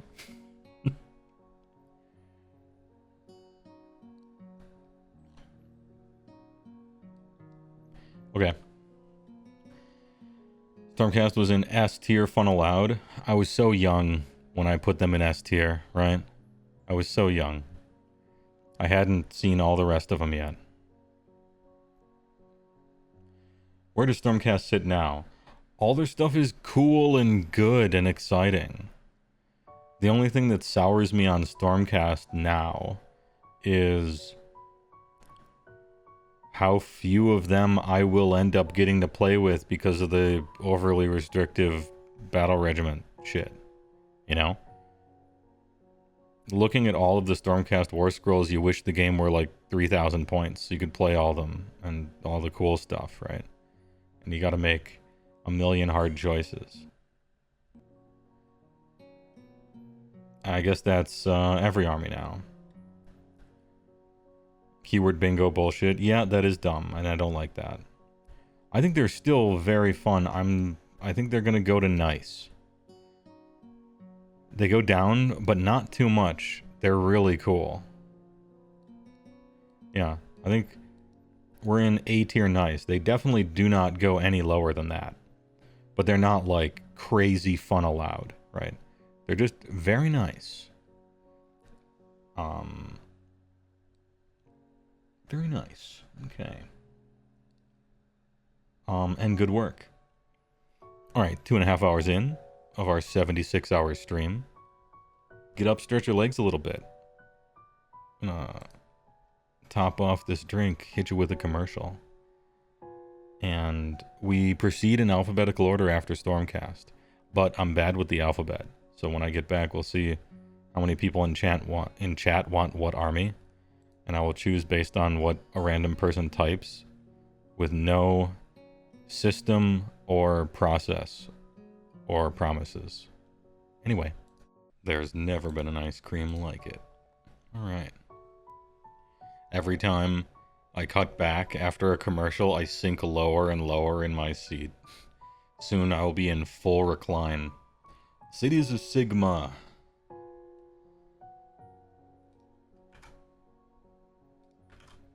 City of Sigmar male. Battle traits. Your movement. Move 3. That's good.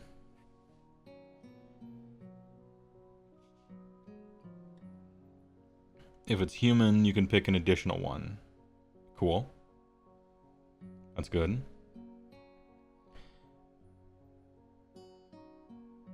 This turn... Oh, only one per turn, though. So, one of any of these 4. And then your subfactions give you a free one, right? Strike them down. Add 1 to hit rolls for the combat attacks. Or add 1 to attack characteristic. Add 1 attack's good on the charge. It's just great. You need a hero nearby, though. Holy 12, you got the hero auras. And in this edition, you'd want to play 2 heroes max, probably. That sucks. Like, it's a good bonus, though. All these bonuses are good. Target has strike last and ward 5 for the rest of the turn. Huge. Each time it uses a shoot, if all its attacks target the same enemy after the ability's resolver will die. Equal or less than the number of models in the unit that were slain by shooting attacks this phase. Enemy has strike last. Neat. Any shooting phase. So all these are any. Cool. Move 3.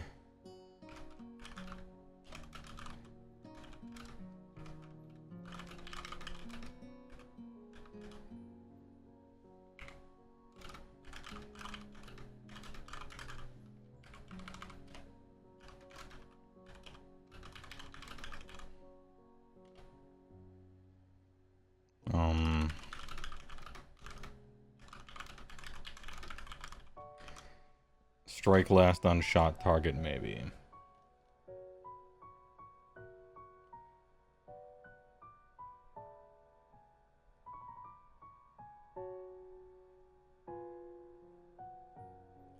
If the target is Duardin, subtract 1 from hit rolls. Okay, I'm gonna...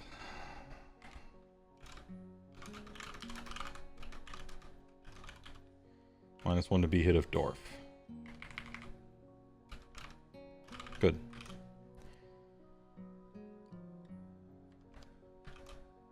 Technically these are meh. Well, no, not even. +1 attacks on the charge for 1 unit a turn is actually good for free. For literal free. I'm calling them good because I know in the future the sub-factions will tell me that you can get a free one every turn.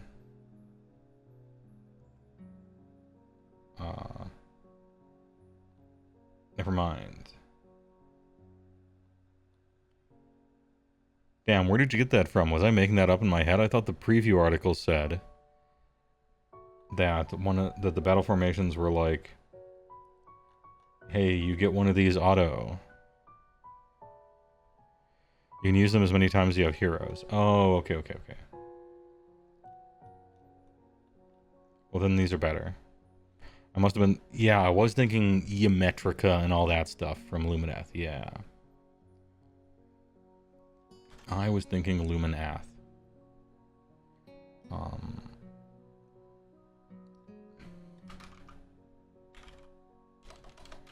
One per hero per turn. In which case they are good.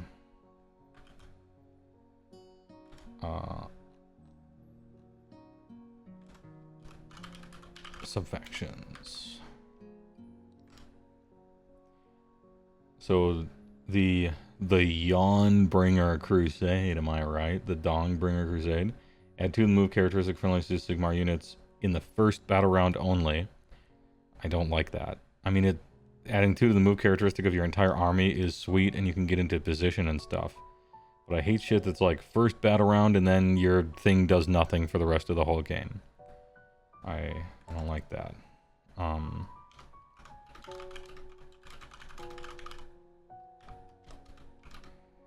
Boo. Add 3 to the ranged characters to ranged weapons used by friendly City Sigmar units.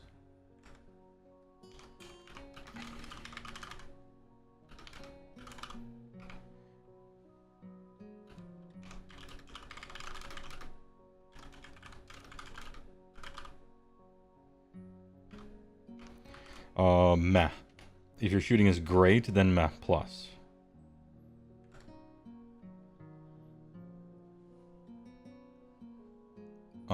If you have a fortified position, you start the game with it.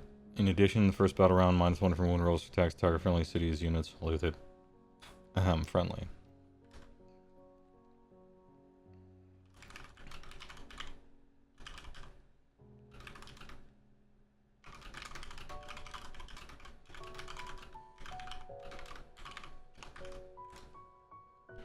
+1 the casting rolls. That's the one you take.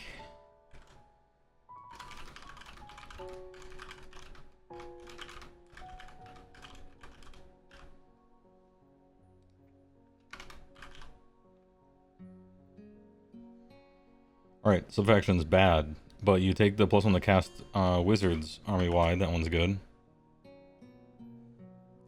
No, you don't. You can fit maybe 1 wizard in the army. Oh, that's right. I keep forgetting. Well, what do you even take? These all suck. Hey, I'm not sure which one you take, but whatever you take, I'm not impressed. So far, the worst subfactions, by far.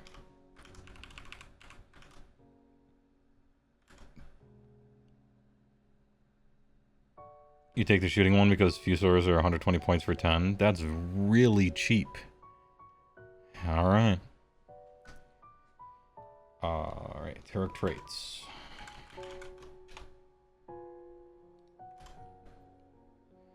If Fusiliers are 10 for 120 points, they must be bad. No offense. But it's like Arcanaut Company are cheap, but there's a reason.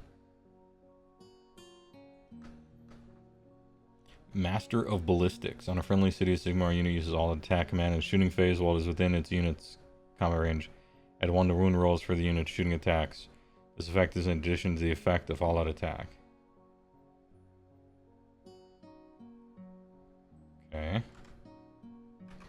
AOA gives +1 to wound also. Nice maybe. That's nice maybe. Grizzled Veteran. If the unmodified wound roll for the attack target's unit is 1 to 3, the attack fails, attack sequence ends. Okay, it's the opposite of the IDK one, except worse.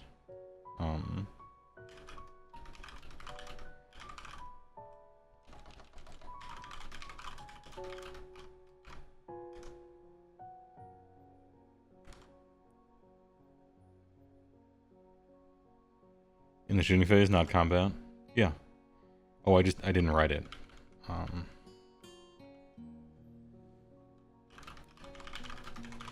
didn't write it. And Fiery Temper. If this unit charged, you can reroll charge rolls friendly cities while they're within 18.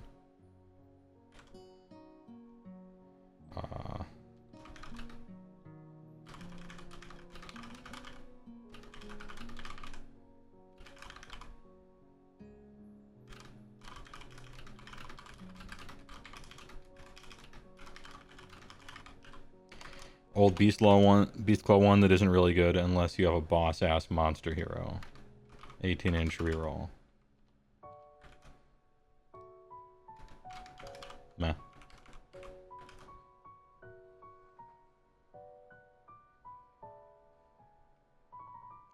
Anti-ogre.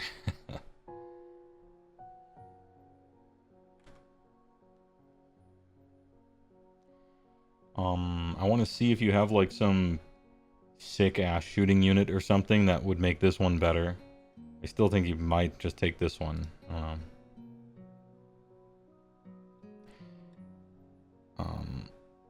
Worst versus non-monsters. Artifacts of power. Arts. Sacred Tome. If this unit is not a priest, it has priest 1. Big. If it's a wizard, it cannot use spell abilities and prayer abilities in the same phase. Why? Stop it. Choose fun. Consider choosing fun in the future.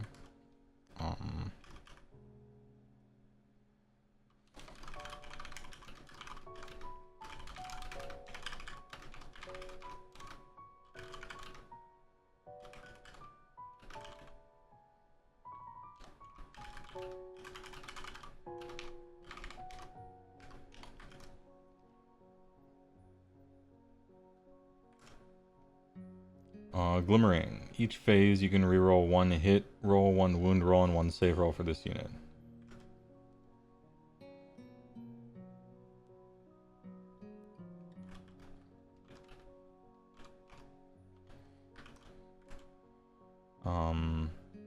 Brazier of Holy Flame. Big friendly non-hero cities Sigmar infantry unit that is not in combat, Holy within 12. Return up to D3 slain models. End of any turn. So each turn you're bringing guys back to life. Non-hero cities.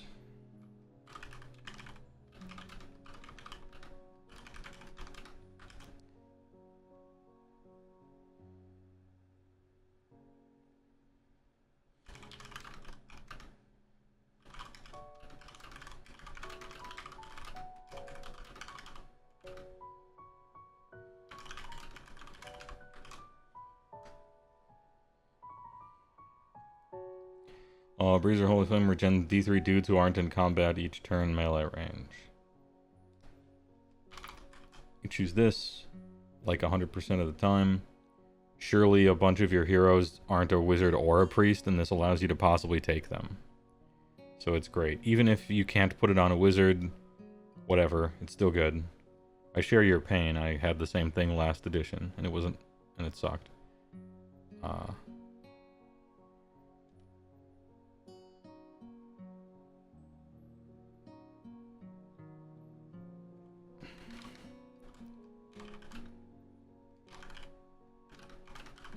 Good one, too bad. Well, I mean, the brazier, you can use the brazier. It does something. It's not even bad.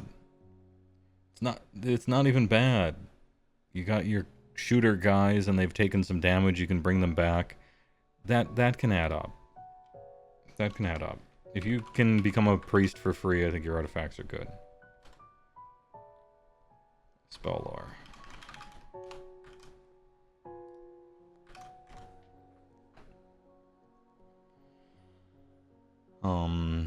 Elemental light honing.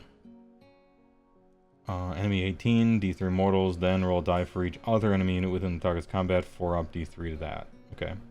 It's like Ionis' thing, kinda.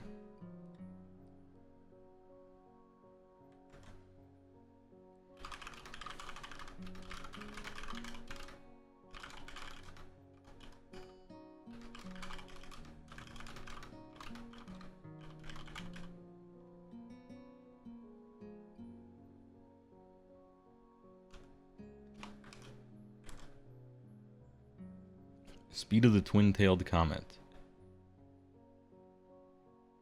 Hold within 12 until your next turn. Add 1 to the number of dice rolled when making charge rolls. Alright.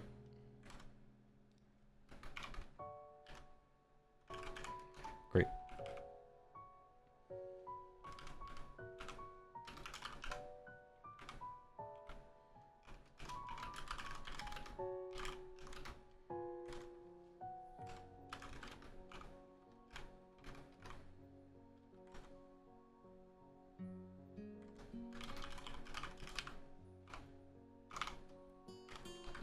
It's great. And then this one. Enemy unit within 18. Starting next turn, subtract 1 for attacks, characteristic melee weapons. Good debuff. Debuff cloud. It's good. 18. Your spells are great. I wonder if your wizards are great. 36 charge spell is bad because there's nothing you want to charge with. If that's true, I'm going to scroll back up and put a little parenthetical next to that spell. There's a whole ass army in this game that doesn't want to charge with even one thing. Are we Cities of Doom? I'm not saying we're not.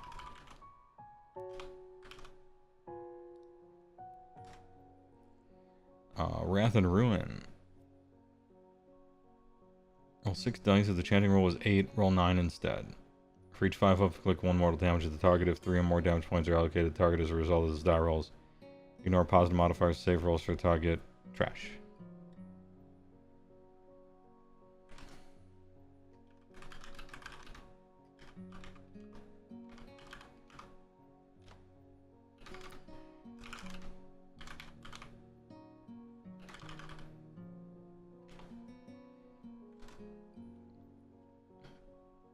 Confused ogre noises.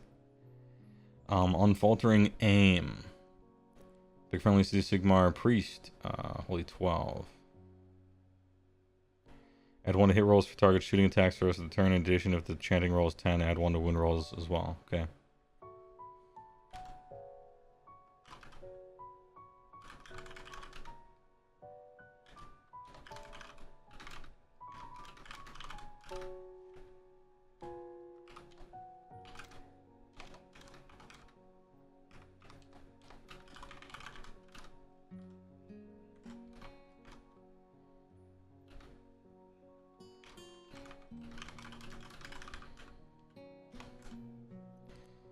Oath and Steel. -1 from wound rolls attacks target that unit until the start of your next turn. In addition, add 1 to save rolls. Alright.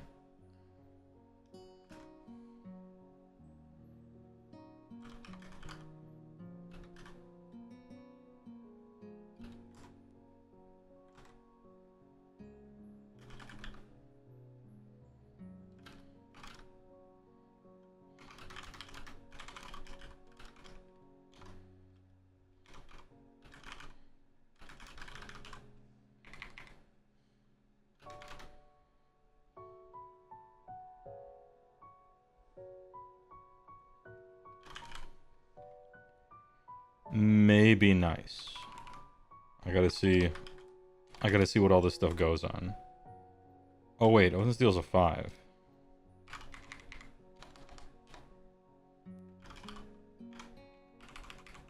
Meh, plus.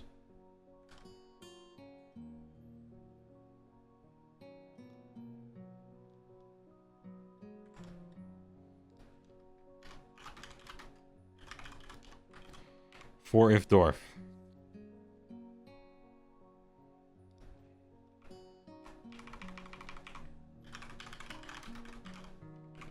That's better.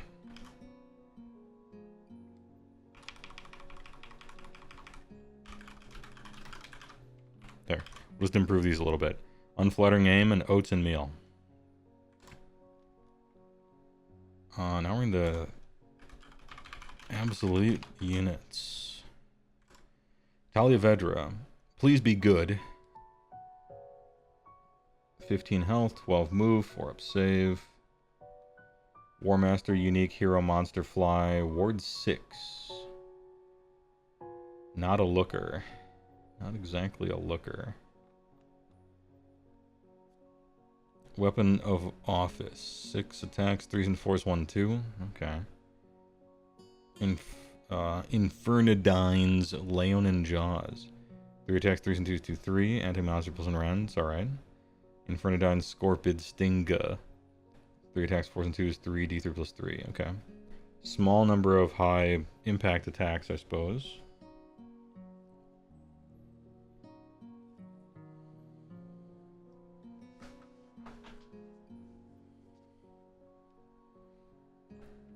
Unparalleled Tactician.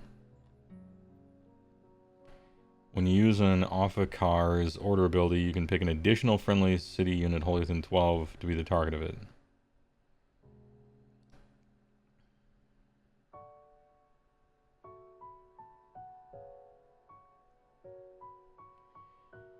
Okay.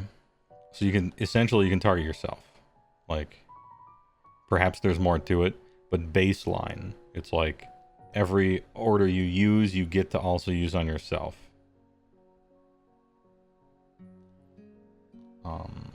Lead from the front. I don't know if I'd want to.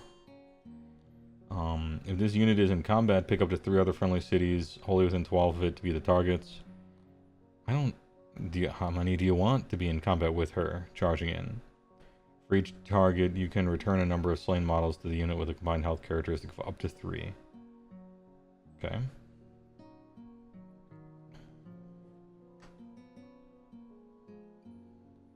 Paralyzing Venom, pick an enemy monster. They might strike last. What does she cost? Ahem.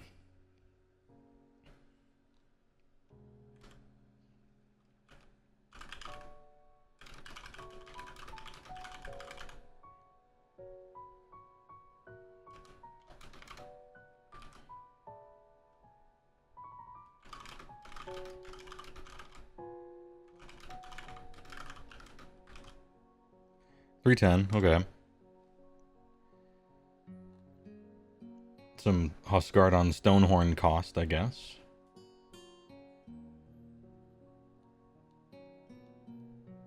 I mean, she's better than one of those. But that doesn't take much. I don't know, man. I'm gonna have to see more. Feels meh.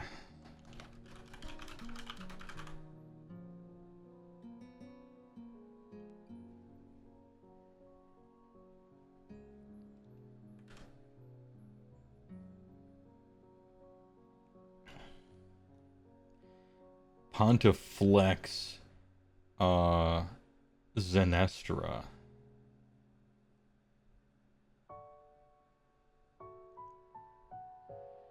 Voice of the God King. This unit can use Unbind as if it had Wizard. Could it just be a Wizard, though? I guess it's already a Priest, too. 4-up Ward as well. Vessel of Sigmar. Pick one of the following effects to apply. Pick up the 2 different effects if the chanting roll is 10 up. Add 2 of the move characteristic friendly humans if they're wholly within 12. Friendly humans have a ward of 5 up. You know, racist? Unit. Roll D3 for each enemy wizard and priest on the battlefield to inflict an amount of mortal damage. Auto include? Any auto includers? Pontifex is a cool 240. Hey, alright.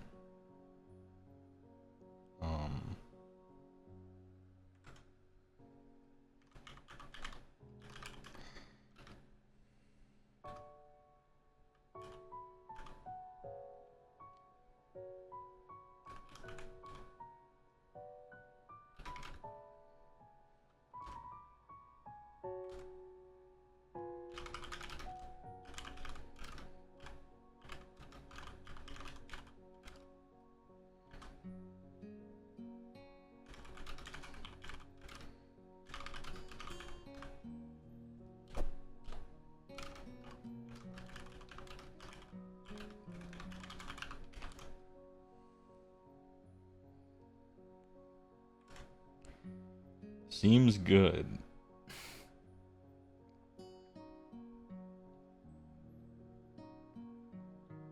Next up, Flagellance.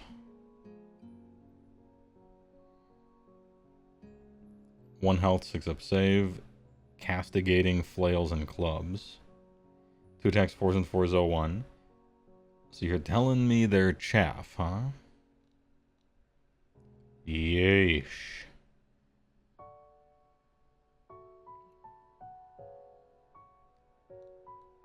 Each time a model in this unit is slain by a combat attack and that model was in combat, add 1 to the roll. If it's wholly within 12 of specifically Pontifex Zenestra. On a 5 up, inflict the mortal damage. Okay, so these are zombies. Literal zombies, right? Okay. What do these cost? 100 points for 30? I mean, they got murder rolls. That's great on chaff, right? You want murder rolls on your chaff if you can help it. Because that's always good.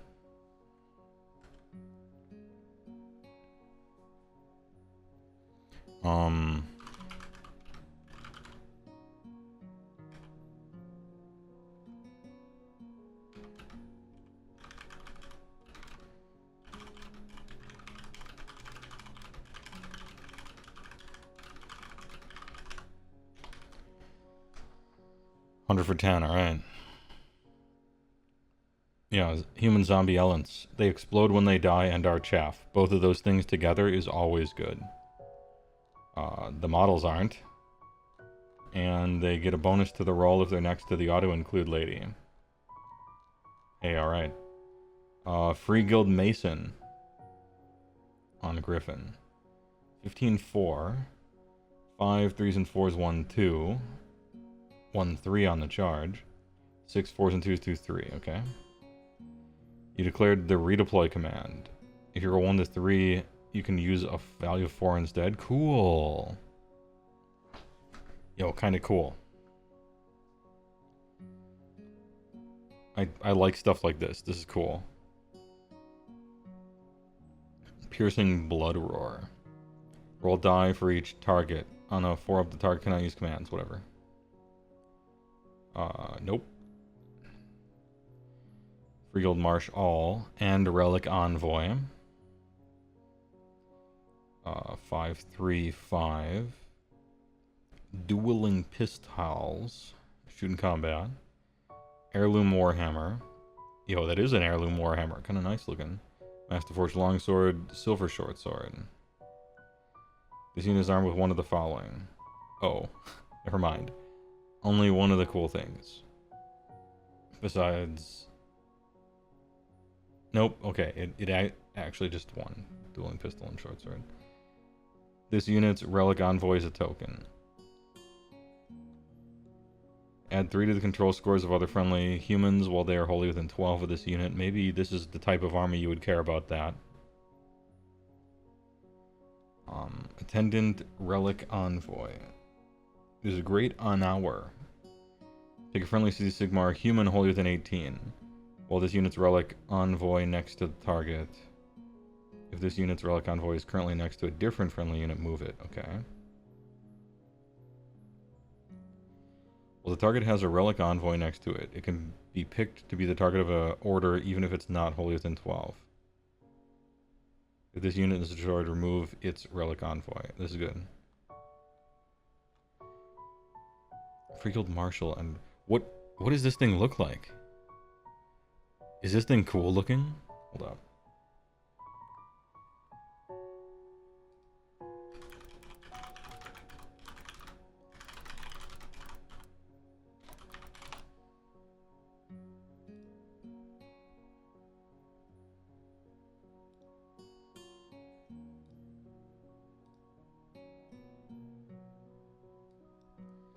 Yo. Alright. It is cool looking.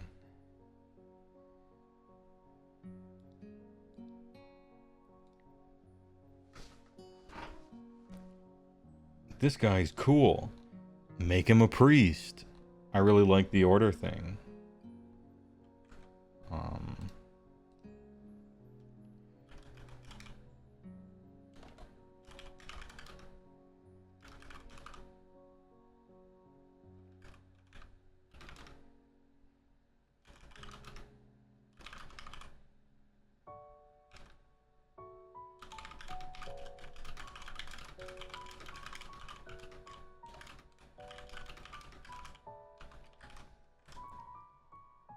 Yeah, this guy's cool. He sends out the boy. That's fun.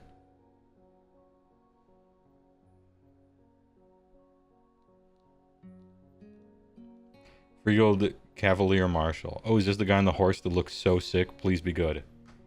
Oh my god, please be good. Ah. This guy looks so great. Please don't suck. 7-3-10. Dragoon Pistol. Whatever. Master Forged Cavalier Sword. It's alright. Or Horse's Steel Shod Hooves. Alright. For Sigmar charge, add 1 to charge rolls for this unit, and for friendly Free Guild Cavalier units while they're wholly within 12 of this unit. Okay. Run down the foe. If this unit charged this turn, pick a friendly City Sigmar human cavalry unit to charge this turn and wholly within 12 of this. This unit and the target have strike first. Only once per battle, huh?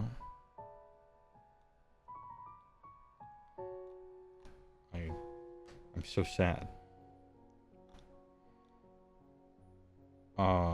Even if Cavaliers are good, this guy isn't. That's very disappointing. I'm going to make special note of it.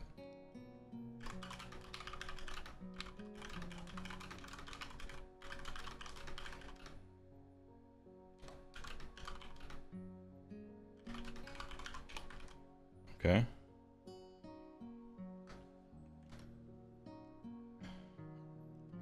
He wins on 4s, he's bad. I don't care about his attacks. He could have 0 attacks, and he could still be great. However, he's not. Why would you ever take him? I don't know. He can't fight. His buffs aren't good. And one of them's once per game and not good. It's a mystery. Why am I here? Just to suffer? Alright, Free Guild Command Corps. This thing here, is this a hero? Free Guild Command Corps? The Great Herald, War Surgeon, and Soul Shepherd are each armed with an assortment of weapons. The Arc Knight is armed with a Sigmarite Great Weapon. The Whisper Blade is armed with an enchanted rapier. The Mascot Gargoylean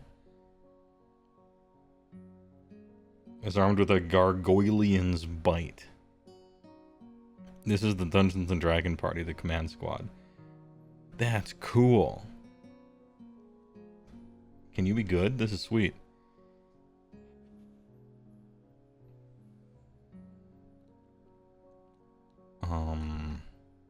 Command Corps. 3 health, 4 up save. It is 6 men. Once per battle round, army, any hero phase. Free guild adjutants.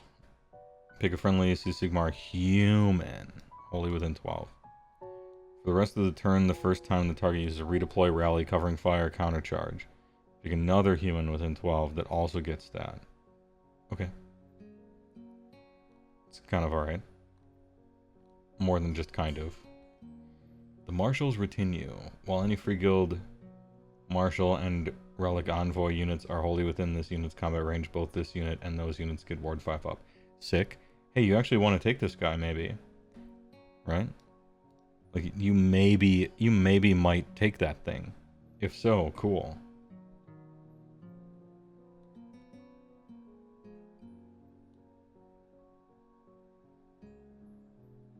Still spend CO.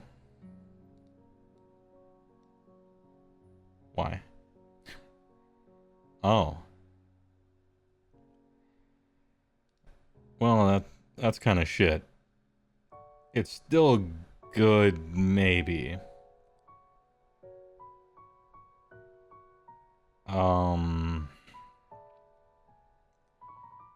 No, yeah, I mean, you're gonna have like 2 shooter units right next to each other. Maybe you do that.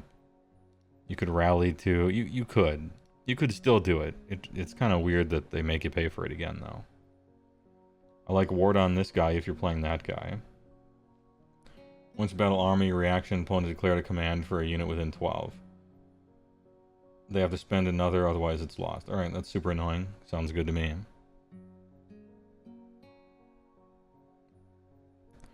It's good, but not on countercharge. I don't think you can afford to countercharge half the time. That would cost, what, 4?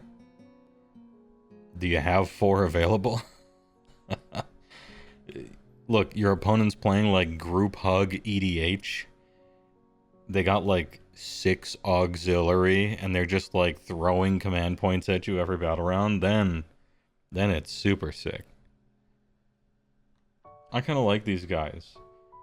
They got like decent stats. They're kind of big.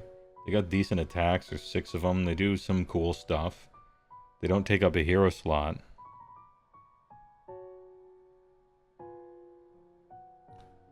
I mean, maybe. What do they cost?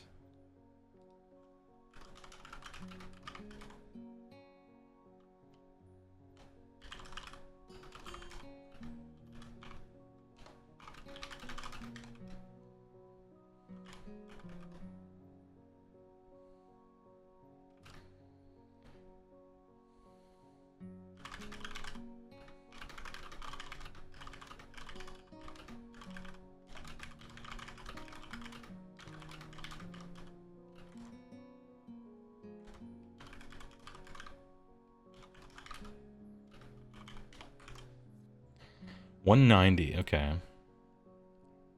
Yeah, it's too much.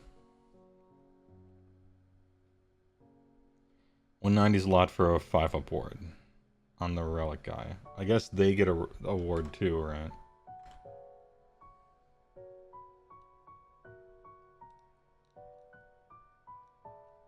Fusil Major.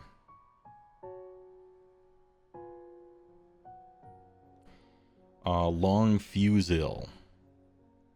24-inch range, 3-3-3-1-2. Crit auto wound. Anti-hero rend. Warhawk's Mace.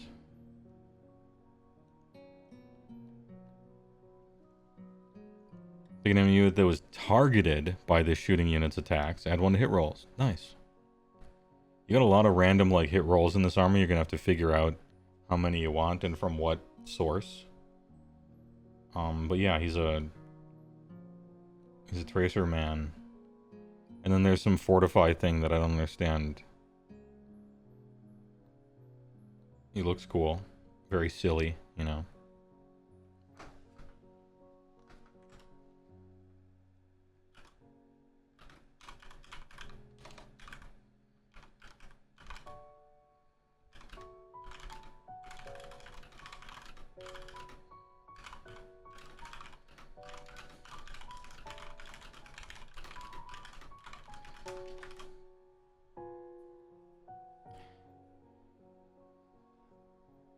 Basically give up movement for a -1 to rend. Yeah, you could do that once you're already on an objective, maybe, you know. Notable Fusel Major can be an additional hero for some other human heroes. Good. Good to hear. Otherwise, you're going to have some trouble choosing, I think. He's cool. I guess he could be a priest. Battle Mage. Pick a spell ability that this unit can use for the rest of the battle. Add one of the casting rolls for that. Cool. That's cool. And then all the different cool looking weirdos. Okay.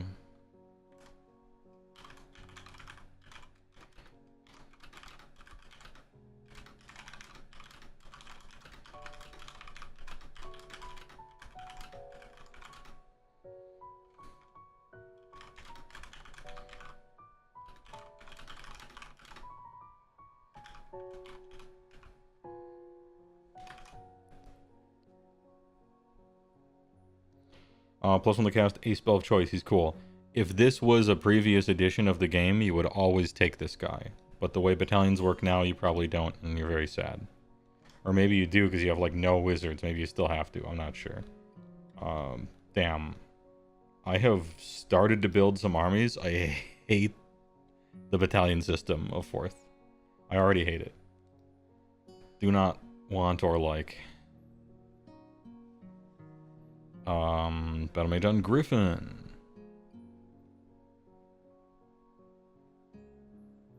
Oh, here's another guy who outdamages the Eidolon of the Storm. this fucking EverQuest model.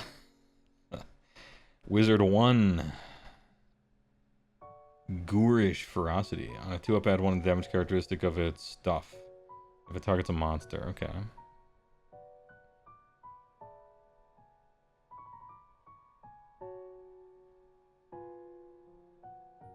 Battalion means regiment building? Yeah, because the regiment building is essentially the same as what battalions used to be. They just kind of changed the name around.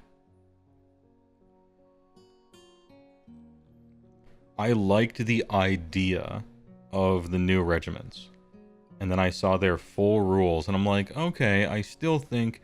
And then I tried to build one army for 35 seconds. I'm like, okay, I hate these. Okay. Battle Mage on Celestial Hurricanum.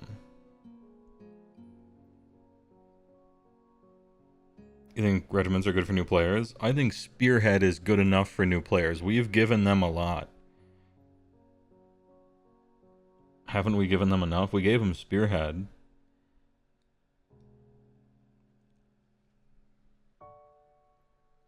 Portents of Battle. Once per turn... Pick up the D3 visible friendly City Sigmar human units holier than 12. Add 1 to hit rolls. A lot of add 1 to hit rolls in this army. You know, if you just gave me this battle tome or this index and didn't tell me the core rules, I would think that they let you stack hit bonuses like in the old days again.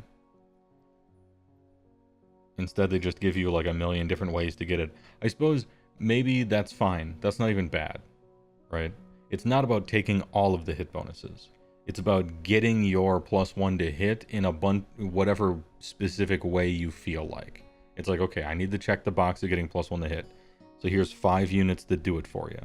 So you can pick whatever way you want to, and then maybe you're happy, right? Maybe that's it. It's not even a bad thing. Pretty much where Heywoah is, the moment you realize that it kills the utility of minor heroes with niche rolls, you started to hate it. Yeah, it murders that. Yeah, that's for sure.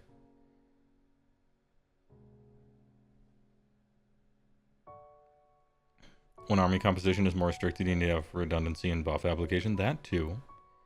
Never a bad thing. The more redundancy you have, the less linchpin your whole army is, right? And also, debuffs are uncapped, and I've seen a lot of -1s to hit in this game so far, and more than a few -1 to wounds. Storm of Schmuck. Storm of She on my tech. Never mind. Make a number D3 rolls equal to the current battle round number. For each 2-up, inflict the amount of mortal damage on the target equal to the roll. Once per turn army shooting phase. So this thing like ramps up in power. It's kind of, this thing is like neat.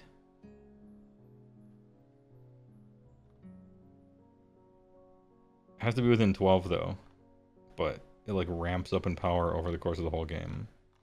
Technically a wizard. Huh. Some of this stuff is kind of neat. Battle Mage and Luminarch of Hish. Searing Beam. Pick a point each time this unit attacks with its Searing Beam of Light. Pick a point on the battlefield within range to be the target. If the attack scores a hit, draw a straight line between it. Alright. You might hit more stuff with things like this now, because a lot of buffs are combat range with your hero.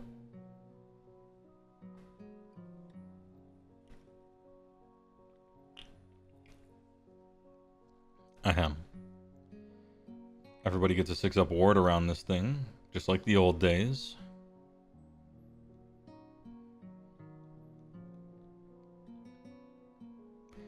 Free Guild Steel Helms. These guys are funny looking. 1 health, 4-up save. Bad at fighting. But they consecrate the land. This unit is contesting that is not contested by enemies. Roll die, 3-up, it's consecrated. While each model in a friendly cities of Sigmar human unit is contesting a consecrated objective, that unit has a 5-up ward. If your opponent gains control of it, it is no longer consecrated. I kind of like how these guys put a pentagram on the ground, but then they can fuck off. And as long as any other human is chilling on that, they get the 5-up ward. That's kind of neat.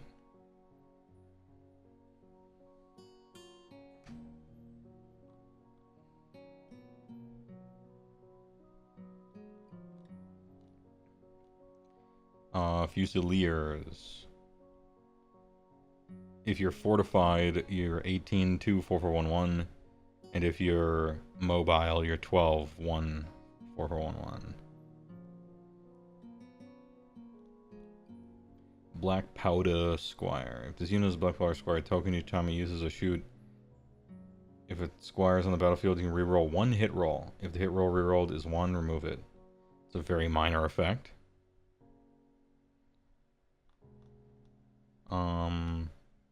18-inch range is decent. Their shots are terrible, but their Free Guild Fusiliers are essentially Arcanaut Company, right? 10 guys bad at shooting, short range, except Fusiliers can dig in and get 18. And Arcanaut, I don't know, they can climb in a boat or something. And these are supposedly cheap, right?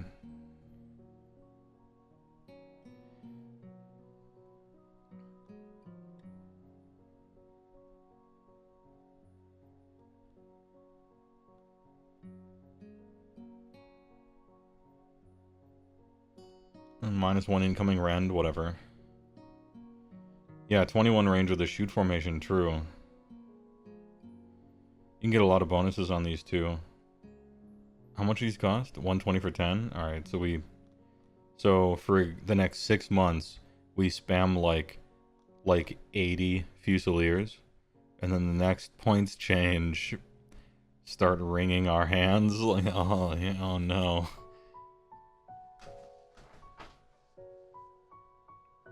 You wish Fusiliers were multiracial instead of all human? I agree, except on all of the new kits. That would have been really cool.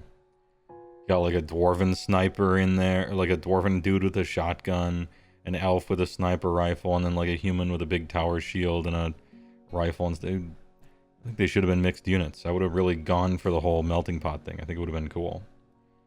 It's so fucking boring when every single fantasy thing is like the elves hate the dwarves in every fucking thing, always. Can we do anything new? Anyway, I don't care. I don't care actually that much. They can't move and shoot 18. Correct, yeah. They have to...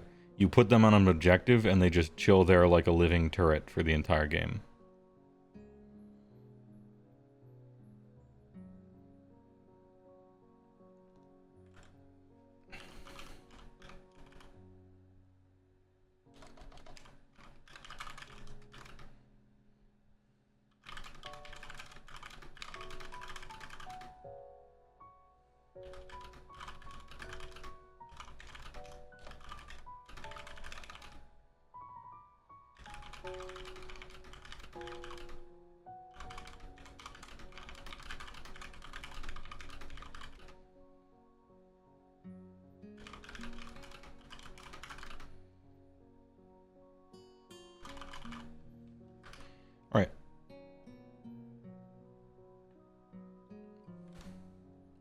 Did we really expect Warhammer to change that? Yeah. They actually did, technically. That's what Cities of Sigmar is about, in the lore, anyway.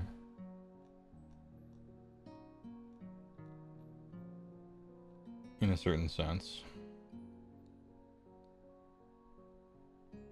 I'm asking them to come up with one interesting idea in 50 years.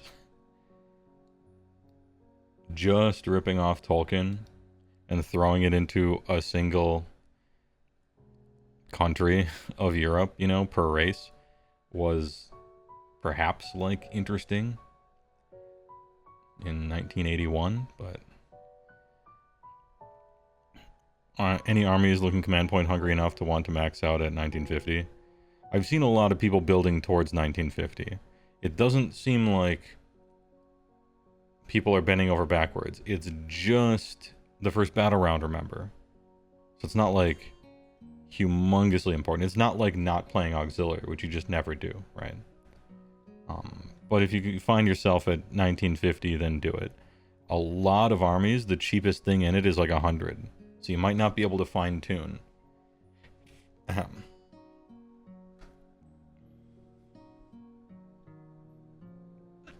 Ahem.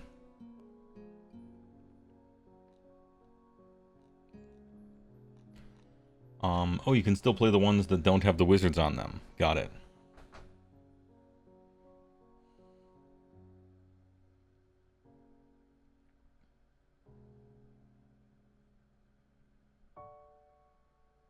Combat attacks.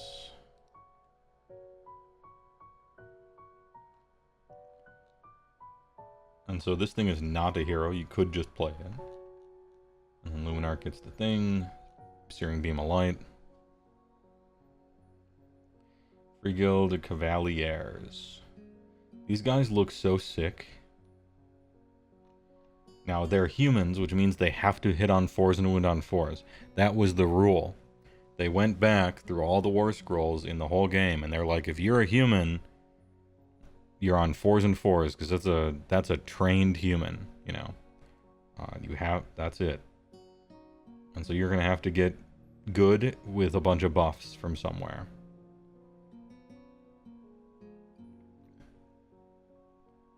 And I see a lot of hit bonuses. Charge plus 1 damage, sure. 3s and 3s 10. Devastating charge. Or die for each model in this unit, which is 5. Potentially 10. Do 5 mortal wounds on the charge. Free Guild Cavaliers have the best impact hits in the game. Is this true?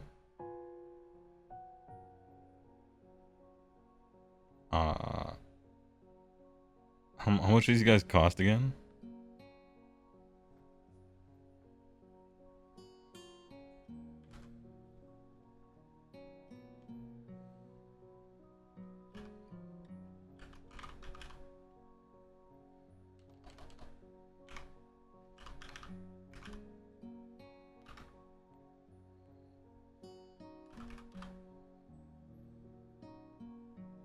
$170 for 5.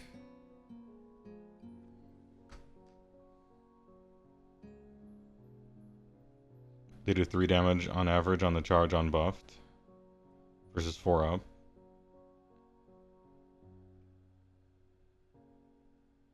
So 170 per 5, which is 340. 340 per 10. And when you charge with 10, you do straight 5 mortal wounds. And then you do a shitload of attacks. Maybe I'm comparing these guys to Mournfang, and I shouldn't be, but that sounds good.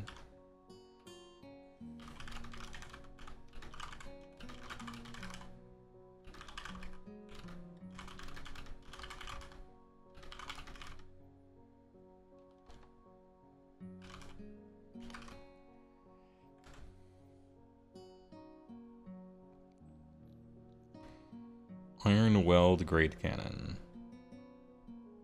Is this thing good? Cannonball, 24, 2, 4, 2, 2, 2, D3 plus 2. Or Grape Shot, 5, 3, 3, 1, 2. Okay. 8, 4 up 3. This thing looks cool.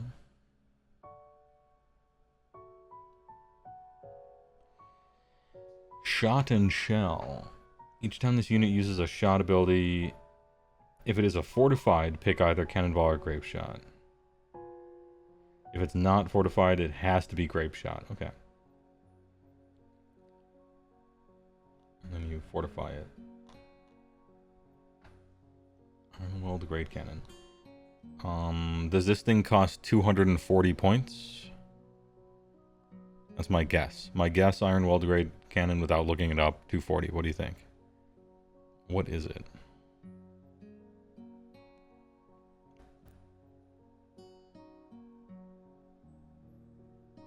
$130.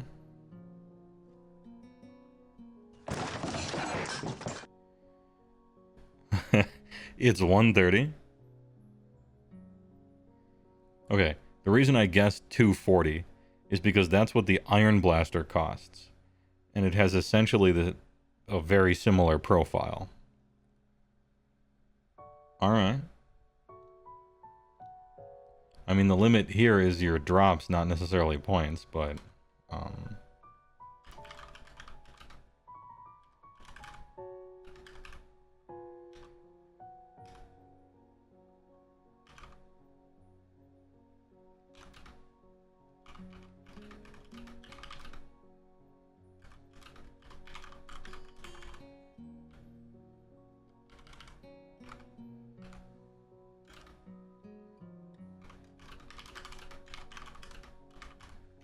not bad.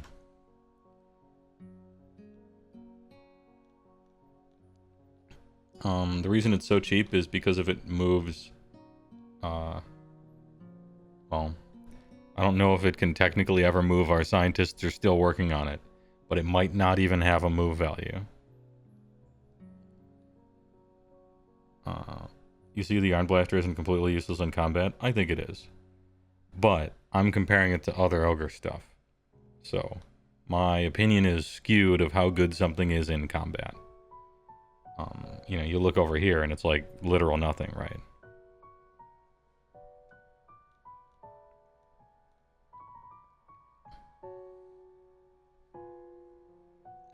Wilder Corpse Hunters. Hunting crossbow and arbalast. Each is armed with a hunting crossbow and hunting weapons. The champion is armed with a Trailhound's Ferocious Bite in addition to their other weapons. 11 guys. How strange.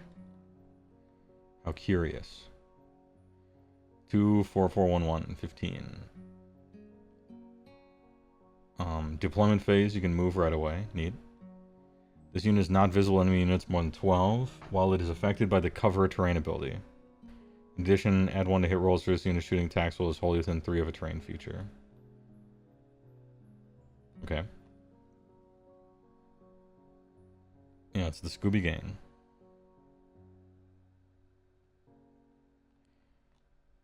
Steam Tank Commander. 2 up, say? Steam Cannon. Steam Gun. Commander's Rifle. Okay.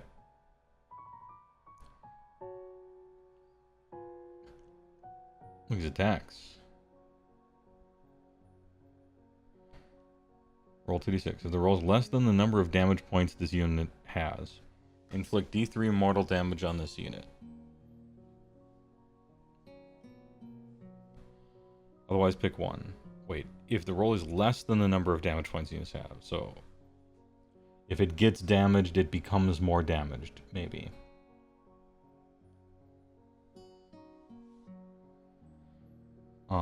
Otherwise, this unit can use run and still shoot and or charge. Cool. Or add 3 attacks characteristic of the steam gun. Damn, I wish that was any other single weapon on the whole profile than the steam gun, but alright.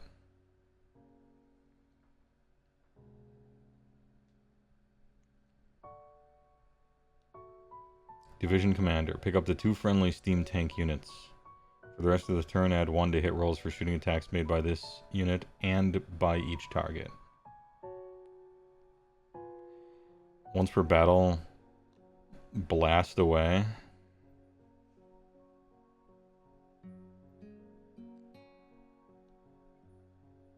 Cool. I just think he's neat. What neat little guy. Steam gun is also the hardest to buff at a native 2-up to hit. Yeah, but it's just like, it's so shit.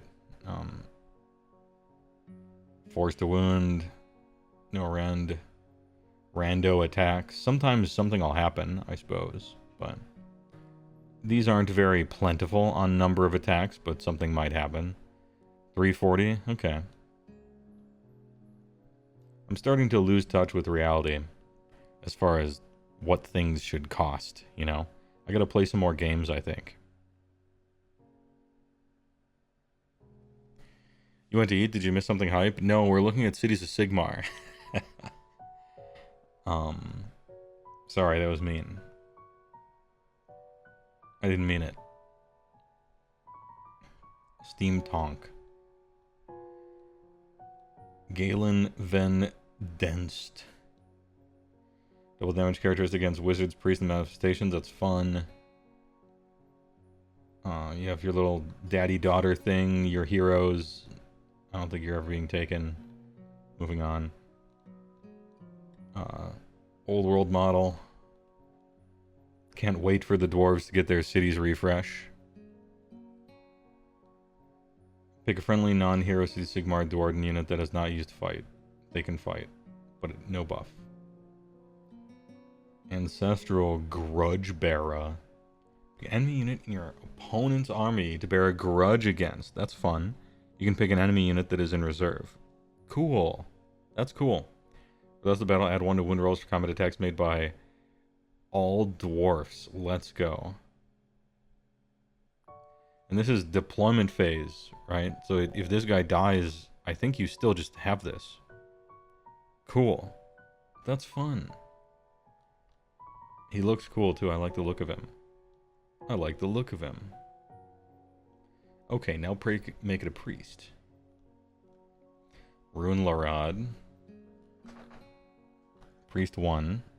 It can unbind. He no longer has +2 to unbind, though. He used to have +2 to unbind. It was sick. Forge Fire 5.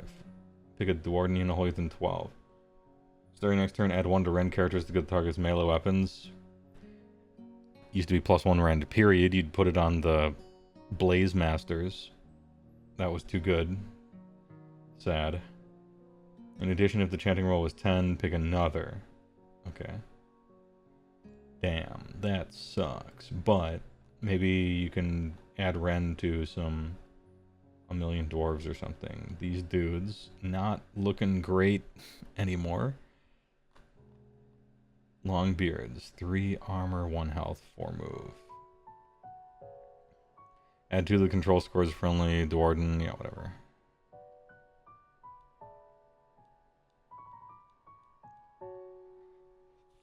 Hammers.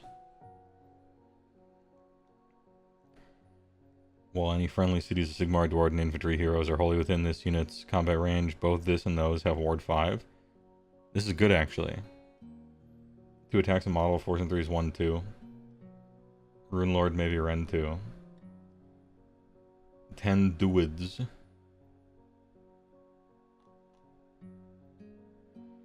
So you got a 3-up save, a 5-up ward, and 40 attacks at probably 3s and 3s, 1-2. It's like silly. It's kind of silly.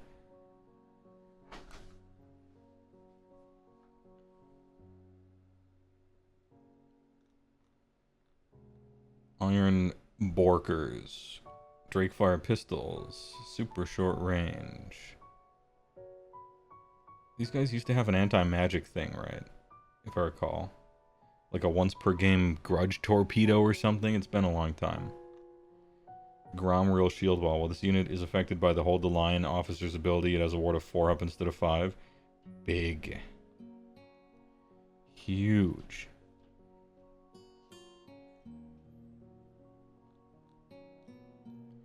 Iron Drakes, these used to be the best shooters in the army a million quadrillion years ago. Iron Drakes. Oh, these had the Grudge Hammer Torpedo. These guys had the once per game, like, crack grenade thing. Like, I could have sworn they had a once per game, like, toss or whip a grenade at somebody or something like that. Anyway. Iron Drakes. Drake guns 15, 13311. Anti-infantry rend. Cool. Grudge Hammer Torpedo. Once per turn, your shooting phase Cinder Blast Bomb. If this unit is not in combat, pick a visible enemy unit within 6. Roll die on a 3-up, inflict amount of mortal damage equal to the roll. Alright. So like 4, 5, or 6 mortal wounds is a lot, but not being in combat and also being 6 away is unlikely. Yeah, these are the guys you would use to teleport. A block of what? 60 of, or 30 of, or some 30 of, I mean.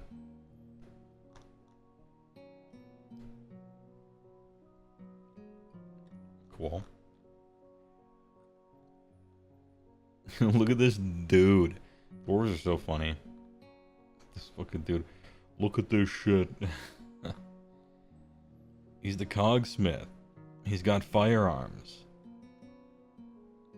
Direct the gyrocopters. Once per turn army, your hero phase. Pick up to 3 visible friendly gyrocopter or gyro bomber units all within 18. I'll die for each. On a 3-up, add 1 to hit rolls. Okay. Gyrocopter. This shit is like a little too silly for me, I'm gonna be honest. And these are kind of dumb looking, but that's just me. Guild bombs. Roll a d3 and a 2-up, inflict amount of mortal damage equal to the roll.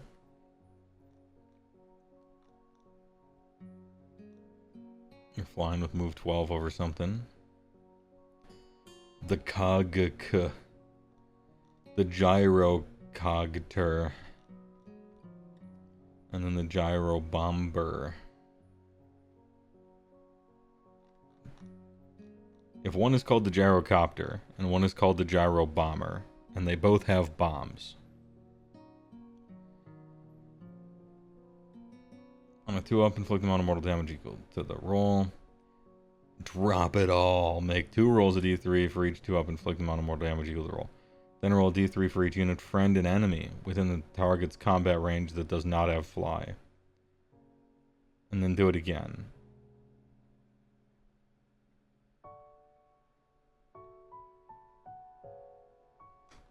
Drop them off. And then the sorceress, who used to be one of the better wizards in the army because she could sacrifice people, get a bonus to it. Pick a friendly Sea Sigmar elf. Roll within 6, add 1 to casting rolls for this unit for this turn, then roll and die. 4-up, 1 model, and target unit slain. Okay. Her bonus is much lower, but she still does that technically. Word of Pain. On a 3-up, subtract 1 from hit rolls and wound rolls for your target's attacks till the start of your next. Pick an enemy unit in combat with this unit to be the target. Yeah, I think she's gonna die. One way or another. Good try, though.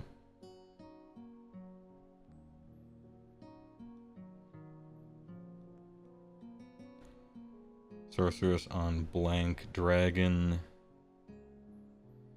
D3 plus 3 attacks. What are you doing? Just say 5.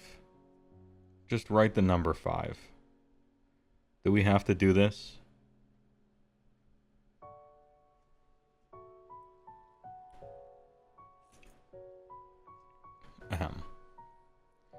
What do we think of this roll of d3 on a 2-up, deal damage equal to the roll stuff?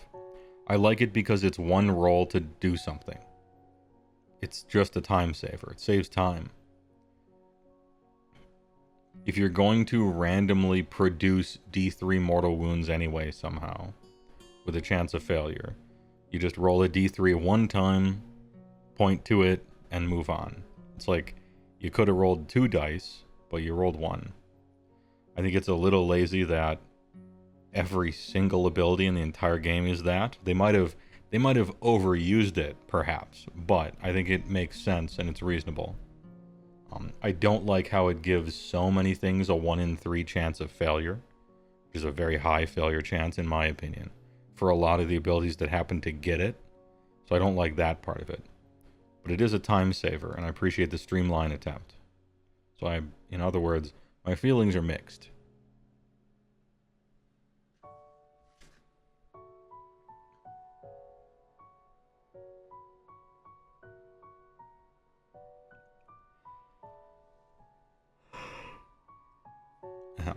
Oh, she still has the little move thing that you used to have in your battalion.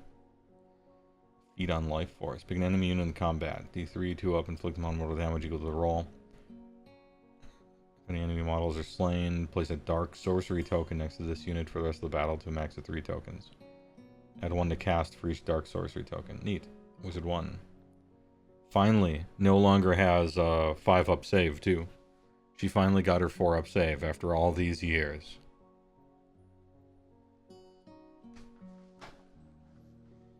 After all these years, she finally did it. She got that 4 up save.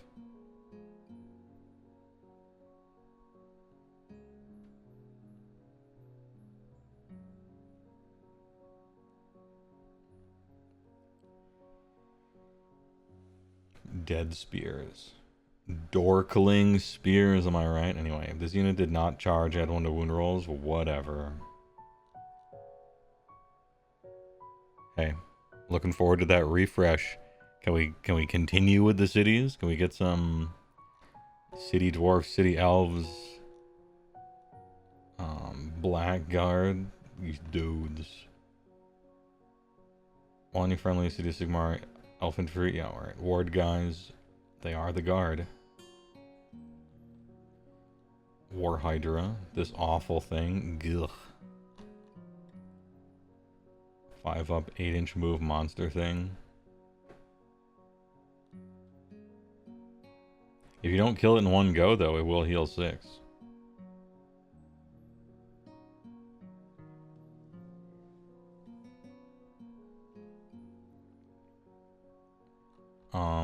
Which one is 300 points? The sorceress.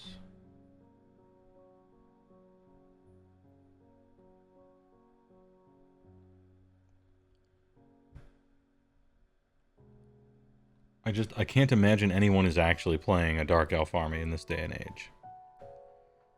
Isn't everyone just simply waiting for a refresh? Or to see if they're kicked out of heaven and fall all the way down to earth and now they're in old world, you know? Isn't that what, like, Cities of Sigmar Dark Elf players are doing?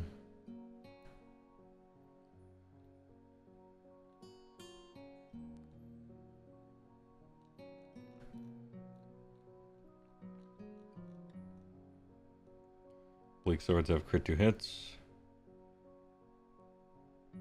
They got a bunch of attacks, kinda. 3 a unit. Executioners, they used to have crit 2 mortals.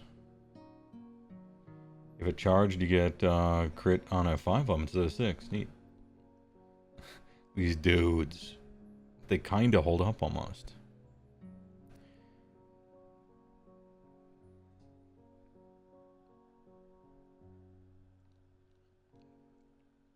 Dark Shards. 3 attacks if they haven't moved. So get within 15. 60 shots. Potentially 2s and 4s. Anti-infantry round 1. An actual million Dark Shards.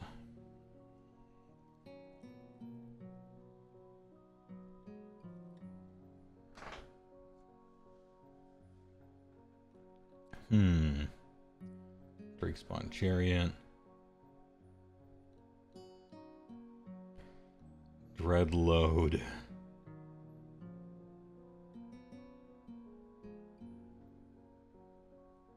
I wonder if they were told, like, don't make the Dark Elves too good. It'd be kind of cruel to make people buy these now.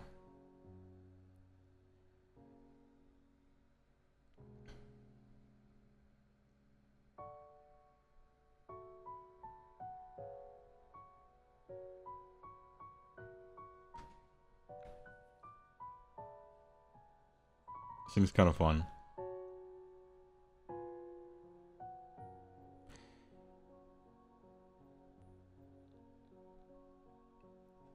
Cities really hate the new army comp rules, don't they? I mean, not every army is supposed to be 1-drop or 2-drop. If you can't fit it in, then you gotta lean all the other way, right? Alright. Either I play a suboptimal army in the extreme and try to fight for drops, or we just lean into it and be like, okay, I'll make the most powerful army I can, and I will just always get outdropped, and that's it. Alright. I kind of hope that strategy works for somebody. Or maybe it's even a big thing. Because in a certain sense, if that strategy doesn't work, then I think the regiment system is kind of borked.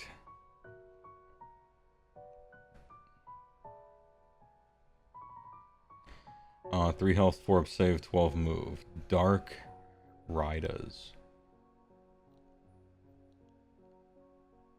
5 druids. Yo, did they just all get repeater crossbows? 4401. Crit 2 hits. 2, 3, 4, 1, 1. Charge 1 damage. Hold up. Pick an enemy unit in combat with this unit to be the target. 3 up, inflict D3. Can immediately use retreat. End of any turn. Hold up, cross-referencing for a second. What did these guys have again? 3-3. 3-4-4-1-1. Charge 1 damage. Really good impact hits. So 3-10-3. 3-4-4-1-1. 2. Well, 1-2. Really good impacts. Versus human keyword, which is relevant, I guess. Versus 3-12, but only 4 instead of 3. A bunch of repeater crossbow shots that have crit 2 hits. Only 2 attacks instead of 3, but better to hit roll. And they have a... If they live through combat, they can do a mortal wound and retreat instead of really good impact hits. So...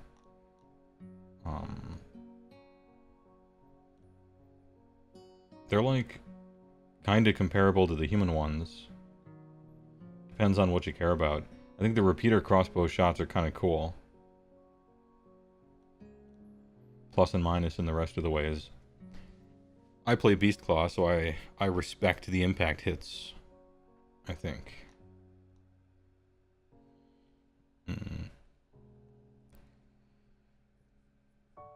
You do kind of like the idea of needing to develop a suboptimal army in order to get 1 drop. It makes it a bit cost rather than auto.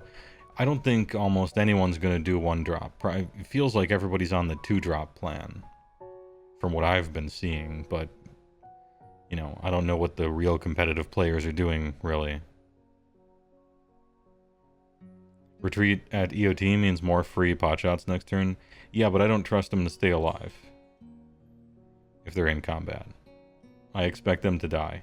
And then end of turn comes around and I see them off the table next to all my other casualties. To me, end of turn is not a guarantee. It's like a, oh wow, I lived. Cool, I get to do something, that kind of thing. These are also 30 points cheaper than the human cav. Well, that makes sense. They're worse. But not that much worse. They're just kind of different, you know? Night spawn knights. Sorry, Drake spawn knights. Night spawn knights. 3-3-10. Barbed lands 2, 3-4-1-2. Alright, better mounts than the other 2 guys. For the rest of the turn, add 1 to the tax character's units bites while it is in combat without any enemy units, or while it is in combat with any enemy units that has model slain. Okay.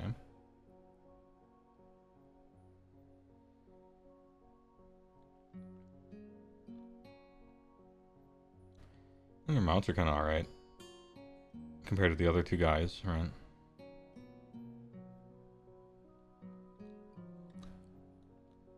assassin. Do they still have the goofy, like, stay inside of a unit thing? Well, this unit is within the combat range of a friendly infantry unit that has 5 or more models. Yeah, it's not... Oh, it's not visible. You don't actually, like, put it in there. Got it. Strike first if it charged. 6 attacks, 3s and 4s, 1-2. Anti-hero crit. It's sad that it has to be infantry. I would have put it... Well, no, you're not putting it in. It's just, like, standing next to it. Alright, why do you exist? Fleet Master.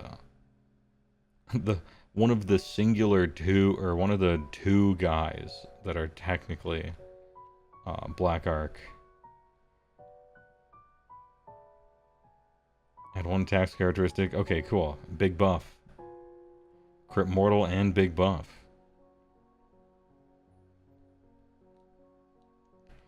Black Ark Corsairs. Repeater, handbow, and vicious blades. Is this both? Melee weapons. Each time you make an unmodified save roll of 6. Alright. Shoot in combat as well. I think that's the only 2.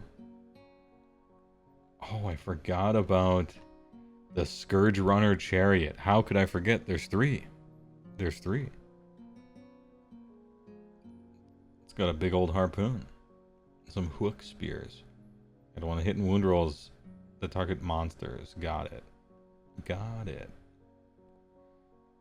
Dude, these horses with their huge teeth. Charybdias.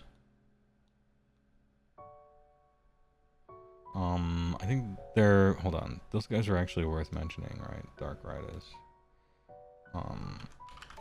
Dork Riders. Cheaper than... What are the other guys called? 5G Cav. If you want a bunch of shots instead of best impacts.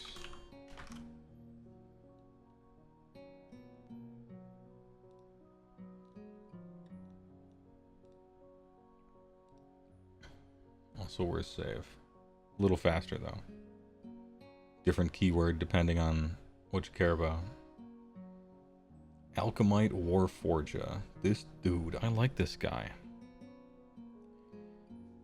And you have to pay the elf hero tax. Oh, I didn't look. Is that how it fully works? If so, then I guess you are just 1,000,000 drops in this army. 5/5 Tong Stave. Runic Crucible. Pick a friendly Sigmar human unit wholly within 12. On a 3-up, add 1 to save rolls for the unit until starting next turn. Excellent. Wizard 1, 2. Let's go. Dude, okay, this guy's sick.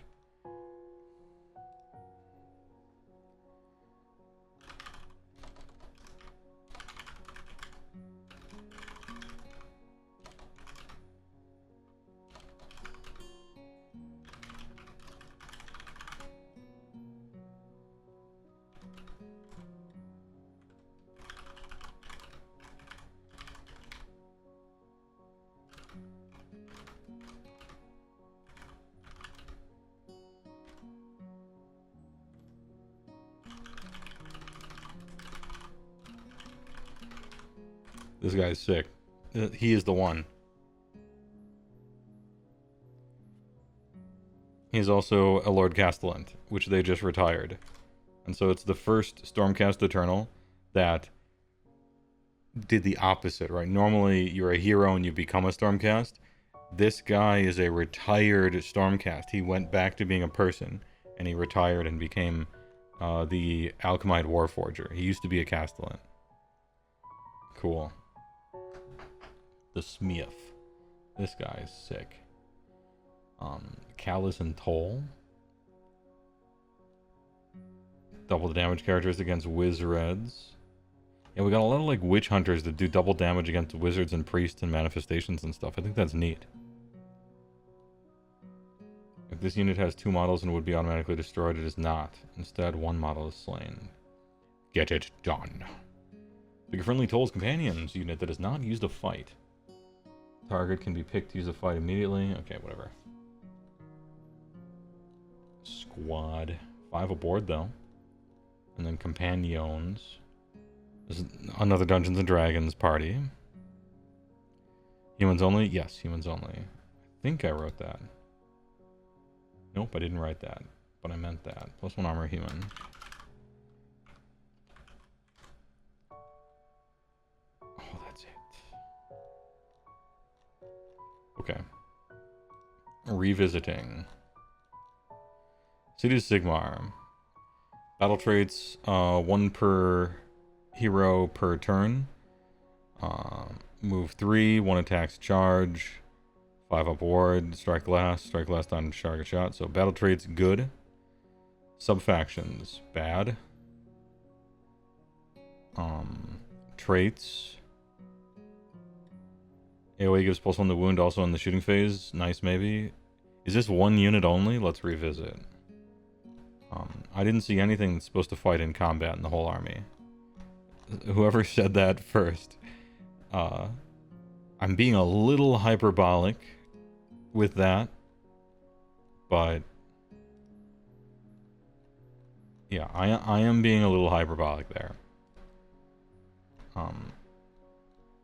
I didn't see any, like, infantry that I wanna... Yeah, missing from this army, distinctly, is Free Guild Greatsorters.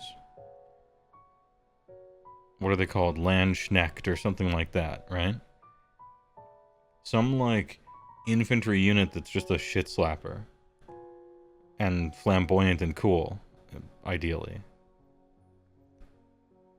Like, distinctly missing from this army is something like that. I'm surprised that they didn't do the Free Guild Greatsorters again, like a beloved, awesome thing, you know? What was I looking for again? No, really. Oh yeah, the trait.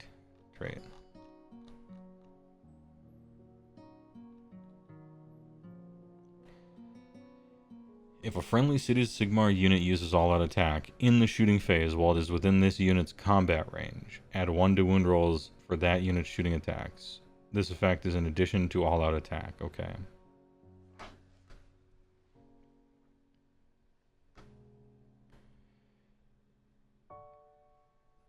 Is there a way to get a free double all-out attack somehow?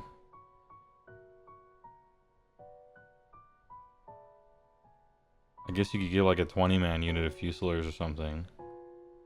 I mean, +1/+1 is good. It just is.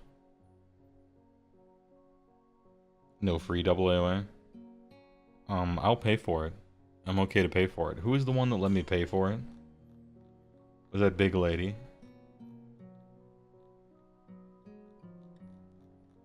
Or am I thinking of a previous army? This guy, right? Command Corps, that was it. No. It's only redeploy, rally, covering fire, and countercharge. It's not AOA. So I'm not allowed to pay for it. I was going to.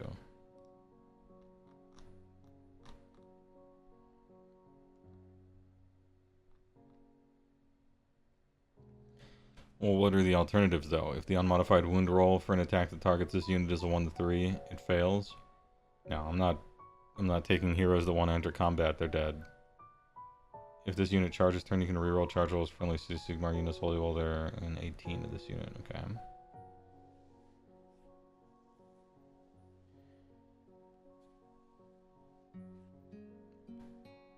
Either loads of guns or full up on casters. How many spells do you have that are good?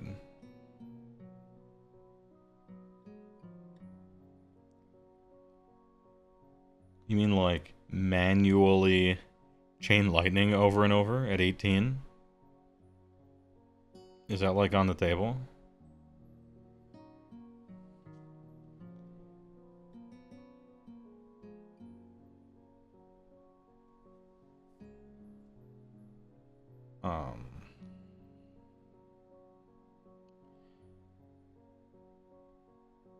I don't think I want to fill up. I like, okay, so you take 1 wizard because you need manifestations, especially in this army. You want to put stuff, right? You want to put a thing. As many things as possible between you and your opponent. Just put shit, right? If they kill it, who cares? You want that. And then for priesting,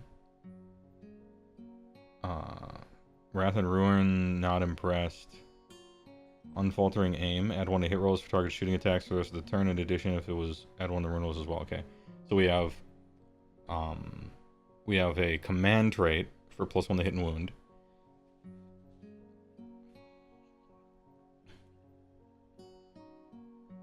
Or rather, yeah, we have a command trait for +1 to hit and wound.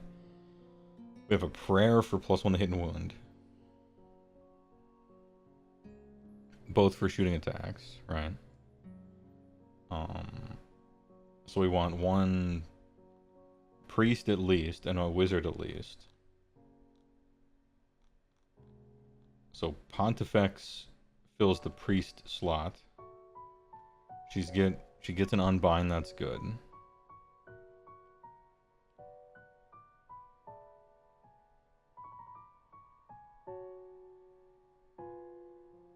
I like Cast Out Evil. It's essentially free shooting. No line of sight required. And then maybe something else.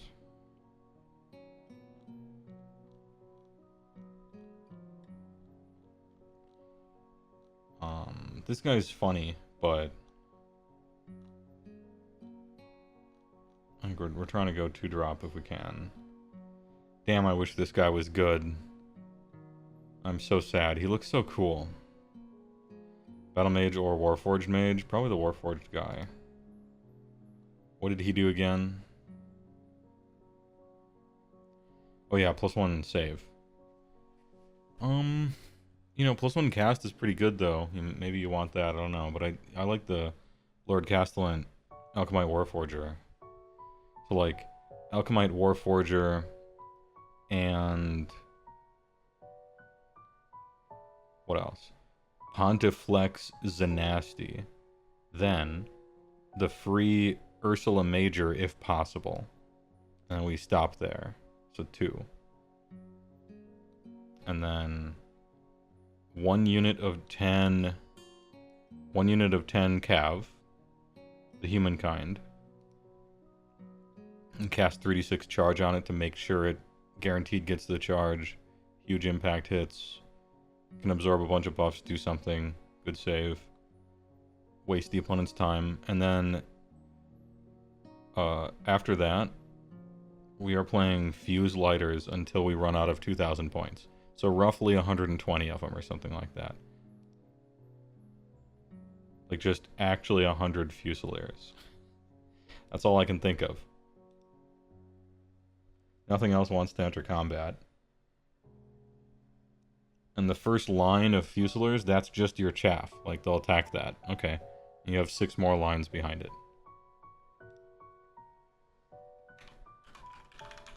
Overall.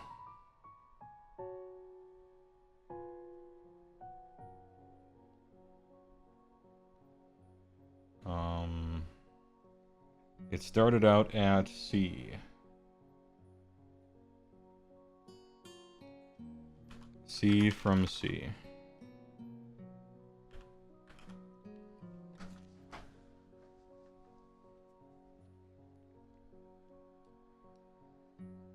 Doesn't exactly spark joy. Do that. It doesn't have a broken ability.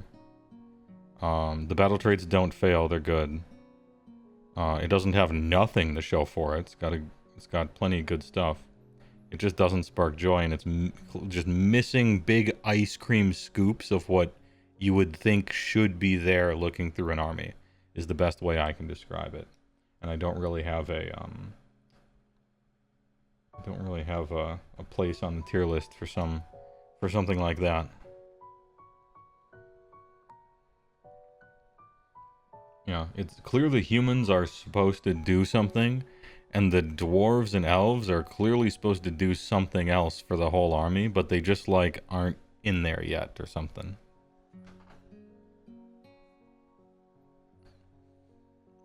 You'd put them in B, but you're like You like a lot of their stuff? I like a lot of their stuff too. It's just like missing its Swiss cheese. The cheese part's delicious, but there's like holes in it. Does cities ever feel like a cohesive army? Yeah, when it was full soup, people made like top to bottom every single thing in the army made perfect sense and was an interlocking cog wheel in a combo machine. And it really did feel cohesive back in those days. But that's, you know, we discovered fire shortly after and the dinosaurs died.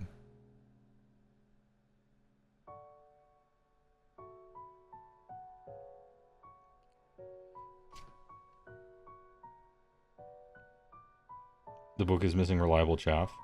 I think the flagellants make great chaff. Alright.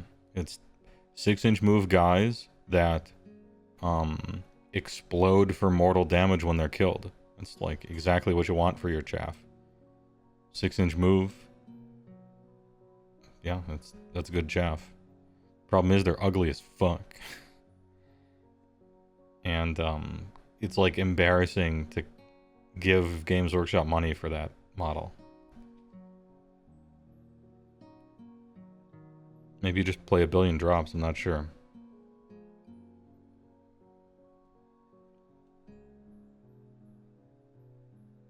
You already forgot about the human zombies? Yeah, they're right. Human zombie elements. I mean, they explode when they die, and they're supposed to die. It doesn't matter if they attack or not. And, you know, they're cheap. Good work. You get 10 of them for 100 points. It's basically like you put them somewhere, your opponent kills them, and you roll a d3 and do that many mortal wounds. Alright, yeah. What more could you ask for from your chaff, right?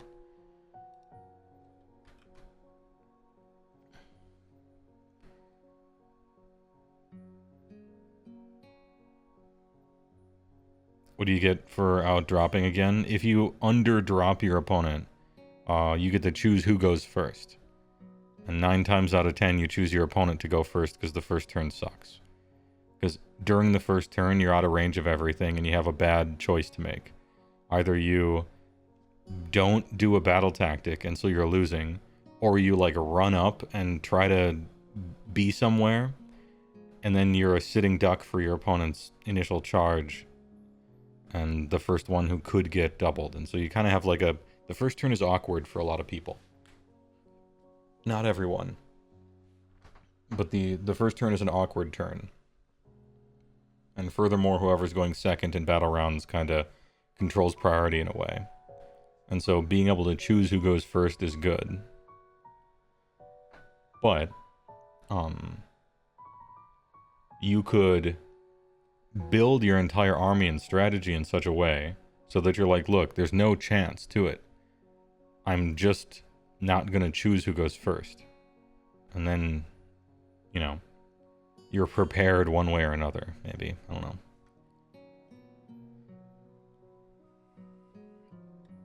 Could you make a first turn army, like just a bunch of cav and steel helms and jam the board? With a 3-6 charge, maybe. Only have 10 move. You could take an endless spell teleport. Yeah, you for sure could. You take Soul Scream Bridge 10, Soul Scream Bridge 10 human guys.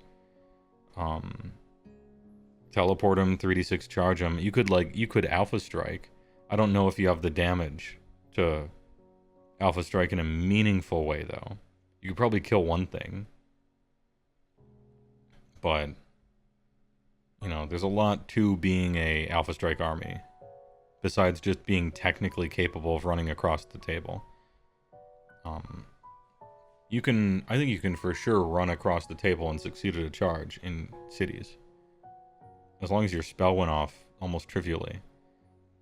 But it also has to be like either a pin strategy that would work, or a shitload of damage that would work, or, you know, this and that. Being able to ignore chaff, which you can't. I don't think I would try it.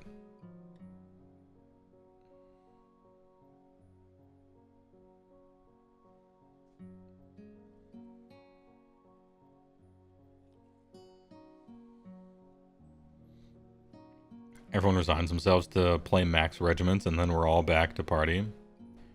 Yeah, I could do it. I could play that army. Let's see. What did they say the maximum number of regiments is? 5, I think. I have 5 Frost Lords. There we go. 5 Frost Lords. Easy. 0 auxiliary, too. I'm just 5 drop. Only 5 flosh. Perfect. I own more Frost Lords than that. If the max was 6, we're good. If the max is 7, we're good. I'm more than prepared. Doomsday prepper on if Frost Lords ever are banned or something.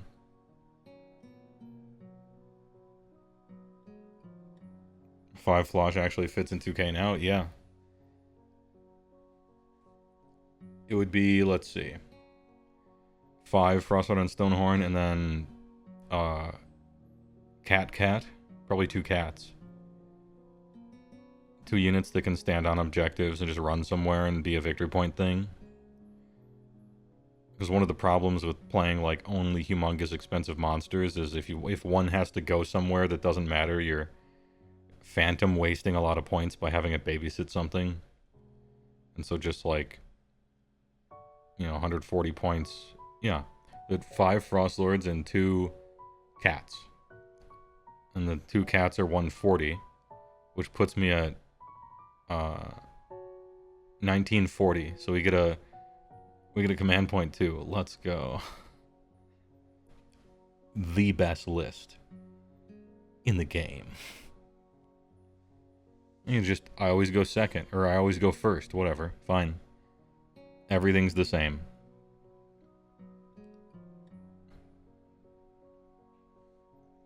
The true meta. Just become outdropped and play the thing you want to play. All you have to do, like if you were gonna be 2-drop, just pretend, hey, what if your opponent's 1? And you made a worse army at 2 drops. Your army could have been awesome at 4 drops. But you got yourself into a straight jacket trying to qualify for 2, and then your opponent is 1. Why bother? Just play 5 Frost Lords. Same thing.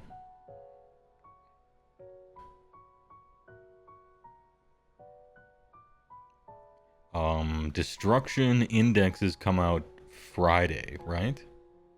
I believe. We're gonna get some 4th edition games in here. And I'm telling you, 5 Frost Lords, 2 Cats is one of the test games that I'll be running, for sure. The other one is, there's a bunch of like cool, fun Gutbuster stuff that I could try. And like a mixture one, a realistic one where I'm trying to be 2-drop and let's pretend to be competitive. But I am gonna try the fun stuff first, of course. Anyway, we got through 3 armies only. We got through 3 armies in 5 hours. I need to move my legs so I don't get like a blood clot or something. Alright, I gotta go for a walk, okay? I apologize, but health comes first, alright? I knew we weren't gonna get through even half of it, but we got through a decent amount. I could have rushed it, but I wanted to talk. I don't know. Anyway, thanks for stopping by on this off day. I appreciate it. I will not be streaming tomorrow. Because that's my rule. I can't stream Wednesdays. When's the next stream? Thursday this week. So tomorrow I won't be streaming. Thursday is Rifts, where I'm GMing a game, and I got a whole production. Like I think it's gonna be cool. I don't know if anyone gives a shit, but I hope you stop by anyway because I think it'll be fun. And then Friday is like destruction indexes and points and stuff. It's time to build some armies. Gotta let Warhammer Weekly get the stream in. Yeah, it's actually for that reason, Latino Hot.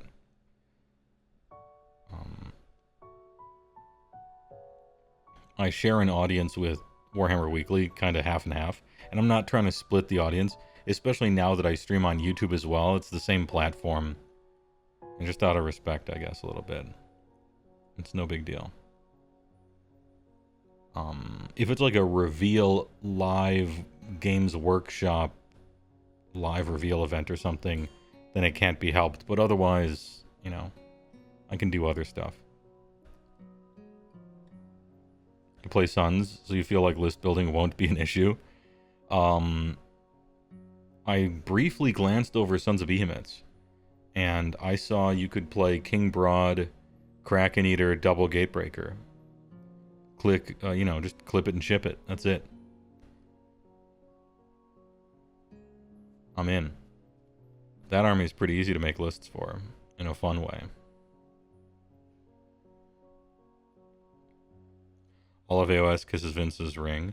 He's like the uncle of all the content creators, because he brings people onto his show and tries to give them exposure when they're new. He did that for me. Because I was featured on Warhammer Weekly, it was the only reason anybody watched my first few videos. And then I was a guest on their show a whole bunch. And so, as a silent thanks, I guess, I try not to stream on their time slot, if I can help it. Which is pretty easy, because I got a day job and shit. And, speaking of, he's gonna be in the Thursday, Rifts game. He's playing a character in it. So I guess please look forward to that.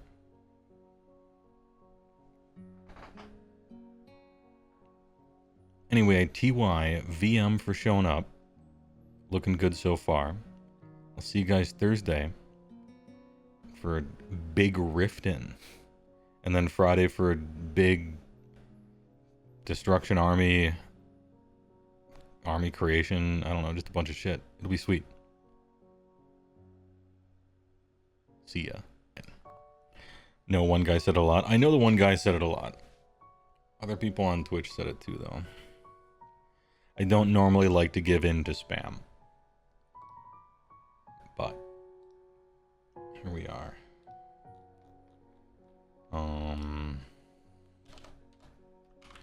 Overall, A tier height. Down from S.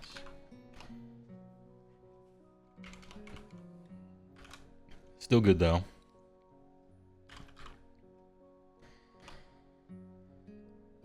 Ideneth Sleepkin.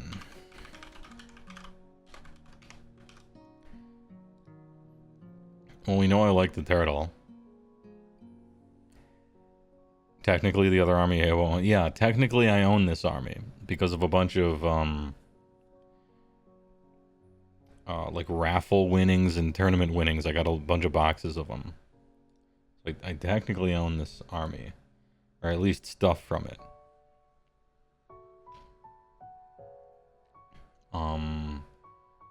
Alright, Aether Voyages, pick a regiment, set them up in the Aether Sea, and bring them out. It is a Battlefield Edge 1, which means it kinda sucks, but it's still okay. One day Heywoah will free himself a fish. I would have sold them 3 years ago if I just fucking got around to it. I just haven't yet. So they sit in my house, and I'm sick of looking at them, but to sell them, I would have to leave my house and type something, you know.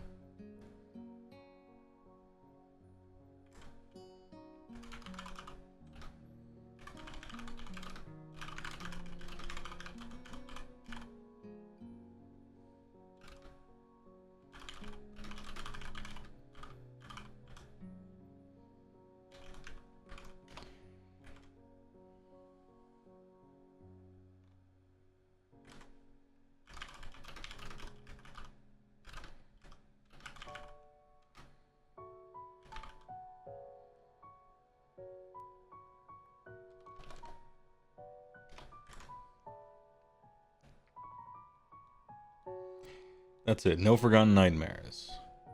Sag.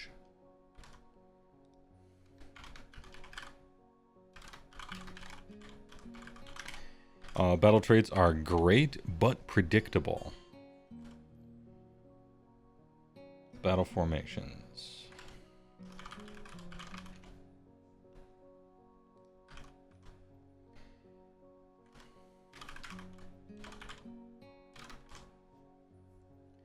You can reroll runt rolls and charge rolls for Namarti while they're wholly within 12 of a friendly Akellian unit.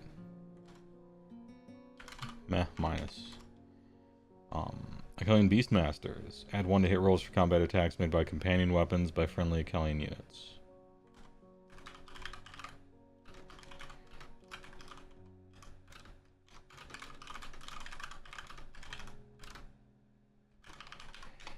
Good.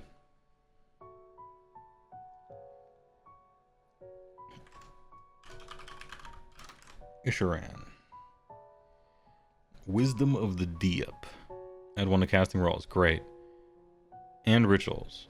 And lure light war rolls. While they're within the combat ranges of any other friendly Isharan units.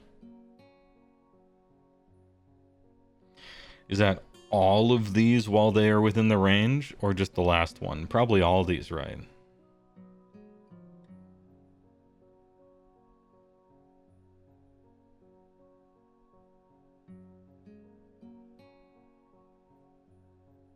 Is this true? Is that how it works? Add 1 to casting rolls, Isharan ritual rolls, and lure light. So because they did not include a comma here, I could perhaps infer that add 1 to casting rolls is standard. But then the last 2 are part of the same bunch. Or perhaps only the last one. I think what they intend is all 3.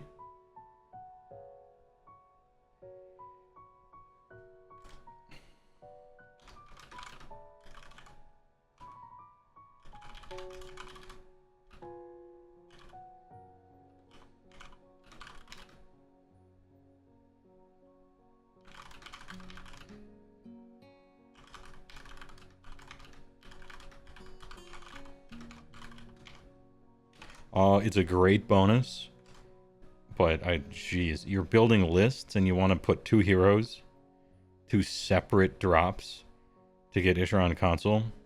No. Nope. I mean, it's formatted improperly in any case because it's ambiguous. Soul Raid Ambushers. Fade like meest. Pick a friendly item you can infantry or cav, wholly within 3 of a terrain feature. Remove it from the battlefield, set it up in reserve, into the Aether Sea, and then later, once per turn, end of your turn. So end of my turn. Okay, so this could be like, you could get out of combat this way, technically, right? It's kind of neat. Cool. And then you could like ambush somewhere else. It's kind of neat.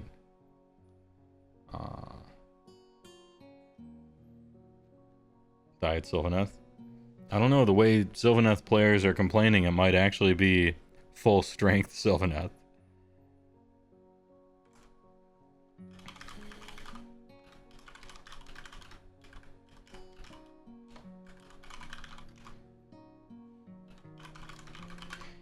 In which case it's just okay. Yeah, it simply works. Just okay. It simply works.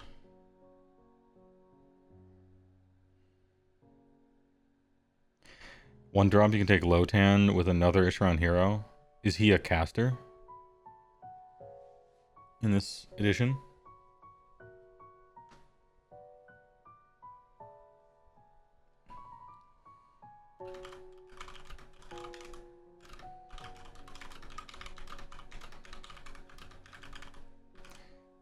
He's still not, okay.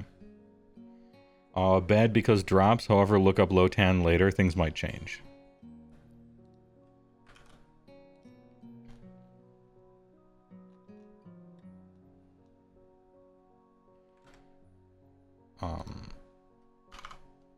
It's ferocious predators, everything else, I don't care.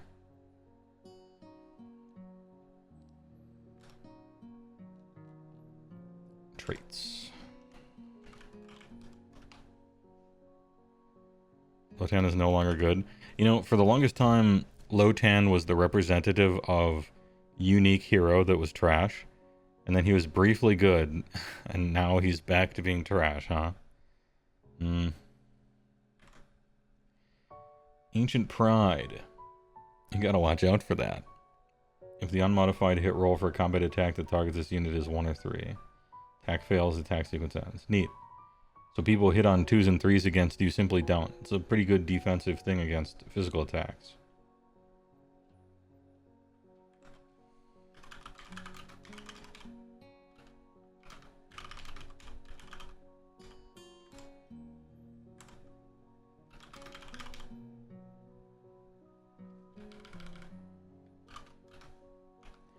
It's good defense against high quality melee. Hunter of Souls. Melee weapons have anti-hero 1. Meh. And Nightmare Legacy. Is Nightmare Legacy like they unbanned Gataxian Probe? I actually don't... I welcome that. Bring back Dig Through Time as well. Please. Subtract d6 from the target's control score for the rest of the turn. Bum bum bum bum. Wow.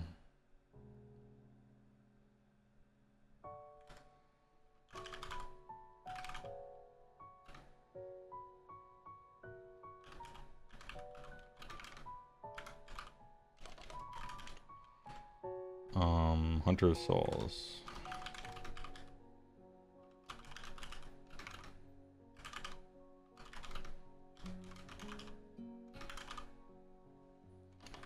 I guess Ancient Pride traits not good.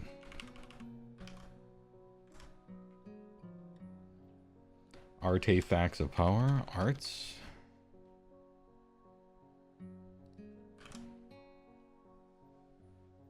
Dig Through Time is your repressed nightmare. Dude, that shit was so sick. I love Dig Through Time. I only got to play it in like 3 tournaments before it was just about insta-banned right after Treasure Cruise, but that shit was fun.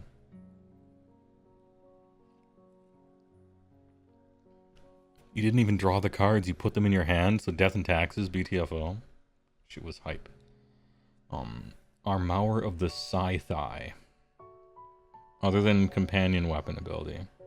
Weapon abilities for attacks that target this unit have no effect. Okay.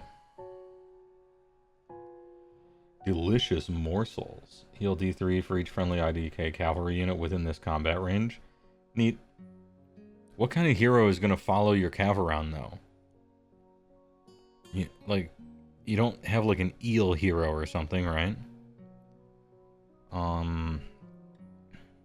You're a Kellyan King, I suppose. Does he want to follow your eels around? I guess maybe. I think Wave Chat is too huge to follow your sharks or eels around.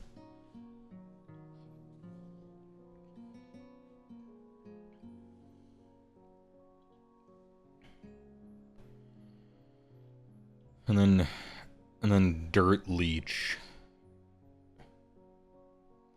-1 from casting rolls for enemy wizards while they're within 18. It's a big range. Wave Bro is Chad this edition. If he is, then these artifacts get better.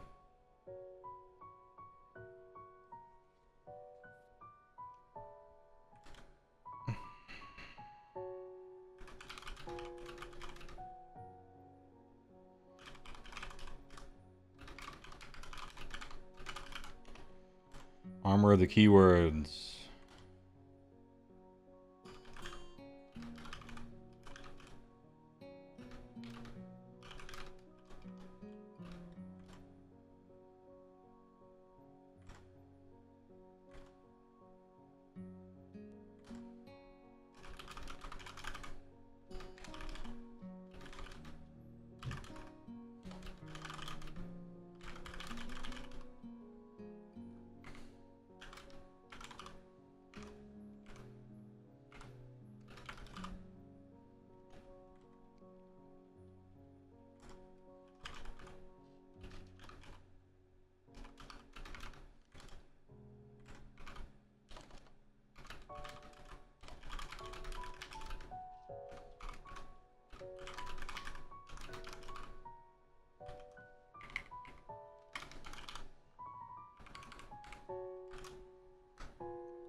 Just noticed a lot of Stormcast heroes say 0 to 1 Stormcast Exemplar for regiment picks. What does that mean?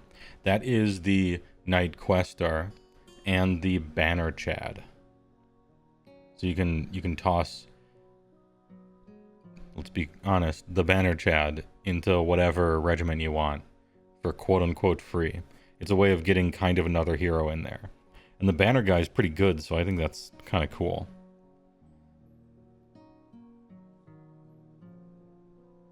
How much order are we hoping to get through tonight? I don't know. I'm taking notes essentially for the videos and stuff leading up to this. And I thought I might as well stream it, and we can all make fun of it or commiserate or be like, oh, that's sweet, you know, and so on and so forth.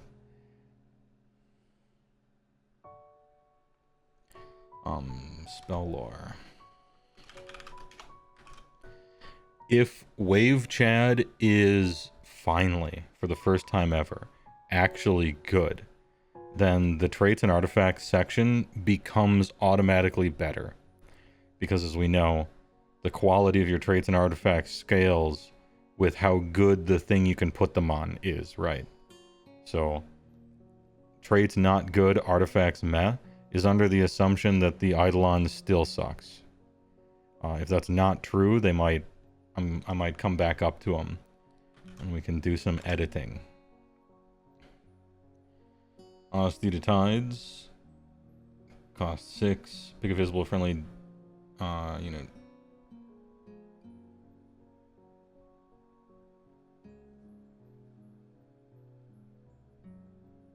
Yeah, you can teleport. And it's unlimited because you can do some funny business and teleport someone and then cast something and then teleport them back, maybe, if you're a double caster.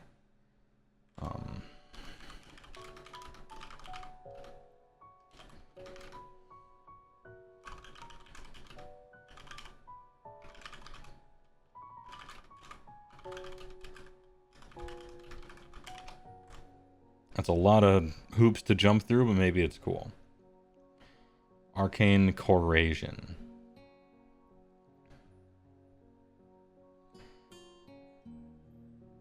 -1 from the rend characteristic of target's melee weapons until the start of your next turn. Okay.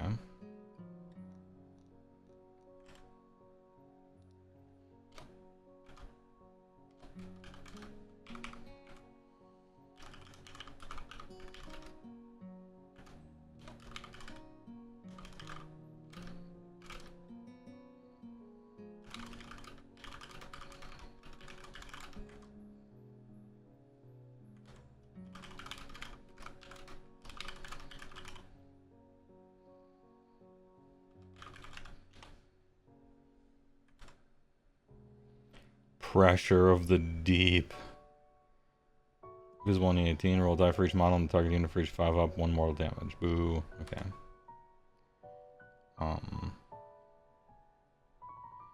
What was that? What was that sub that blew up? What was the name of that thing?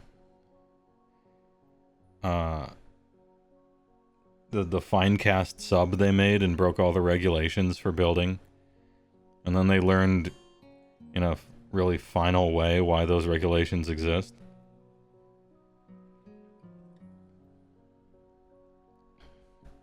Ocean Gate? Sure. Alright. Yeah, the one with the PlayStation controller.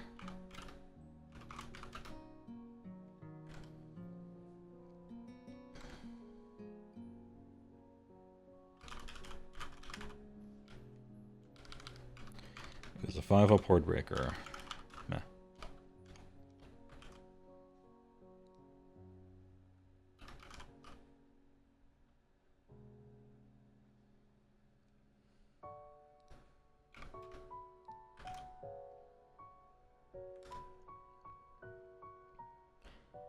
Oh, here we go. We will immediately know this is Aspect of the Storm. Is this it?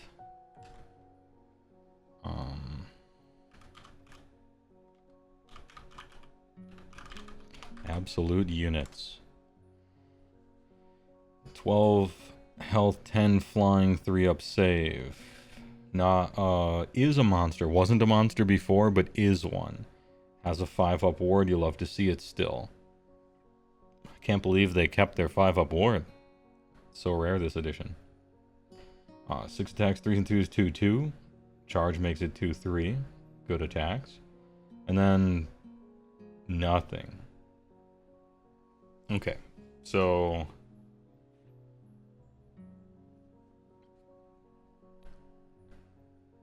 not the greatest damage.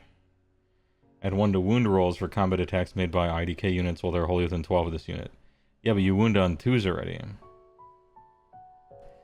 Couldn't you have been 2s and 3s and then gotten something cool down here? Okay.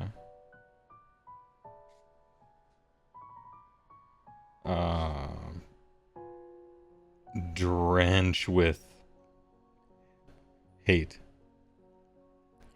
At least it's anybody. Plus 1 to wound rolls. They have to be wholly 12 though. Once per turn army, any combat phase pulled from the into the Alps. Pick a enemy hero in combat with it. Roll die 3-up, target strike last. Good versus heroes, right? Your opponent charges you. If it's with a hero, you have a decent shot at being able to fight that guy first, so that's cool. Yeah, he does negate negative wound mods. Those are kind of rare, but they do exist. We just saw one in Stormcast.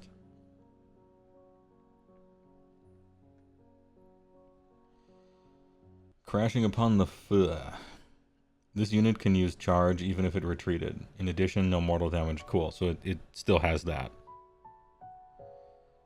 So what can we load this guy up with? What does he cost? What does this guy cost?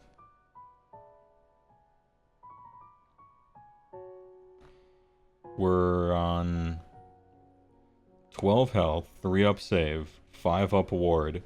Can only be hit on a 4-up. What's the other shit we can pile upon him?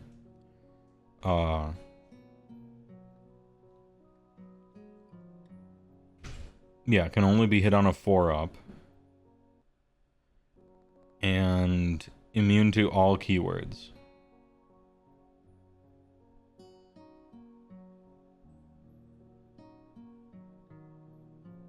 Can we heal D3 to him, or is it just the cav around him? Just the cav around him.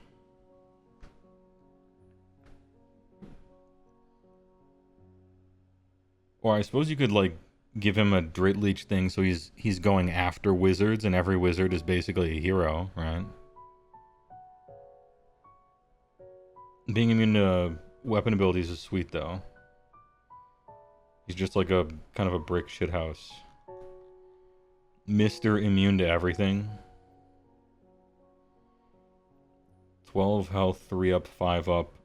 Only hit on a 4-up. Immune to all abilities. Or weapon abilities. And then buffs dudes around him. And more than half the time when a hero charges him, he just strikes first anyway. And he can retreat and charge. To always have his +1 damage unless it's the opponent's turn.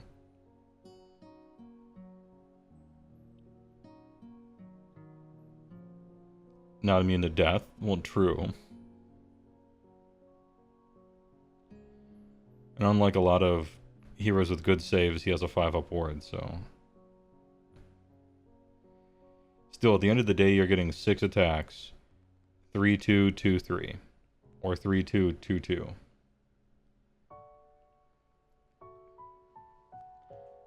So he's not, like, blasting. Not, like, blasting. But he is pretty defensive, and he has an anti-hero kick. What is he, 330? Man, he gets a lot of stuff.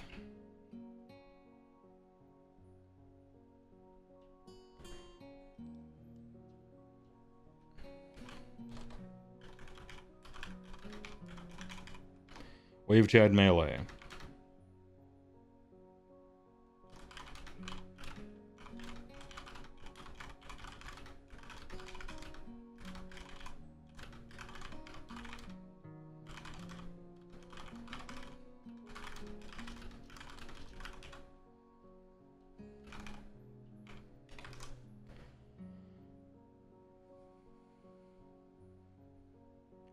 Isn't it 7 attacks? No. This is 1 to wound rolls, not attacks. Unless there's something else you're thinking of.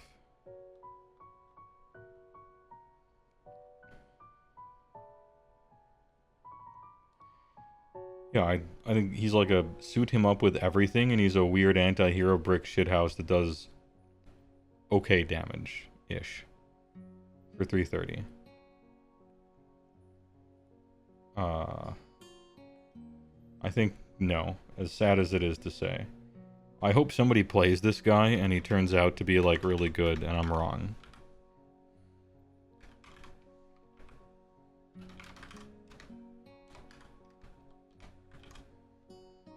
Okay, damage fish. Eidolon and Mathlan, Aspect of the Sea, which we've seen this one. Blast of Abyssal Energy are good. Short range, but good.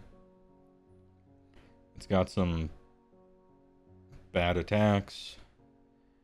Add 1 to casting rolls, you love to see it. Tsunami of Terror.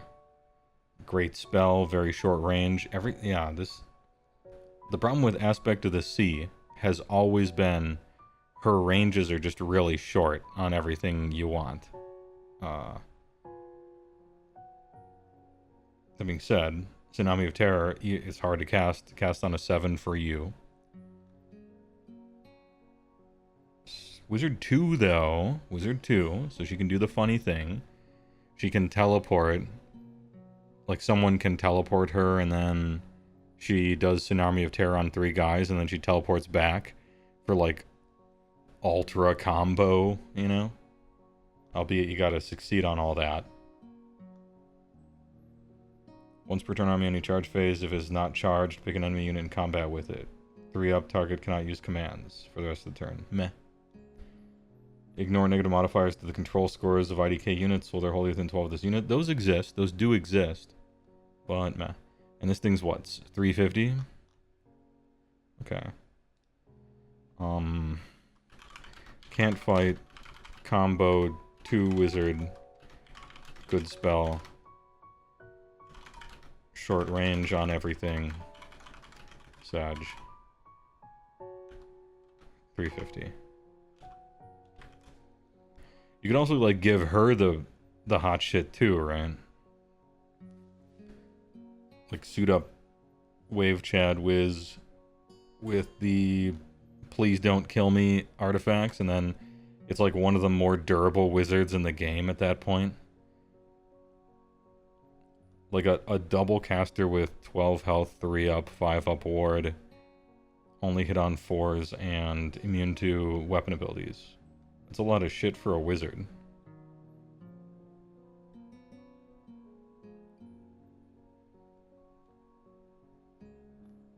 I wonder if this thing's worth it. Volturnos. The Astra Solus. This guy is just this guy does more damage than Wave Chad. I don't know if that's embarrassing for Wave Chad, or if it's, like, sick for Volturnos.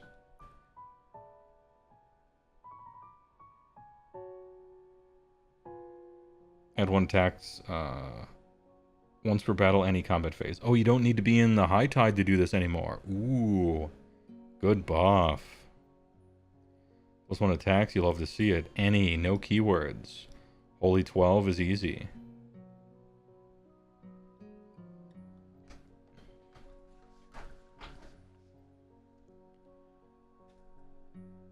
First among equals, add 1 to hit rolls for combat attacks made by other friendly Akkalian units while they're wholly within 12 of this unit. Okay. I mean, it wasn't going to affect him anyway. What was this thing? +1 to hit companion weapons. Oh, nice. So that would actually affect this here. It'd be 3s and 3s in the sub-faction. Nice.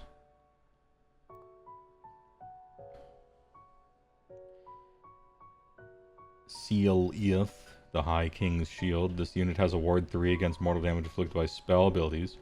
prayer abilities, and manifestations. All right. That, you know, that could come up. That could appear.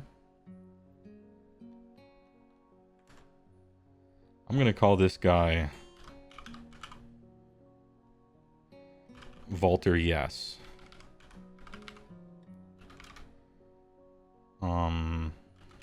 Great buff. Once again. No bingo. No tides. More damned than Eidolon. Which is embarrassing for the Eidolon. Has a funny little ward thing against some stuff. Gives out hit rolls against Dekelian. Hits on 3s with his companion weapons in the sub-faction. 12 flying. This guy's great. Is this guy in the 200s? If so, maybe I'm sold.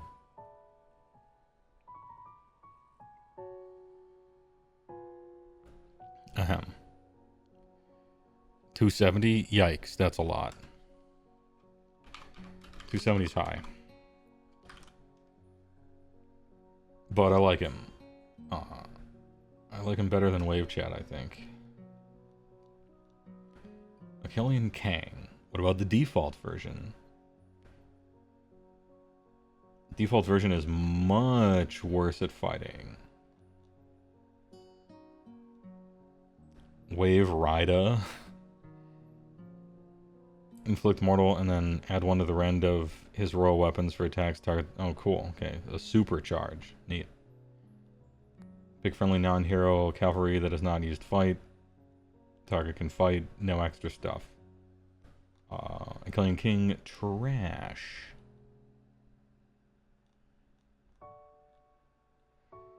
Isharan Tidecaster.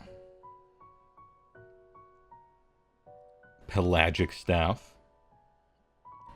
It's a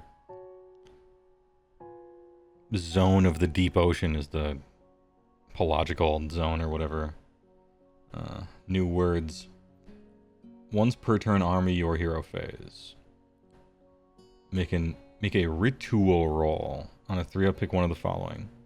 Friendly IDK units cannot be targeted by shooting unless the... isn't great. Surging Stream. Add 1 to run rolls and charge rolls. Good. Spiteful Riptide. Each time an enemy uses retreat, they take double D3 mortal damage. So, you would think... who would ever use this? Because nobody's gonna, like, retreat from you, right? Well...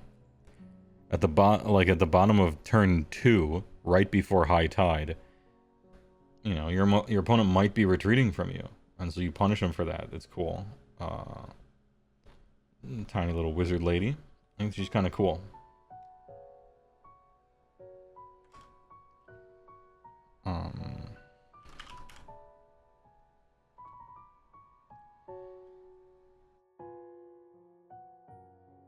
Ahem. Tide Cleaner.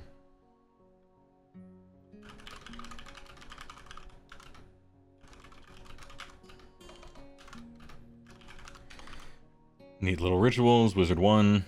Neat. The rituals are nice.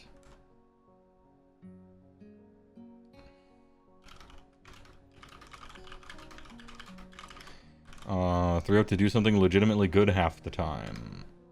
Possibly a little more. Not just on percentage, but for one of these to be really good that one particular turn. Anyway, I like her. Alright. Are we low tan or are we high tan?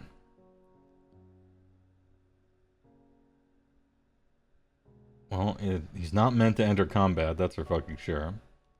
Dude, his model is so cool. Alright. Catalogue of Souls.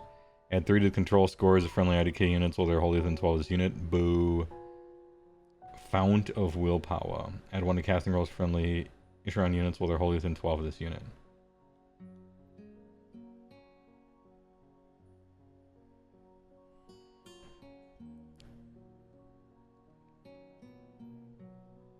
Stop it. Get some help. Why? I'm sad. Low trash. Next. Ishran Soulscryer. Damn, he looks so cool. Why is he not allowed to be good? This is the guy who used to give you an ambush, but now you have an ambush. So what do? Finder of Ways. Pick friendly on a Deepkin unit that is traveling the Aethersea to be the target.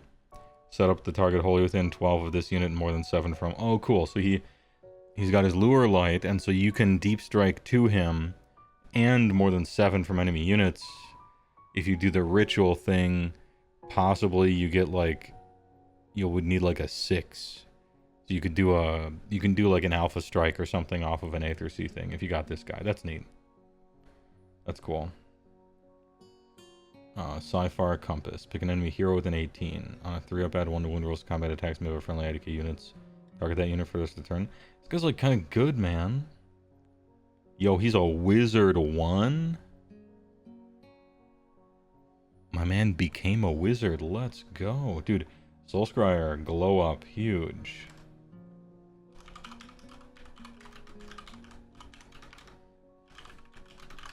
Wizard now. Wound bonus 18.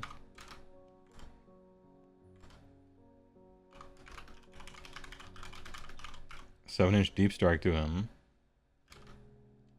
Combo man. He's a little combo man. I like him.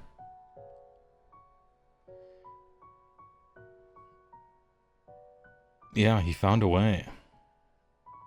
Yeah, he is going to take up one of your hero slots, but if you're trying to do the combo, then you're going to do the combo, right?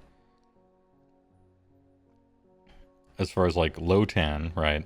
Where he doesn't really take up one of your hero slots, but he does nothing. So he's a waste of points, right? Which is sad because it's hard to find a hero that you could just put somewhere without having to have it cost you much, but he doesn't do anything. So it's a rough one. This guy's cool. I like him. You have a legitimate hard choice, maybe, between Tidecaster and this guy. They both do really cool things. It just depends on how combo you want to get, I think. Also, there's that, yeah, like somebody said, there's that one sub-faction where you can be next to a train and just yeet back up into the clouds. Or the sea. And when you do, he can drop you back down by him and do a charge thing. He's cool. I don't know if you're trying to do that. Yeah, his model sucks. For sure. But, you know.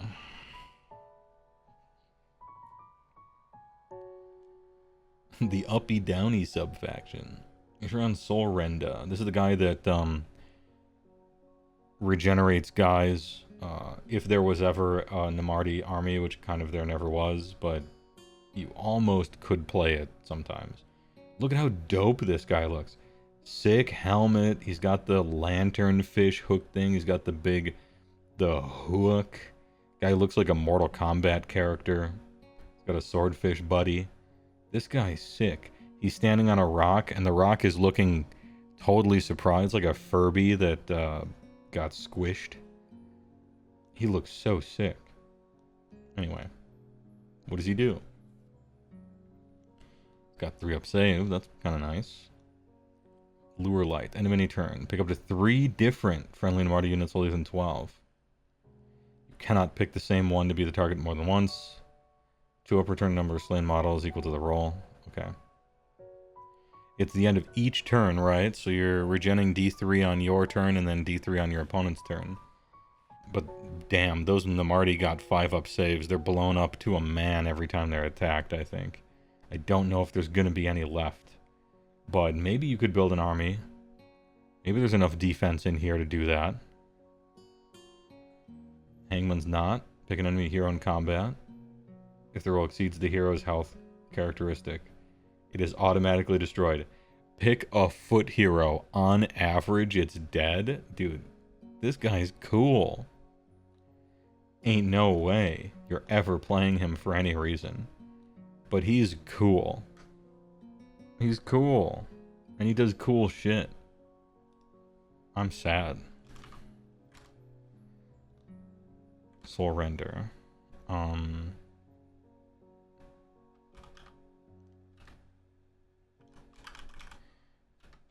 Wasn't Darth Rendar like a Sith Lord or something?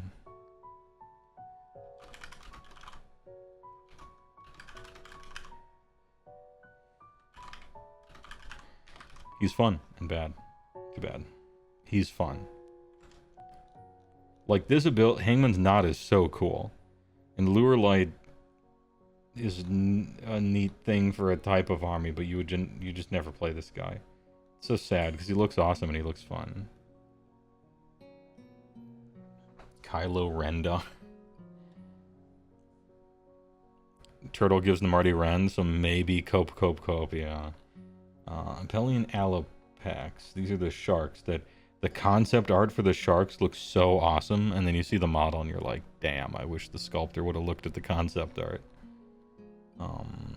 It is no longer a unit. You can't do shivers or anything. It's just like one shark. No reinforcing, which is really bad in the new way we build armies. These harpoons and net launchers are great, and ensnared is great, and they got some attacks or whatever. They're not a monster. They used to be maybe. Now they're just cav. Dax Rendar is the guy from Shadow of the Empire thing. Maybe that's it. The name came to me anyway.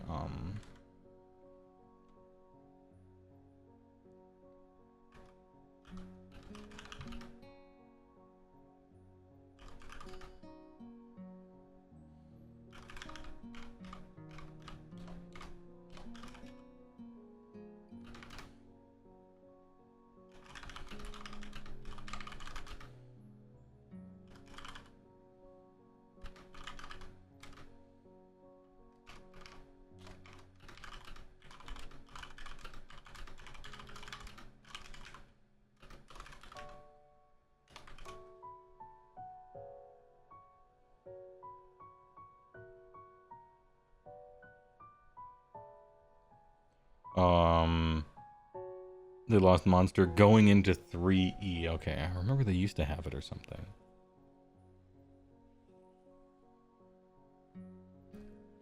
Why does the new method of army building just feel like battalions without the cool bonuses? Because that's what it is.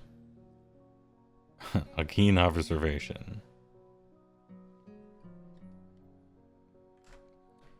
Every regiment just has one drop now, so it's boring and sad. I was hoping they were going to balance the different battalion bonuses so that the other ones were actually tempting instead of just one drop. But instead they're like, no, we would like the game to be more boring. So they're all just one drop, you don't get anything. Sad. Easier to balance though. Morsar Guard. 4 health, 4 up save, 14 flying. Jesus Christ. Only 1 control though. Volt Spear to attacks 3s and 4s, 1-1. Sometimes 1-2. Actually, as if you won't be getting the charge whenever you want it. 1-2. Sometimes 2-2. And then some mount attacks. They got Baja Blast. If this unit charged this phase, pick an enemy within one of it, then roll a number of dice equal to the number of models in this unit, which is 3 or 6. For each 4 through 5, 1 mortal. For each 6, D3. Add 1 to each roll if there are more models in the target unit than this unit. Cool. Alright. What's the benefit of the monster keyword now? Intrinsically nothing. Not even implicit, like it doesn't do anything. It gives you the possibility of them writing a rampage on your war scroll, which they may or may not do.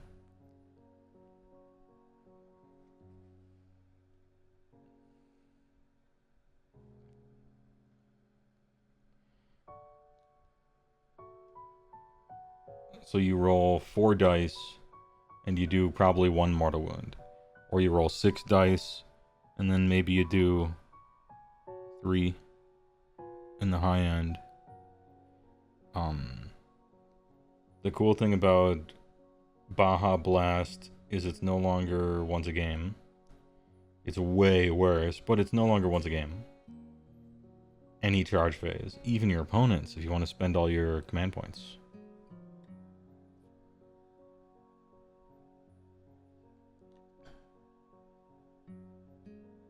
Small number of attacks per model, though.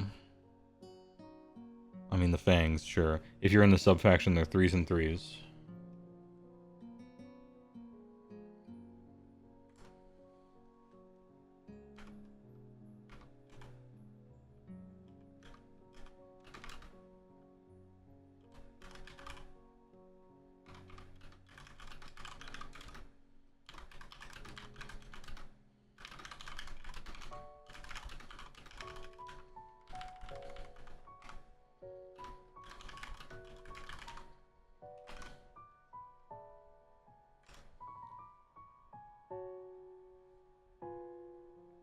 It's not worse, it's the same, just no longer once per game. Really? Damn, I remember it being better. My memory must be wrong. I remember it being better. Huh. The things your mind will do.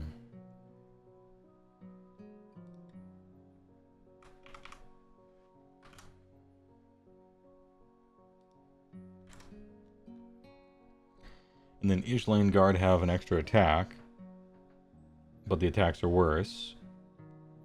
And they got a 5-up ward if it charged.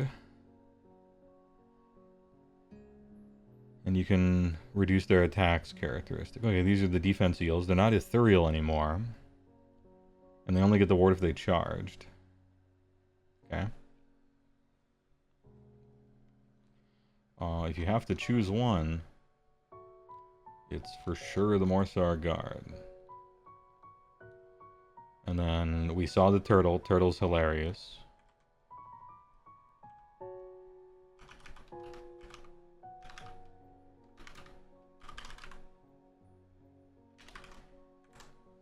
Turtle's great. It's everywhere you want to be. I look at the turtle and I'm like, damn. This guy flies, huge body, 5 control, 3 up, 5 up. Gives 5 up to people around him. Although tiny range at 6. Do some mortal damage on infantry when you're coming in. Big scything, crushing jaws and shit. Harpoon launchers are good. These things are good. I got harpoon launchers. I wish my harpoon launchers looked like this. Are we doing this blind on points? Nah, you could just say it. In fact, I've been asking chat a few times. I know that Achillean Leviathan is 500. I'm pretty sure. 500 is a turtle unit of measure. So things that are above 500 or more than a turtle, less than 500 or less than a turtle.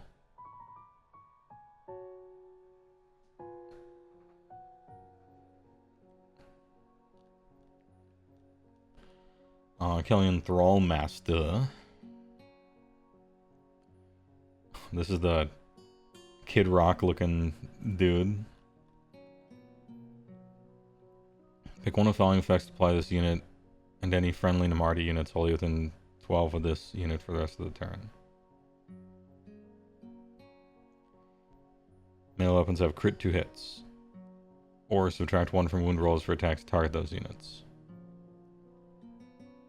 You declare a fight. You can bring him in. Okay. He is trash. Marty Reavers. Crit auto wound is good when you're ignoring 4s to wound, that's for sure. You can shoot and run and retreat, but you can't fight. Well, you can't fight anyway. 7 move, 5 up save. 20 attacks, right? 20 attacks, 12-inch range, 3s and 4s crit auto wound. And then they like blow up, right? Are these a thing? You put them kind of behind some dudes and you just roll 20 attacks over and over?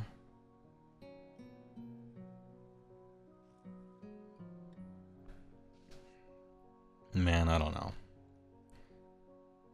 If they're cheap, sure. 120 for archers, 130? Well, maybe.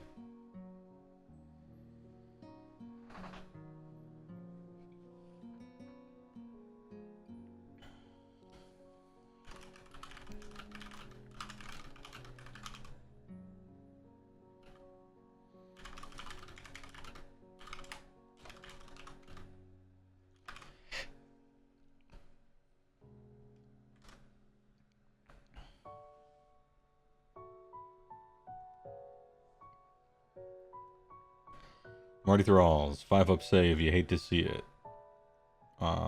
Damn, they got worse at fighting. Anti-infantry 1 rend.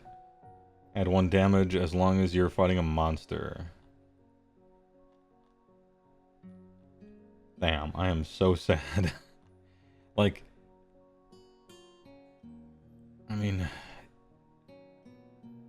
you get 21 attacks against some monster, doing 2 damage each. That's cool. That, I don't know, that's some damage.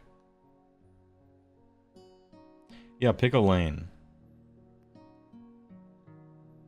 Either die to everything, or be anti-infantry, or be anti-monster. Kind of all over the place.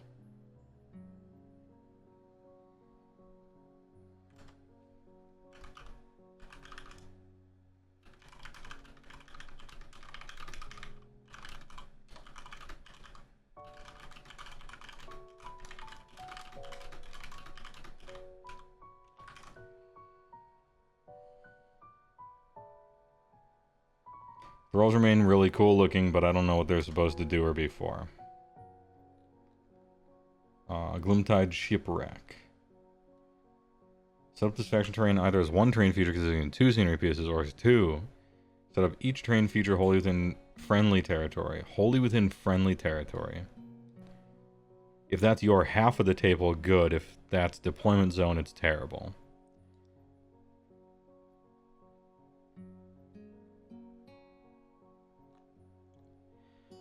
And 1 save rolls friendly and a deepkin infantry and cavalry units while they're wholly within 6 of the terrain feature. Wholly 6 sucks, but add 1 to save rolls is good, so Shipwreck has a decent ability. Ship. +1 saves. Infantry, cav. Wholly 6. Ooh. Don't like holy.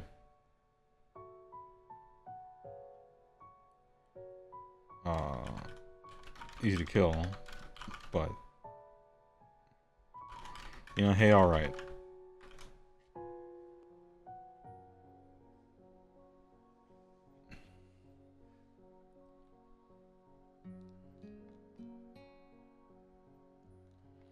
And then that's it. That is it. Okay. These armies are gonna go a lot faster when there's no longer 7 trillion Stormcast things to look through. IDK. Ambush ability is good. Tides of Death is great. Subfactions, Namarti, not looking hot. Akelian Beast Smashers, good. Isharan, no. Soul Raid, maybe. Can we read this again?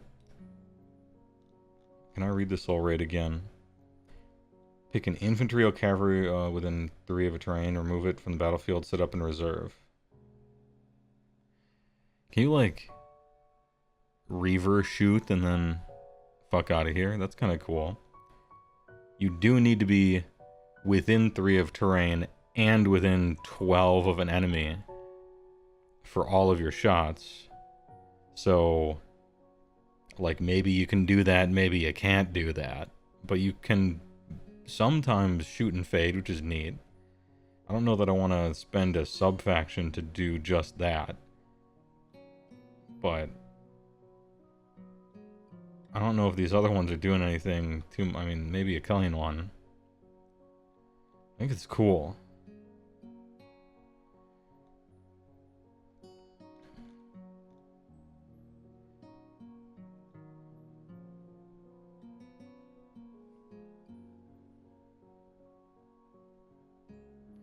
Okay. Steed of Tides, it no longer is hero only. It's any unit. Important distinction.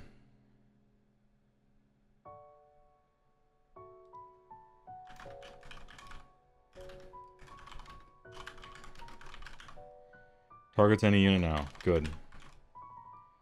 It's not meh. It's good.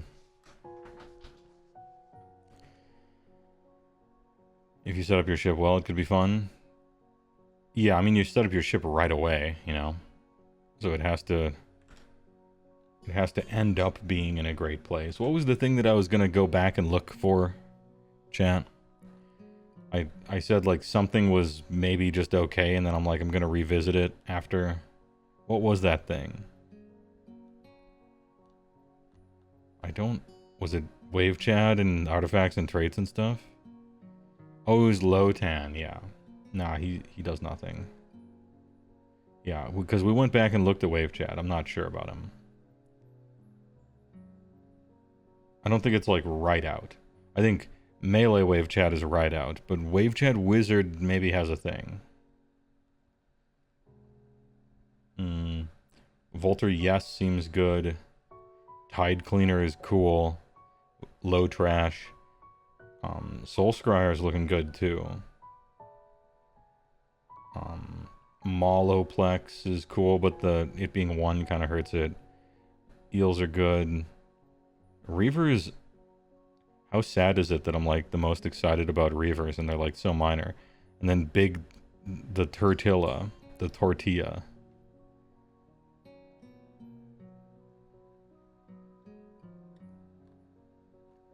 How excited am I for this faction? I'm gonna be perfectly honest. It sounds annoying. Even Soul Scryer as a wizard, the guy seems like the best foot hero now. I don't think, like, I like Tide Cleaner's little rituals. I think they're good. It's just Soul Scryer wizard now, big, you know? I like him. I think you got little combos and shit you can do. I don't know if it's a... Where are we at? Before we were in mixed, but seems good. Whoever wrote the faction focus article to IDK, that sounds exactly how I feel. In the same spot. Mixed, but seems good. Maybe?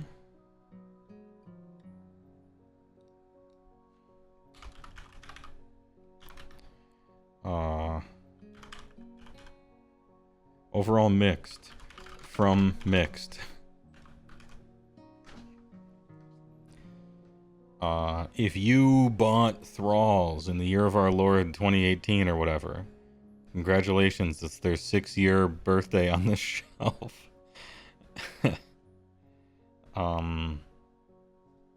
Mixed from mixed. I'm not sparking huge joy from them. Hey, only 2 down, 7 to go. 3.5 hours in.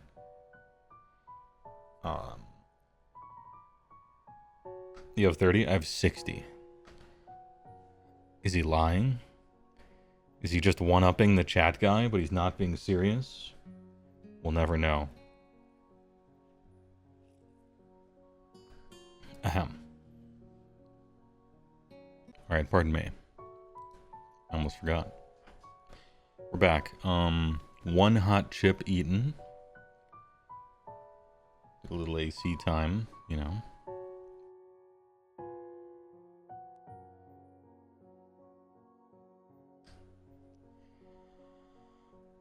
If megas are next, I hope it was a very large chip. It was. It was a larger than normal chip. It wasn't hotter than normal. It was the same hotness. But it was nice. You live in Phoenix, you're living in the sun. I used to live in Tempe. That shit sucked. Because I am born for the Everwinter. Are you lying to? No, it's, you know the purple Doritos? The bag of Dorito that's purple? It's called, like, sweet chili or something like that. I can't remember what it's called. I didn't look at the bag. I had one nice chip. The full triangle. Sweet chili, that was it. I like that flavor. I think it's fun. It's kind of, it tastes weird, actually, but I like it. Mr. Woe, do you like or have you enjoyed a Royal Crown Cola? I saw them at the local Ace Hardware the other day, and for some reason you thought of this channel. I've had RC Cola in my life. It's been forever since I've had an RC Cola. I remember them tasting strange. I don't even know if it was in a bad way or not. I don't know. People had them when I was kids. Like, if they were throwing a birthday party or something, they would just get the cheapest soda they possibly could. So it'd be like Dr. Thunder, you know, Moon Mist Fago, an RC Cola, Dr. Canfield's Diet Caffeine-Free Chocolate Soda. And for some reason, no one ever grabbed those. They were just in the fridge forever. I don't know. I can't recall, the flavor of any of that stuff. Heywoah shopping by pure instinct. I usually shop by color. I go into a store, you know, and I'm like, I'm thinking purple today. Yeah, I go by color usually.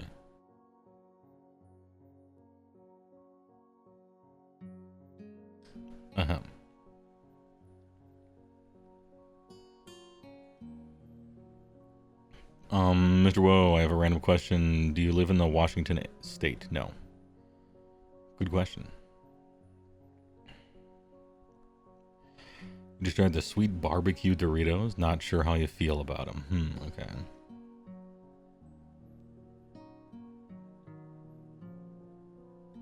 In your youth, you'd stop at 7-Eleven, get a sweet chili Dorito bag and small slurp on your break. Good times. Good times. Alright. Sons of Behemoth.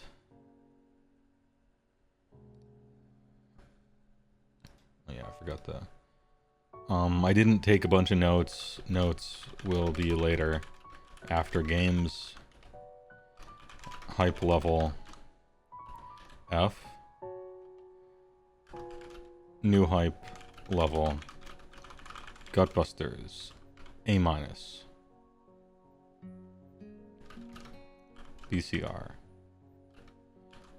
D. Yeah. Not a plus or minus, just a solid D.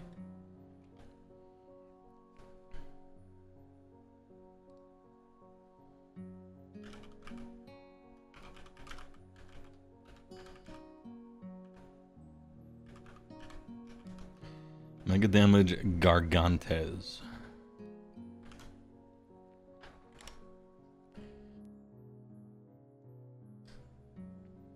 Alright.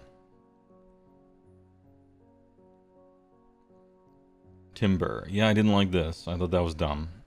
I don't think you should have to roll. Your guy died. That's bad enough. You have 4 guys in your whole fucking army. One of them dies, you shouldn't accidentally fall away, like on yourself or something. Oh.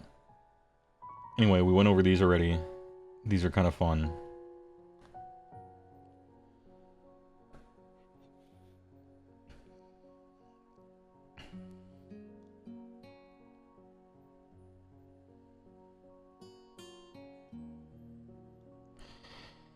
You have impact hit, which are okay, I guess. Kind of minor. Earth-shaking roar. Can I use commands? Potentially good. Colossal slam. Funny. Funny and also does mortals, which is neat. This thing is much better than it used to be. It's cool.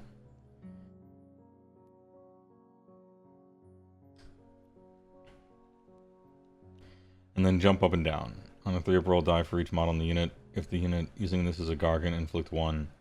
If it's a Mega, Inflict 1 for each 5 up. So it's a 5 up Hardbreaker. Whatever. It's something though. Anyway, these are alright. They're fun-ish. I'll give them a B-. And then Timber gets an F. Fat F. But affirmations, take a try. More stuff for me collection. What kind of Jamaican-ass dude wrote this? Pick a friendly, non-unique Sons of Behemoth hero that does not have an artifact of power. Give that hero 1 artifact of power from Titanic trophies. It's given in deployment, not during army composition. Huge. So, unfortunately, you can't give somebody 2 artifacts, but that doesn't really matter. The fact that you choose this in deployment is awesome. You just translate it from a trait into an artifact. That's sick. That's sick. This is great. Taker Tribe, you love to see it. And it's a little bit of sideboarding, which is sweet. Boss Tribe. Once per turn army reaction, you declare a fight ability. Pick a friendly Gargant unit that is not used fight. And it's within 12 of this unit. The target can be picked to use fight immediately after. Usually I don't rate these very highly. I think these, like, bring somebody else in the fight abilities or whatever. I don't care. Some of them give buffs, and then those are great. But just the normal, like, activate 2 guys, except one of the guys you activate has to be some random-ass foot hero idiot. I don't normally rate those. In a Gargant army, I think it is actually a big deal. Because in a Gargant army, your damage is bad, and it's very important that you kill stuff. I guess, to put it another way, when you fight with 500 points of your army, immediately afterwards, you may fight with the next 500 points of your army. Like, if I'm going to phrase it that way, I think maybe I'm getting my point across. I think this is like I don't know if people are underrating it or not, but I think this is underrated.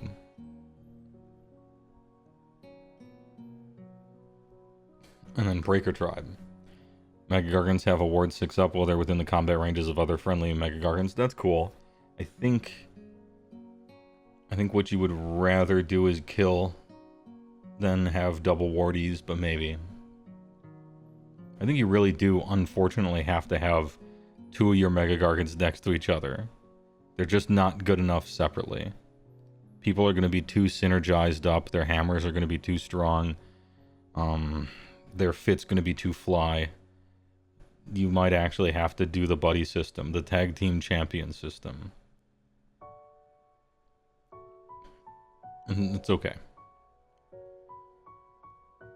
Ward is 6 up normally I sleep on, but if you have 35 wounds, that's a lot. Stomper Tribe, Revel in War. You can pick 2 friendly Mega Gargants or Gargants that have not used a Rampage, and they can use Jump Up and Down instead of just 1. Yeah, but I don't think that one's cool. I want to use the cooler ones.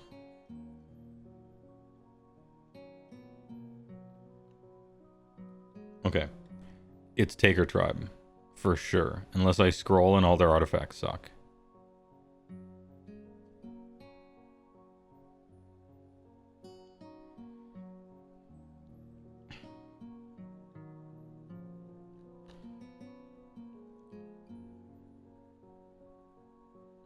Big personalities, let's go. Once per battle, I don't like it. Add 2 attacks characteristic of the unit's melee weapons. It's alright. Subtract 1 from save rolls for this unit.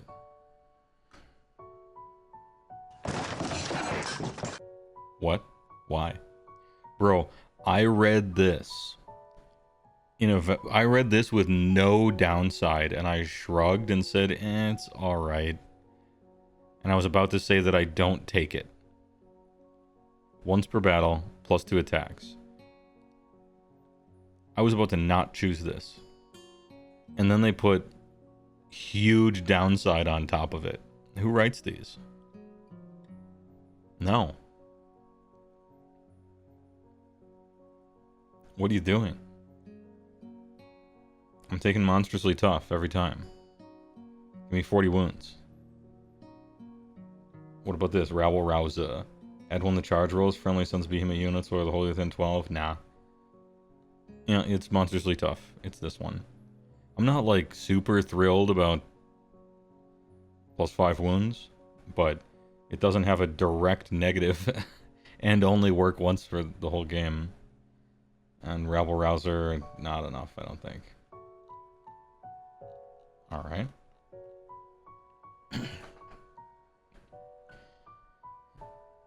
Artifacts of Power.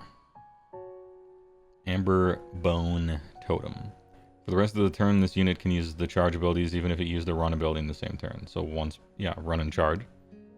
Run and charge is decent on a Gargant, I guess. That is, yeah, no, that is important, I suppose. I don't think they have meaningful ranged abilities. Oh, I just noticed it was once per battle again. I was about to say maybe, but now that I know that it's only once per battle, no. Extra Calloused Feet. Add 1 tax characteristic, rend, and damage to Almighty Stomp or Almightier Stomp. Kind of fun. A lot of Gargant list building in the past has been just finding any damage they possibly can. They're just scraping damage off of every wall and floor. Ahem.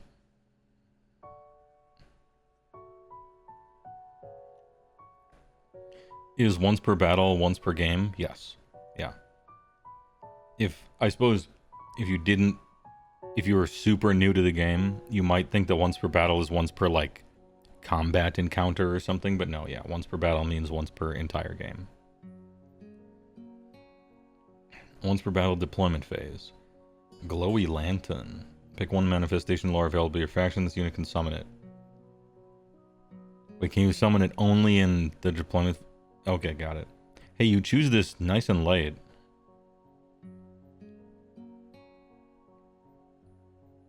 And then you get it for the whole game. This is it, right? You just you have to put something else on the table.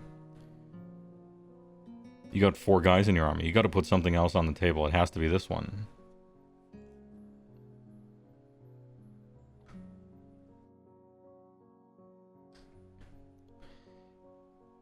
Pick a manifestation lore available to your faction. So this is the one army in the game where you bring 4 Mega Gargants on a tray and you set your tray down, and then you go back and forth to your car, bringing out every endless spell generic that's ever been made, so that you can peruse your entire while you're ready to deploy.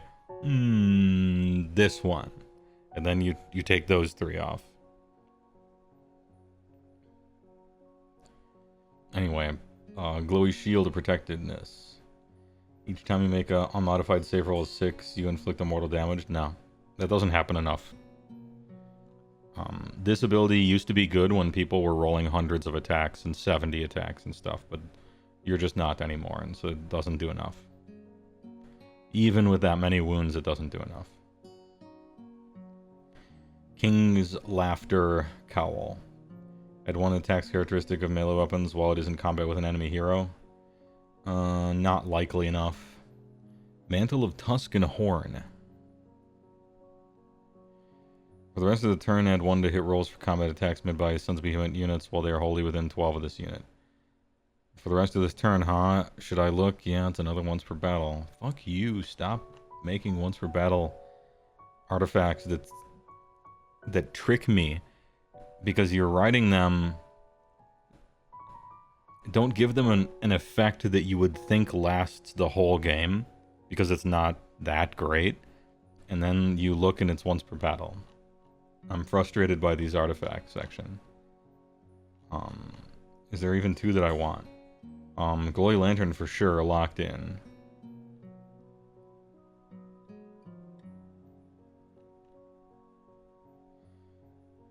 Honestly, could take or leave the rest of them. And if if I could take or leave the rest of them, then it means that Taker Tribe isn't, like, imperative, I don't think.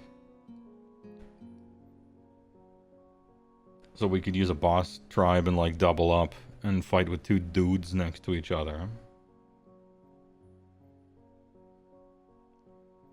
It's just like, two of them go over here and two of them go over here, and that's your game. That's your game plan. Boss tribe only works on the smaller Gargants, not the Megas. What? Oh, yeah, because Gargant doesn't mean everybody. Gargant technically means the little ones. It's Mega Gargant. You saved me from making a mistake. Yeah, okay. Never mind. Boss tribe, trash.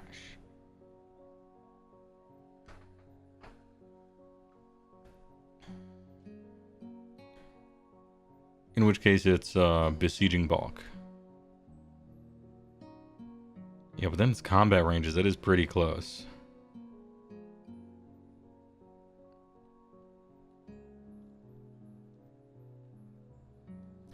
Alright, well, I know one thing that I want, and it's Glowy Lantern. And the other thing I want is Monstrously Tough. And the other stuff is so uninspiring, so boring, that I don't even care to make a decision. Because it's just all, like, so boring and minor and dumb. I'm falling asleep over here.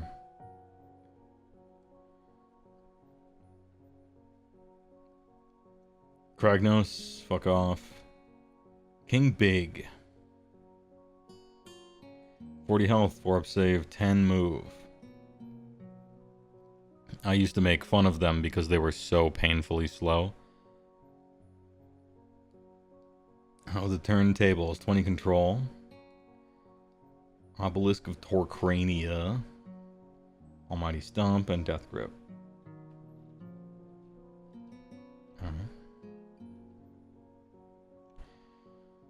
Can't be rampaged.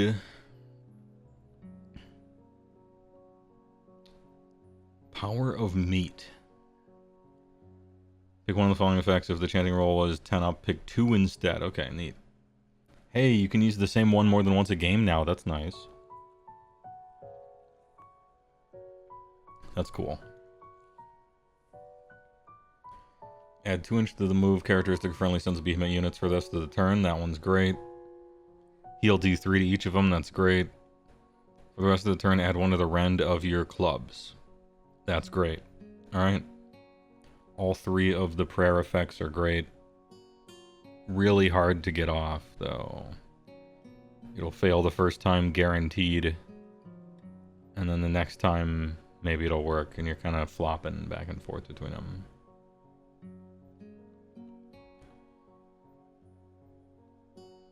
And he's a priest 1. King Big. Next up is the Beast Pounder. This is the one that we didn't see before. They showed almost all of them. The Beast Pounder Mega Gargant. Menhir Club. 4 attacks, 4 and 2, 2, 5. Anti-Monst. And then Stomps and Grips. Monster Infantry Hero.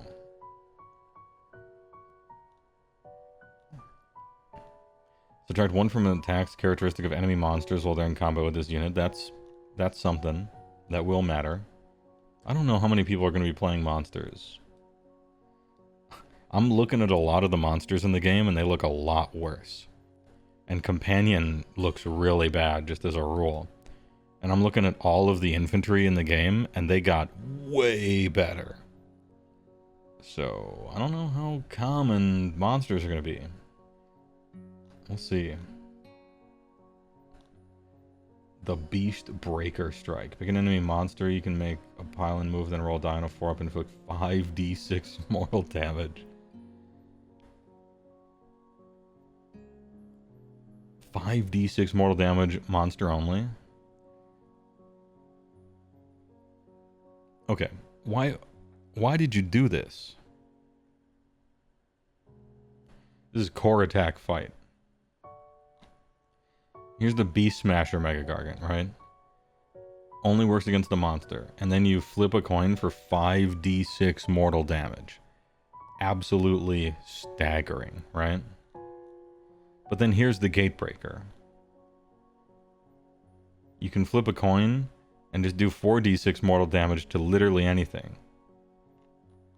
Not monster only. Literally anything. Why would you make a 500-point silver bullet guy? What were you thinking? This is dumb.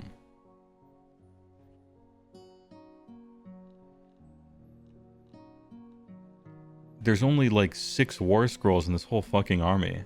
And you ran out of ideas already?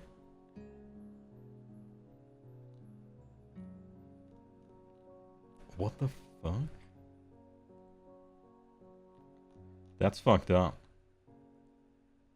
Alright, well, the last one that I saw is the Beast Smasher, and it's just the Gatebreaker, except it can only target one type of thing for an extra d6 on the stupid coin flip.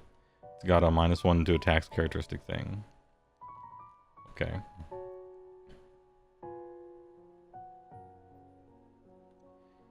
Yeah, you just take a Gatebreaker. If you're trying to do the fun thing, which is Pulverizing Strike, or Beast Breaking Strike, if you're trying to do the fun thing, you take Beast Smasher 0% of the time ever, and you take Gatebreaker 100% of the time ever. What do you mean?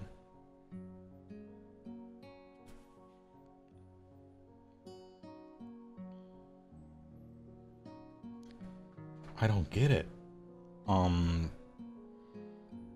If the target is faction terrain, inflict big dam, then roll that for each non-monster. And then hurt units, okay. Kraken Eater, we haven't seen this guy either. This is the guy who used to kick an objective, can they still? Do they all have hurled debris? Oh, their hurling stuff is different. So King Broad, no hurling.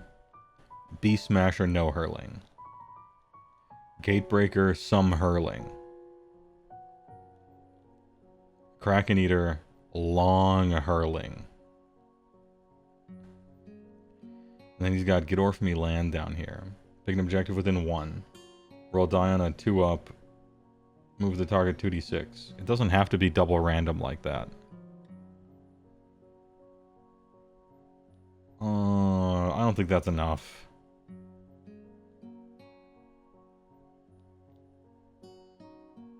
No, I don't think that's enough.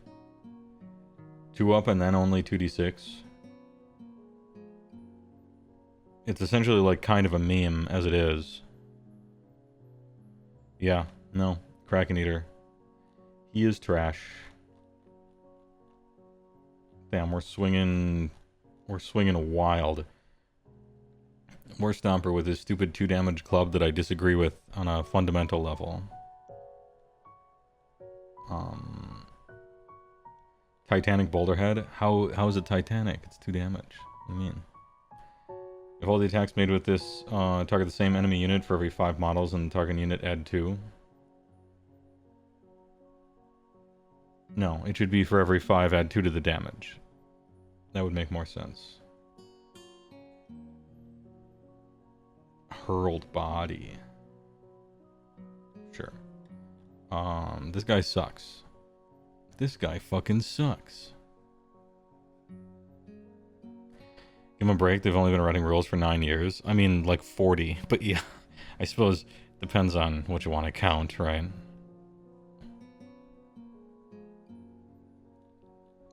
War Stomper, bad and not fun. Kraken Eater, bad and not fun. Gatebreaker, fun because of Pulverizing Strike. Beast Smasher is copying Gatebreaker's homework and his shit only works on one type. Bad. And King Broad. Okay. Is that it? Or have I forgotten one? Man Crusher Gargants. I refuse to talk about this sculpt. I don't even care what your stats are. You're insulting me as a customer by selling this thing. 12 health, 5 up save. Some Beasts of Chaos ass unit. It's 2 ogre gluttons like stacked on top of each other worth of damage. And health, actually, almost, and the same save. It can run and charge as long as it's near Gargants.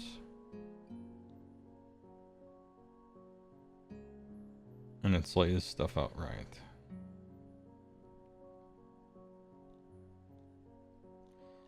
This shit doesn't look good, and I hate it. And then the mob.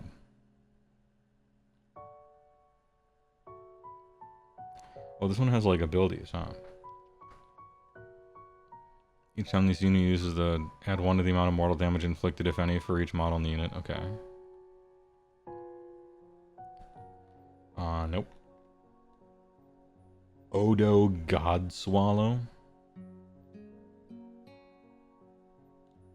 Oh, these are the regiments of renown. Okay. And it's 1 beast smasher. You wouldn't want that. Big Drog Fort Kika. Oh, he's a gatebreaker. You do want that.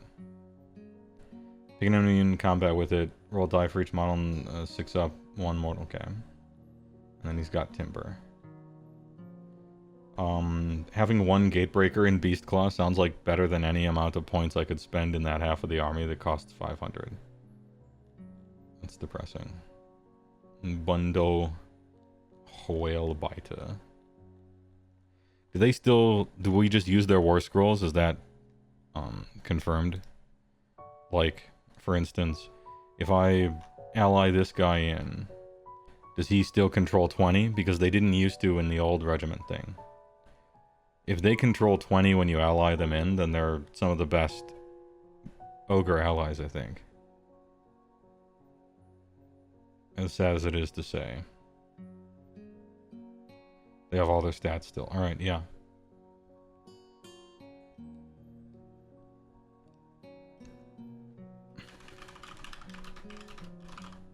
Gatebreaker is fun.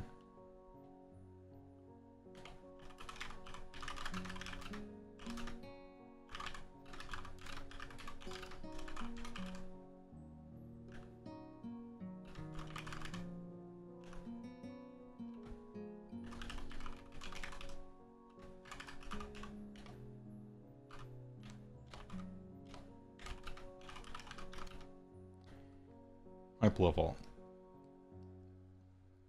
I used to be on B. It was mixed, but it seemed good. Because you read the Gatebreaker scroll, and that shit was sick. And Broad was okay. And then everything else looked really bad. Now that I've looked through the whole book, Gatebreaker is the singular fun thing in the entire book. Everything else is so boring. It's so boring. And lazy. 1 fun ability instead of broken ability over here. 1 fun ability. The entire rest of the army is meh. Yeah. I was sad to read this. You could still make a really fun army out of them. It's 4 gatebreakers. That shit's hilarious. But that's it.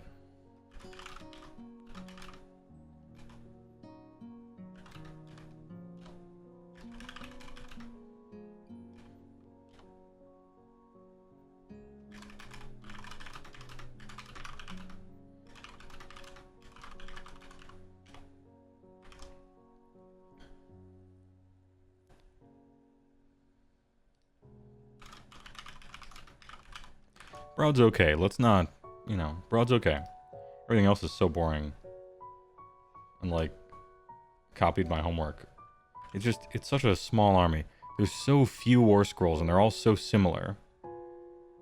And still, it's, like, just the Beast Striker thing. I'm beside myself. I'm just beside myself for it. Like, you're writing all the different war scrolls, and you're like, how about a special beast strike that only works against monsters? Okay. What for the Gatebreaker? Oh, the same thing, except it works on everything. Like, what? Are there really there's no ideas left in the world? It had to be that same thing, only worse?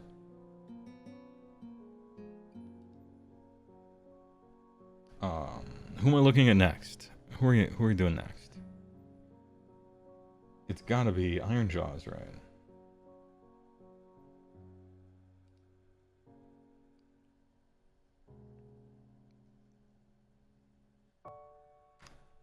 Alright, they lied. Sigmar lied. And one of the things they lied about was that they would be separate indexes. They're not. It's just Orc War clans. They're separate armies, but same index. No, no respect. No respect at all. We lost, boys. Iron Jaws. What did I have Iron Jaws at? I had them at Battle Traits Fail. That was the section that I had. They were in Battle Traits Fail.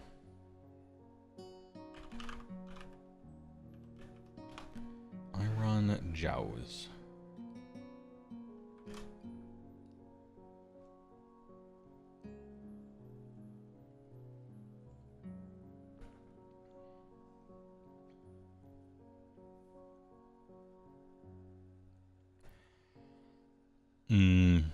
You're sorry to all the Destruction players? Don't worry about it.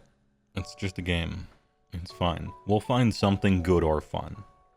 If there's truly like nothing good or fun, then okay, yeah, feel sorry for us, but it's too early to tell. I need to enter the lab and just play the game a whole lot, you know.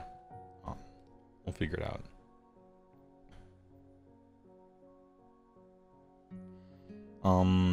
Move a tiny amount, whatever. It's really strong to be able to move into combat, I guess. But that's pretty slow. I would just as soon let them move, but have them not be able to move into combat, you know what I mean?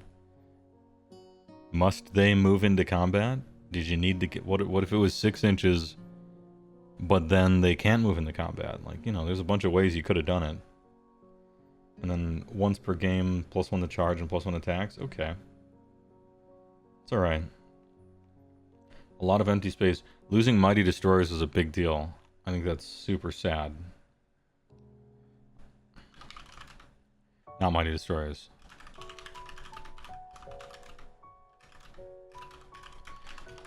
Losing Smashing and Bashing was a crime, I think. It was so, like, it was such a part of their whole identity. And cool, and good. And a way to get around losing to Activation War stuff. I'm sad that they don't have it anymore, but Luminef does. I know move in combat gives some tricky plays, that's why I don't want them to have it. I would rather give them faster movement on the table, but fewer potentially super tricky, maybe even some toxic, coordinate kind of plays. I would do it the other way around. Let them get into combat faster, you know. And your tricks can be elsewhere. The tricky shit, you know. Anyway, looking kind of sparse on the battle tactics. And losing Smashing and Bashing really sucked. Fluff it all you want, but Mighty Destroyer sucks and is not fun, yeah.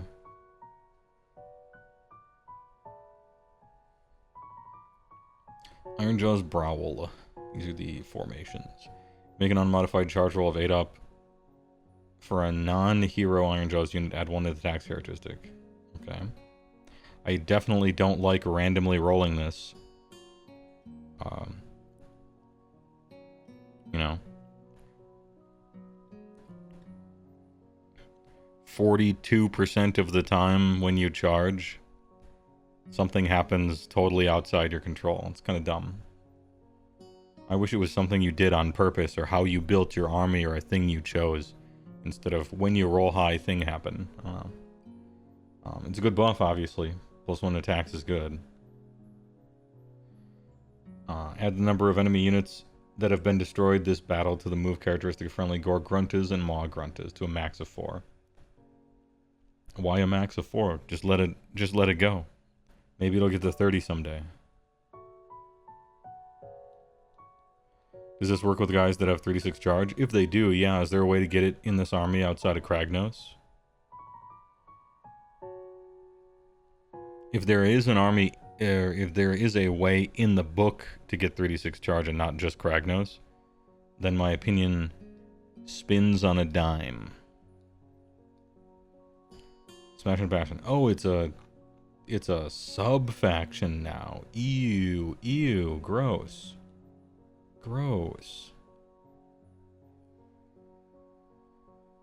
First time each turn that an enemy unit is destroyed by a fight ability used by Iron Jaws, add 1 to hit rolls for combat attacks made by the next friendly Iron Jaws unit that is picked to fight.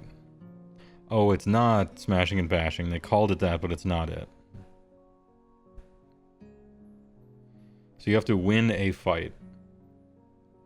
And then the next swing after you won that fight, you get +1 to hit rolls. So you have to be in 2 combats. And this one, you win that combat. You destroy the whole enemy unit. And then they attack you over here. And you don't die. And then you get +1 to hit when you're swinging back.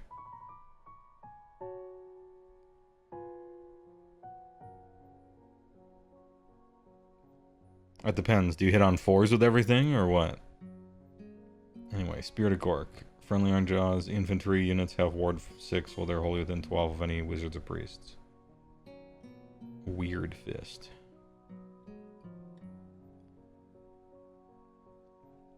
I don't know how many wizards or priests you'll have. You probably will. Getting a 6 upward is good when your armor is that crazy and your wounds are. It's also the first time, yeah.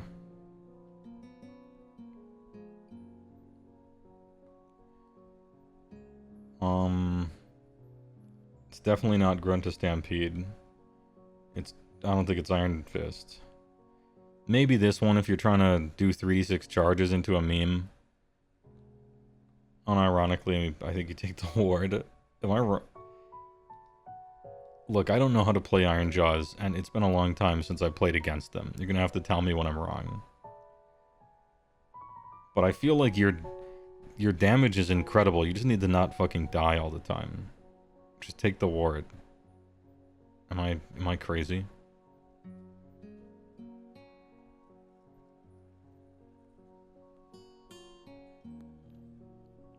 Weird Fist is the choice. Is it really? Is that what people say? Damn. That's kind of sad. I'm sad that I was right. But maybe not. You know, early on, maybe that is the case, right? Brutal Warlords. Hulking Burt. If this unit charged this turn, pick an enemy within 1, D3, 2 up. If its unmodified charge roll is 8, D6 instead of D3. It's a heroic trait. Are you using a Maw Crusher? Or are you just not? I can't remember what a Maw Crusher looked like. Hold up. Are we using this thing?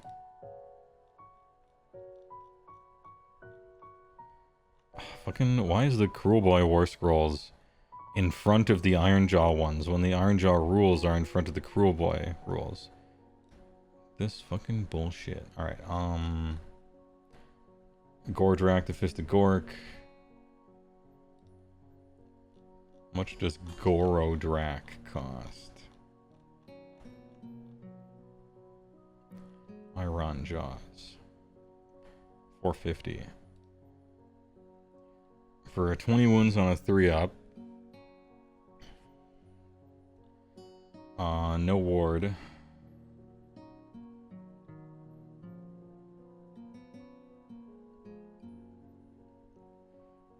And then you get to Super Wah. Pick an enemy monster. Whatever.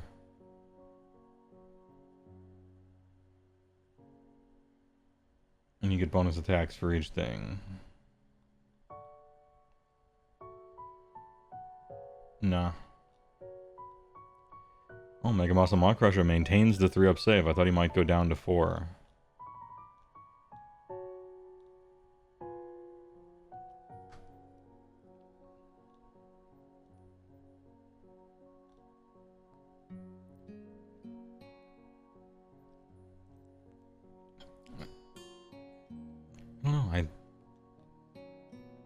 10-inch move on that pie plate. I just think you just take a bunch of guys.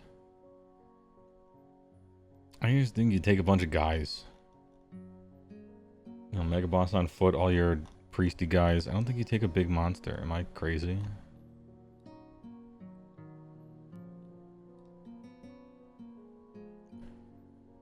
Hulking Brute, whatever. Oh, redeploy. Good.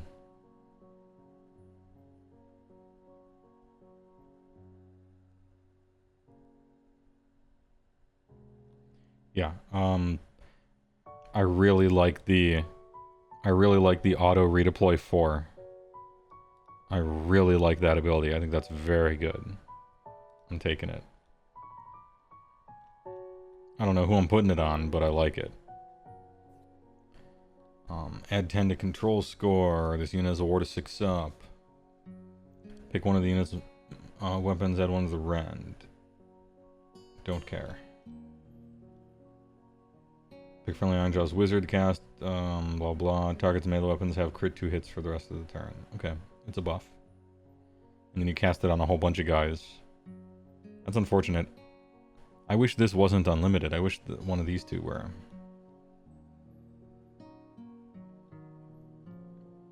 D3 mortal damage, and then if wizard, another. The great big green handed Gork.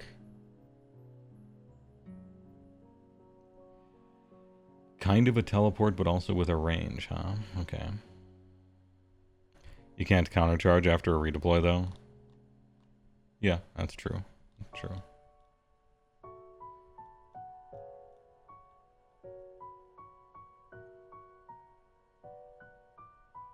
Add one of the charge rolls for the target. In addition, if the chanting roll was 8, add one to the number of dice rolled to making charge rolls. Hey, it's the thing. So this one could potentially unlock the sub-faction thing, but it's a prayer. So it's going to flop back and forth between not working and working every turn. Yeah, no more green foot, but the foot wasn't in third either, from what I recalled.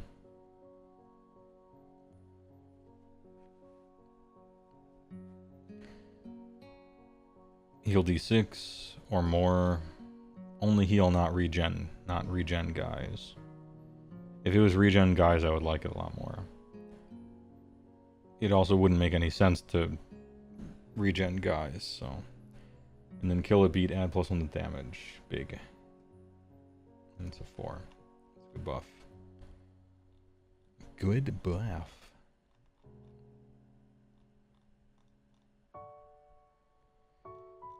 What should I look at for Iron Jaws? I see that they have pretty boring battle traits. Not a lot going on there. A lot of empty space. Smashing Bashing is gone.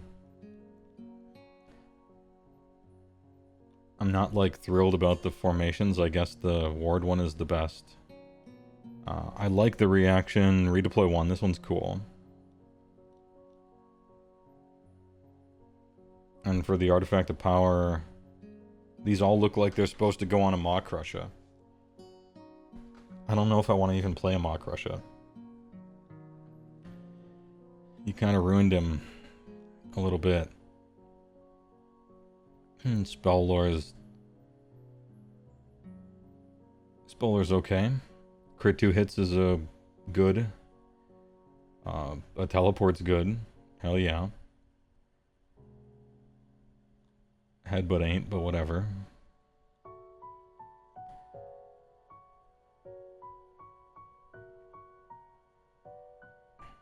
This shit's funny. It's range because your guys are slow. This shit's strong. Yeah, your priests are good. And then it goes immediately into Cruel Boy battle tactics. Hey, I was reading the Iron Jaws. You should put the War Scrolls after that. Fuck you.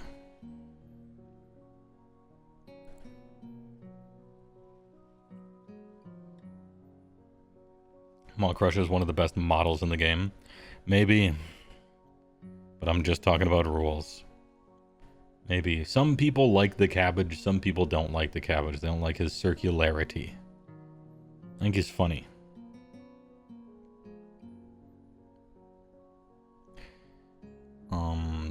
Gordrak, nah. Mega Boss on Maw Crusher. Destructive Bulk. When it piles in, it can move 2d6 instead of 3. Strength from victory, it gets stronger over the course of the game. Bonus attacks. 84212 plus 1 round anti-infantry. 84213. What's he cost? 420? Yeah. Nah. No thanks. His circularity offends you. Mega Boss on foot.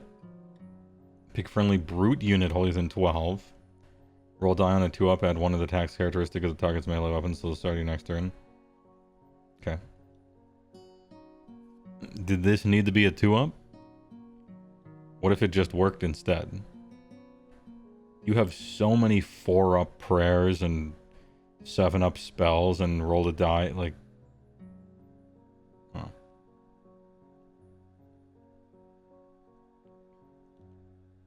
This guy's a brute boss, not even a mega boss. He's actually just a brute boss. Oh, everybody gets strength from victory. Interesting.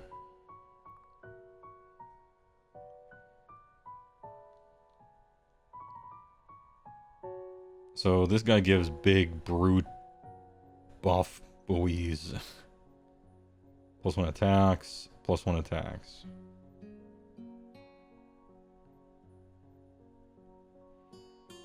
Why does this guy have 2 of the same buff?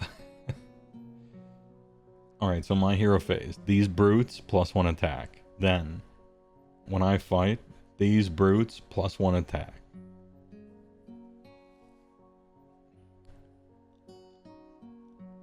War Chanter. He is technically a priest, so you take him. Weird Naba. He is a Weas. Add 1 of this unit's power level while there are any friendly, essentially Ardboys, holier than 12 of him. Maybe 10 Bruits. It's brutes, they're big. 3 health, 3 save, 4 move. 1,000,000 attacks that are huge and multi-damage, and 17 million buffs you can put on them for even more damage. They'll kill anything. People can't capture when they're standing next to brutes, but you can't capture if you're dead. The problem is they'll die too.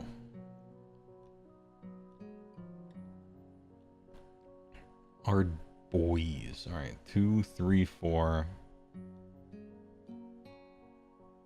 Could give him a 6-up ward, I suppose. These dudes look so sick. They look so sick, dude. Pick an enemy unit in combat with it, and that charge this turn to be the target. Make a shield bash for d6. 6-up, 1, okay. They're like pushing the shield back, that's cool.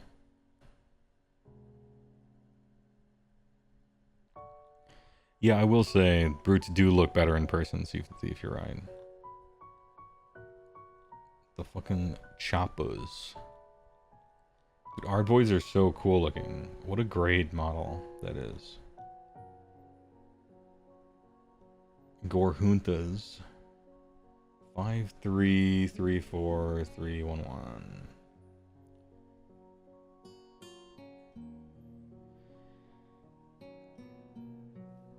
So they have an anti-cav ability.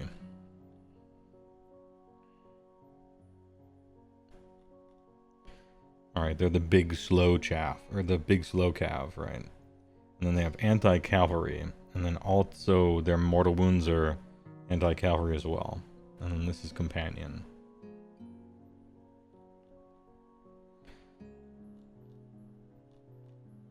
Zagrok Anvil Smasher.